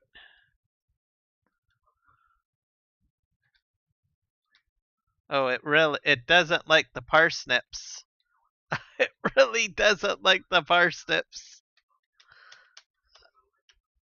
Yeah, it does not like it. Liked the carrots just fine.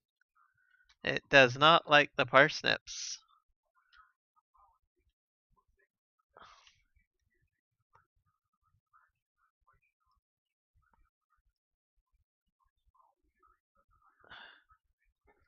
It's not even trying to pick it up. That's crazy. Maybe it's this pickup. I wonder if there's another pickup in the. I think a PV Canyon Crossing has its own pickup. There's the Brook All in One. I'll try that and see what that does. Oops. That one comes with the map. Let's just reset that tractor, I think.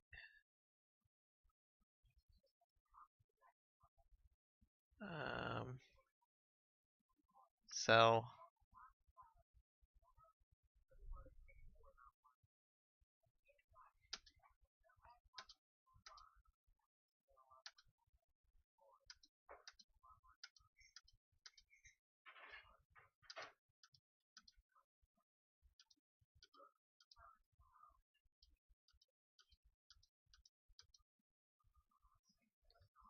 There we go.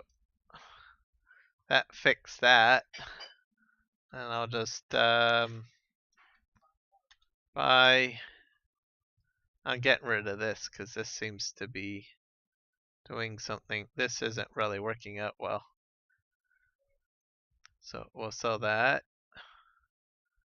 And we will go back into the mod list and we will cry this thing.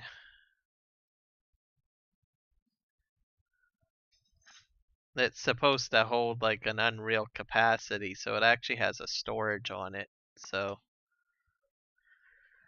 go figure. And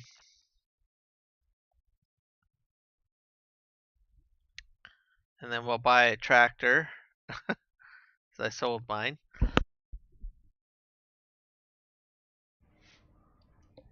We'll go with the mediums. We'll bring. We'll do.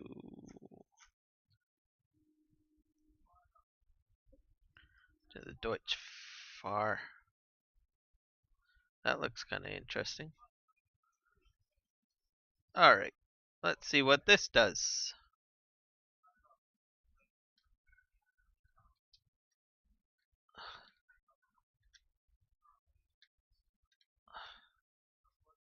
Oh, well, maybe I still have to reboot the map.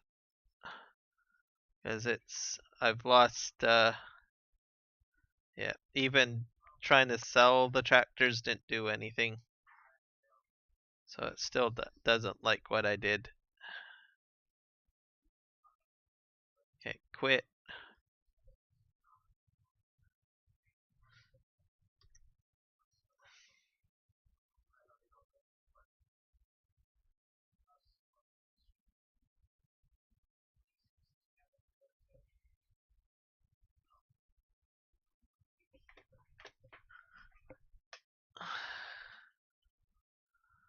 Oh. Well, something goofy's going on there. That's all I can say. I have a feeling it has to do with the map, I think. And the mod conflict.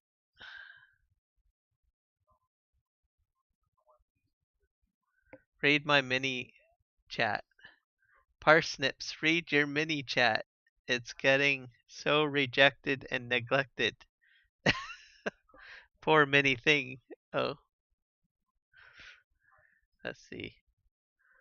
Go inside the big mini glassy building. I want to see what it looks like on the mini inside. Walk through the mini floors, mini. Okay, yeah, I can do that. I know use different mods, trailers, contract. It was messed up anyways. There is another way. Poor mini Parsnips. Read the chat. Read the chat. I haven't done Parsnips. Look at how he is rejecting and neglecting his poor mini chat. I'm sorry, I'm sorry. But you actually bring up a good point about the glass building, which I should probably show because actually there's some special stuff in there. And I haven't really. I know that there's special stuff in there, but I actually haven't really gone into it myself. So we'll do that now because if I'm not mistaken, there's some tractors in there, and there is different floors to give thanks to the different modders that created the map, if I'm not mistaken. So I will probably take a gander in there. I've been meaning to do that, but I never got around to it. I just ended up playing the game. So I think we'll do that just as a quick walkthrough.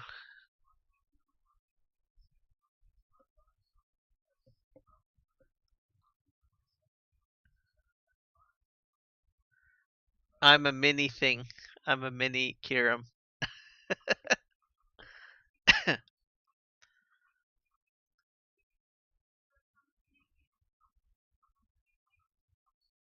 Oh, it's at 20%. This is not good.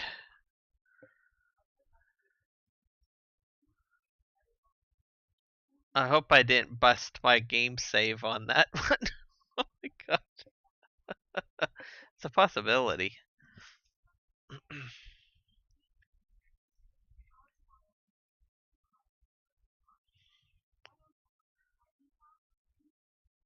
No, it's still trying to load. It's just. There we go. The circle is spinning. It's going up now. Thought I broke it.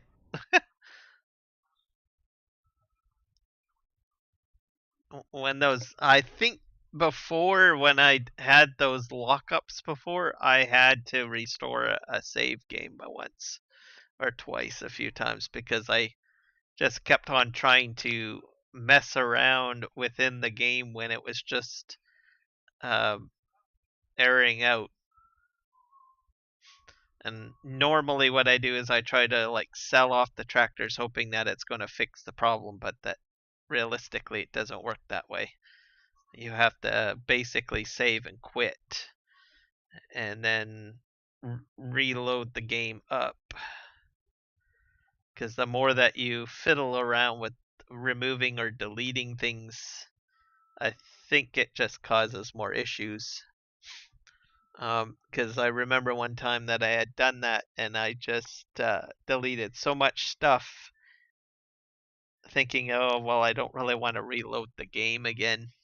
And then I had to actually restore a previous save because it would not load after doing that.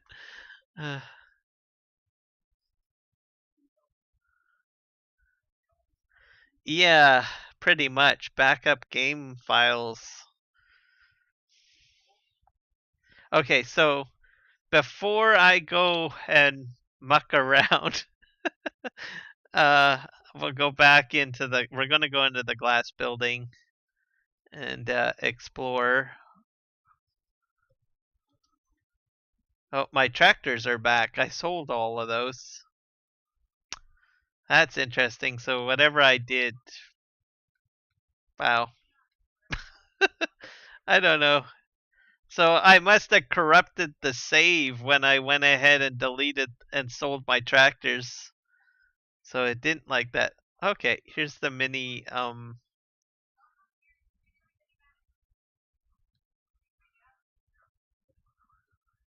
so we have Papa Kent who donated $100.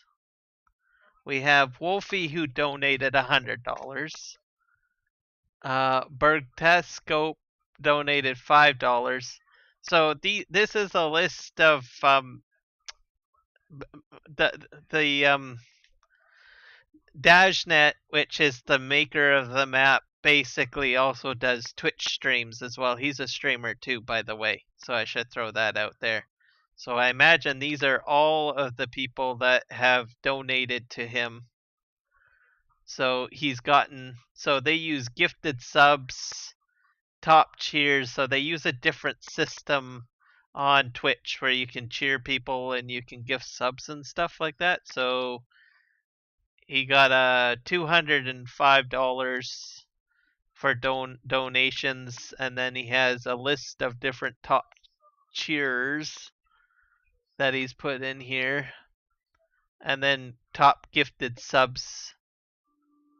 Some, I guess cheers was 25,000 for Wolfie. Jacob was 10,000.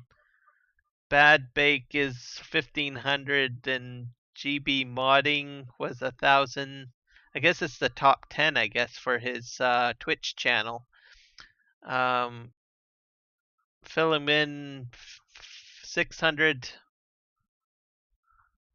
No, not $25,000. That was just cheers. So think of it as you putting like 25,000 flowers in a chat. Think of it that way. So Wolfie put in like maybe 25,000 flowers, I think. I guess that's the way to do it, to think of it, I guess. And then top gifted subs is where he has subscriptions get gifted off to people to join his channel or his community. And I guess Papa55 can gifted like 60 times to other viewers on Twitch. This was for August, I guess. And then this was his September list. So it was Kobuma $125, Flankum $50, David Miller, that's a familiar name, $34.59. Their Aston $20 and Sample Stir 20,000 and Agent 7771. One is in there. Agent 7771, $3.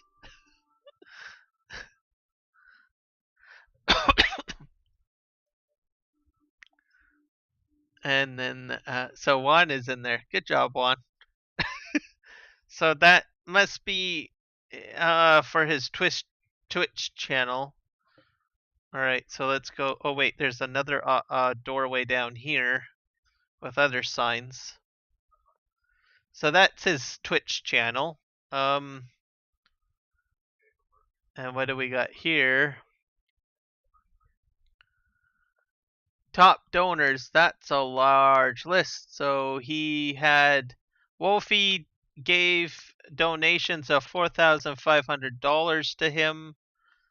His second place was $2,475,000. Around to it 444 donated $2,390. Pimp in the Box donated $1,780.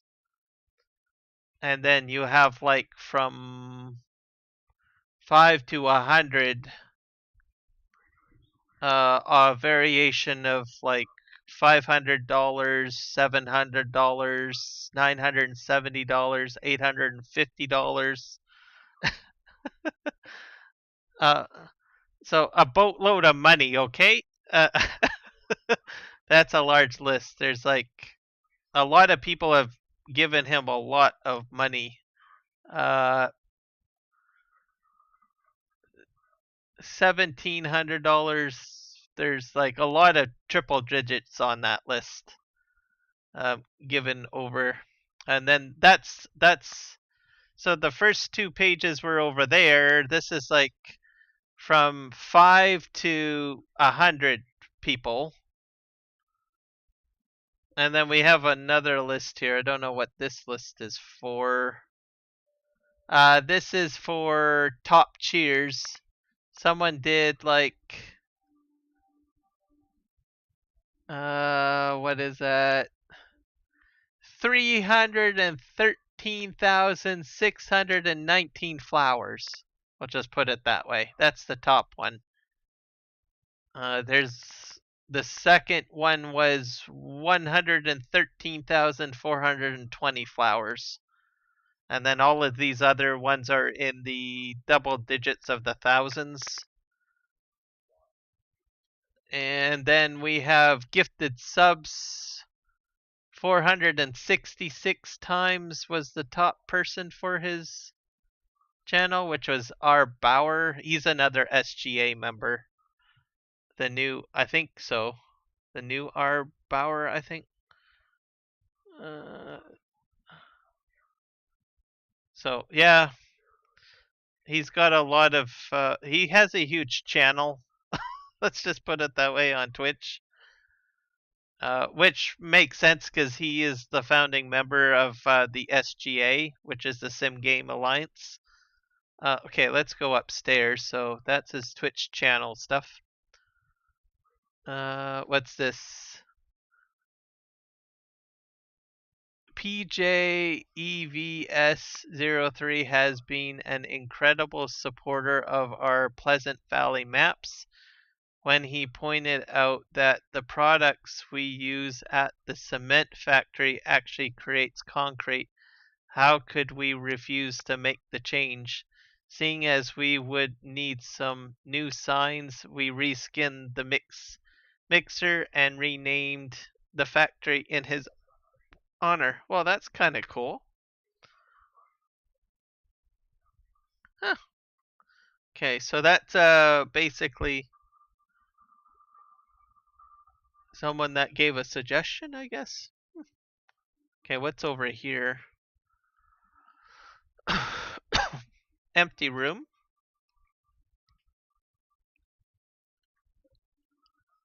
Lars Monson, so Twitch TV, so he's another Twitch streamer.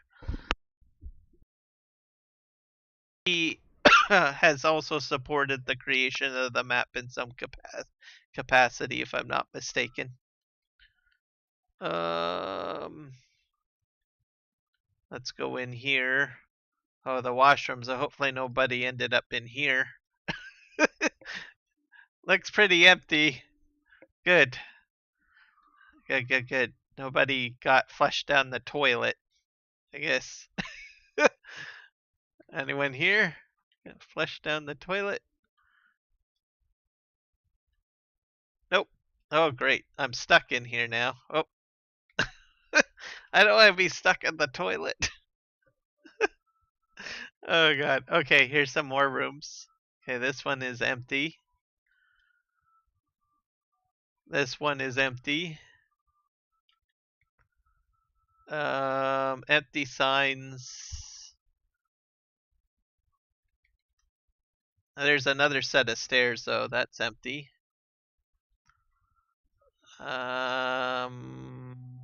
Here's another. What is this?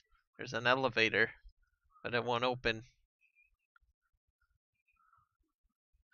I don't know. I don't want to end up in the toilet. Okay. I'm just saying.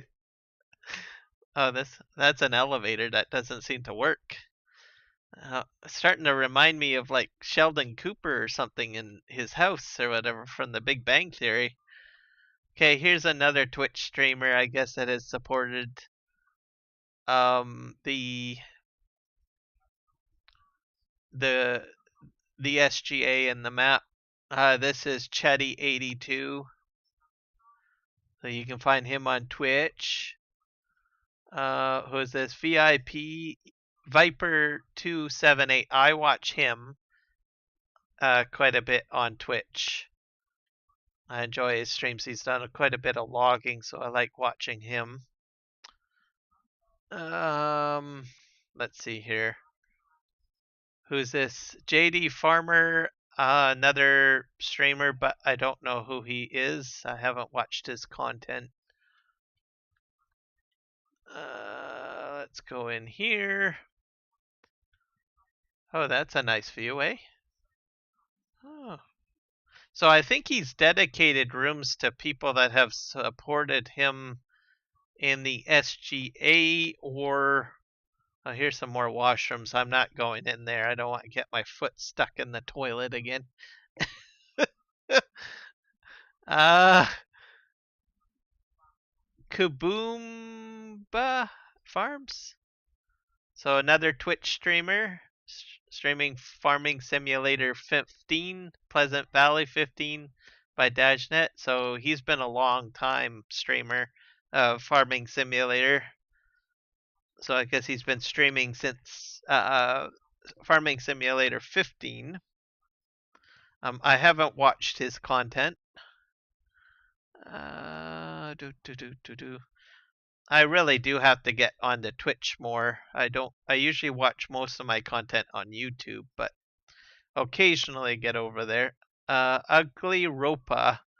It may not have been the prettiest piece of farm equipment, but it was all we had to work with in FS 2013. As the one machine that could harvest any root crop, it became a vital piece of almost every farmer's fleet. So that's a fun fact. Dave has been, I think, building maps and playing farming sims since like the early days of farm sim. And so he's like, I guess you could say like a dinosaur when it comes to farm sim. What is this? Thernadad's storage solutions. Uh, Thernadad was the first ever contributor to donate more than $500. In recognition of his generosity, we added a huge warehouse as a buildable object to the PV15 version 2 map. So this is kind of a history lesson of the previous PV maps he's built. So he's been building maps like since earlier games. So this is one of his contributors at the time. Shown here in 1 to 10 scale, a fitting tribute on his Muscum floor, I guess. Thanks, Dad. I don't know who that person is, but there you go. This is, I guess, the factory storage solution that they put in on that map in Farming Simulator 15. So pretty cool. All right. We're going to go up the stairs.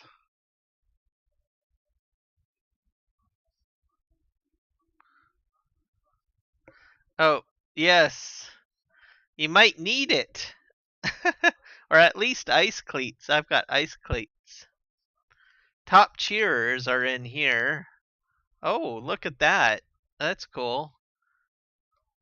For September was Master 86U, 14,400. Top cheers for October in 2020.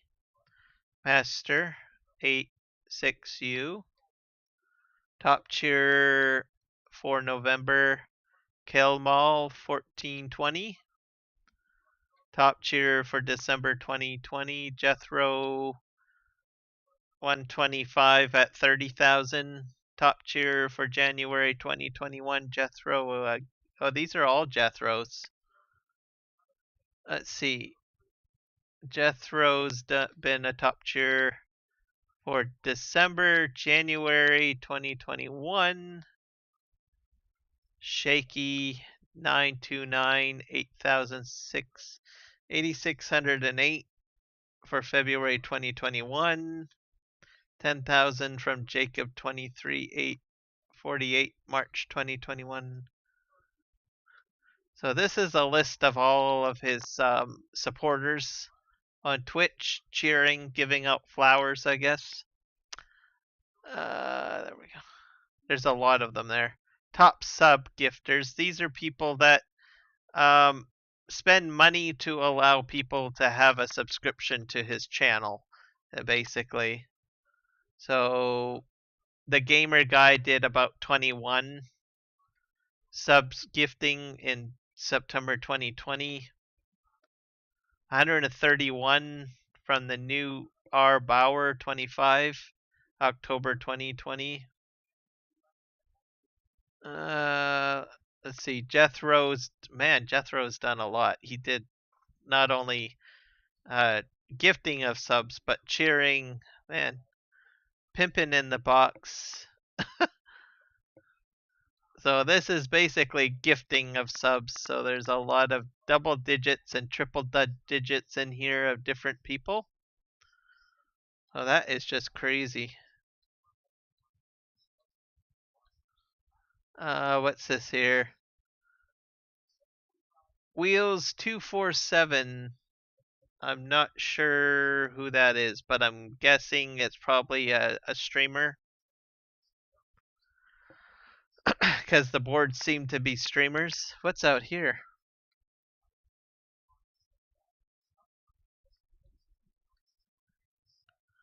Let's see. Another Twitch streamer, Negrath. He does YouTube and Twitch.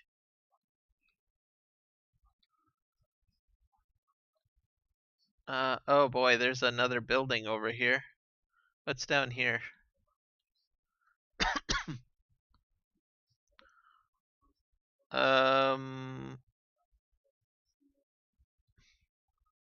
Chetty 82. No, I think I did this floor already.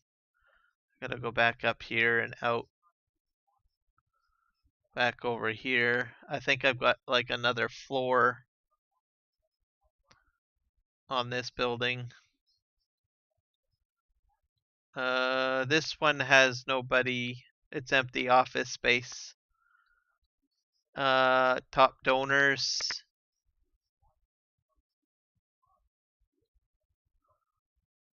That's a lot of top donors there. Let's go to the third floor. Another empty office space.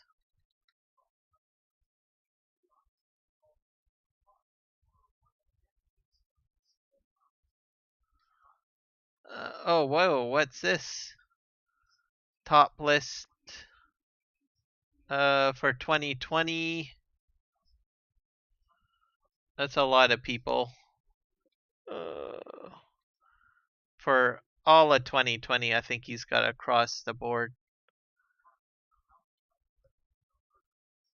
So basically, in summary, what this building is just to thank everyone that has supported his channel in some capacity and helped him with the SGA, and also for maybe contributing to the construction of the map or donating script to the map, anything of that nature, as I think is what he's pretty much put in here. So it's a monument to the entire SGA and all of the support he has received on his Twitch channel and YouTube channels, I think, essentially, over the years. So not just like the current year. It looks like it's dating back from the early stages when he first got into map development and doing maybe Twitch streams and YouTube streams and all sorts of stuff. I did not know this was in here. Actually, it's a pretty good way to thank people. I think it's a great idea. I mean, heck, if I was a map developer and I had a channel, I probably would do the same thing. Just thank everyone that has helped me out over the years and model something into the design of the map so that they're memorialized in some capacity. That's really cool. I like that. Let's go over here. I think this building has tractors in it, if I'm not mistaken.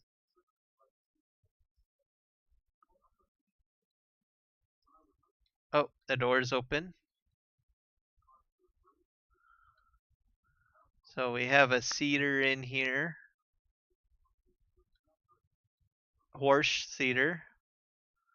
This is from, I think, Farming Simulator 15. What I've been told is that he's taken the old models of different mods or tractors from previous versions and put them in here. Here's a Case 2 600, Case IH Magnum 380, and we have this older New Holland 808TC.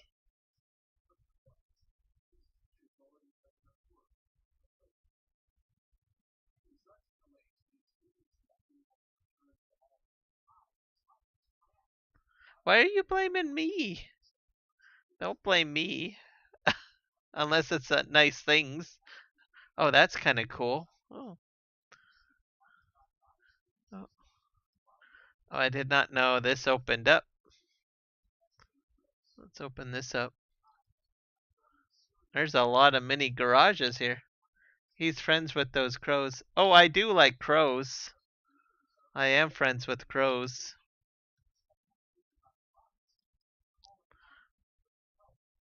Crows are nice if you're nice to them. Here's an old header. That's what we got here. Ooh, look at that. Amazon cedar, I guess, or spreader. Oh, a plow. Ugh. Oh, look at this. Wow, a fair.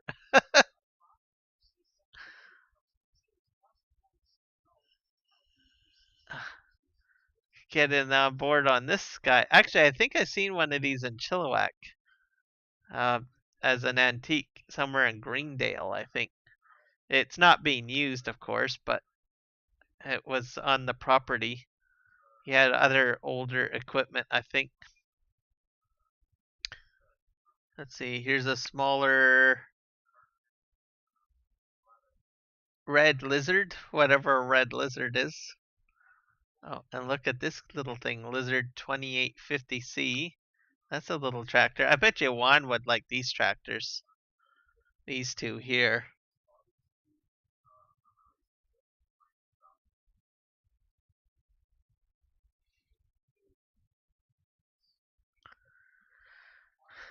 And this is the header.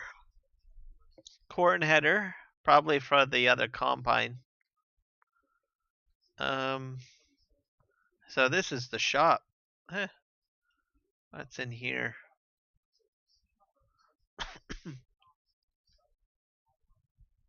Too bad I can't get inside of these and drive them away. But all the doors open up. Little offices.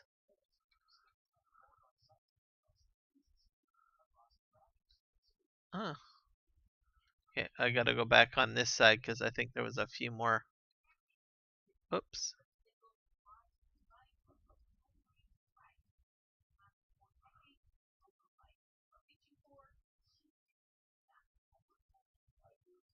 Okay, let's see here.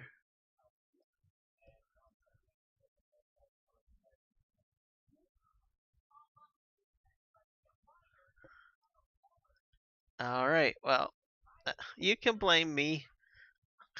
I also have some coworkers too that I work with that like to feed the crows or are friendly with crows.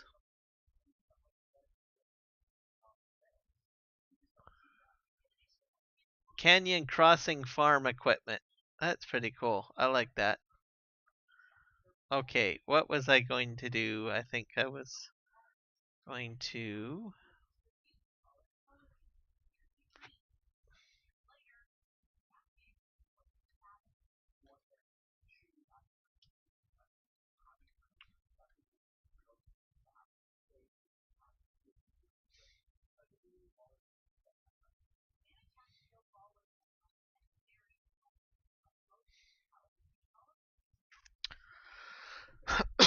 I think it's Parsnips that it had problems with.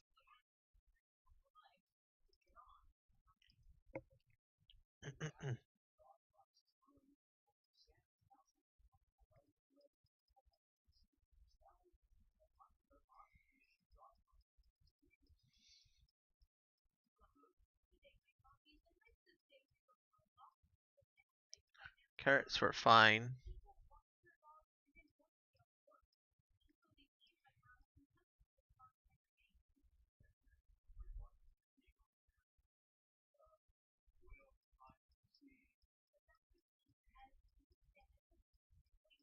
Where's parsnips? Pumpkin? There we go. We're gonna put in 1,000 liters, I think.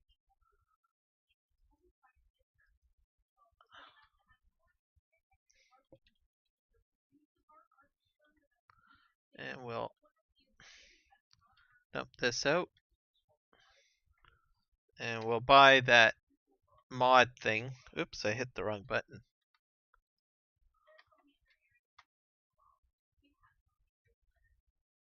Oh. Now it's acting weird again. Why is it acting weird?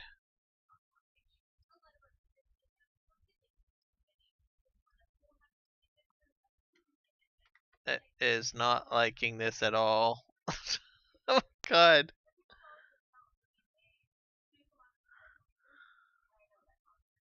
Alright, have a good night, my little girl.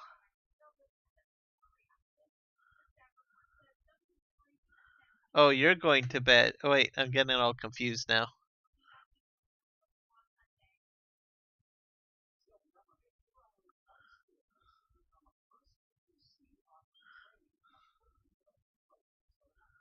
Alright, have a good night, Jess. I don't know what happened. This is just crazy. I have to control alt delete this one. For some reason, it does not like the new crops. So maybe I'd have to use a front end loader.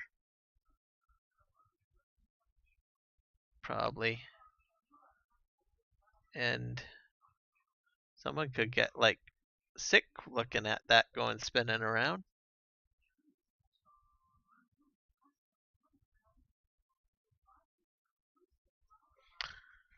Oh.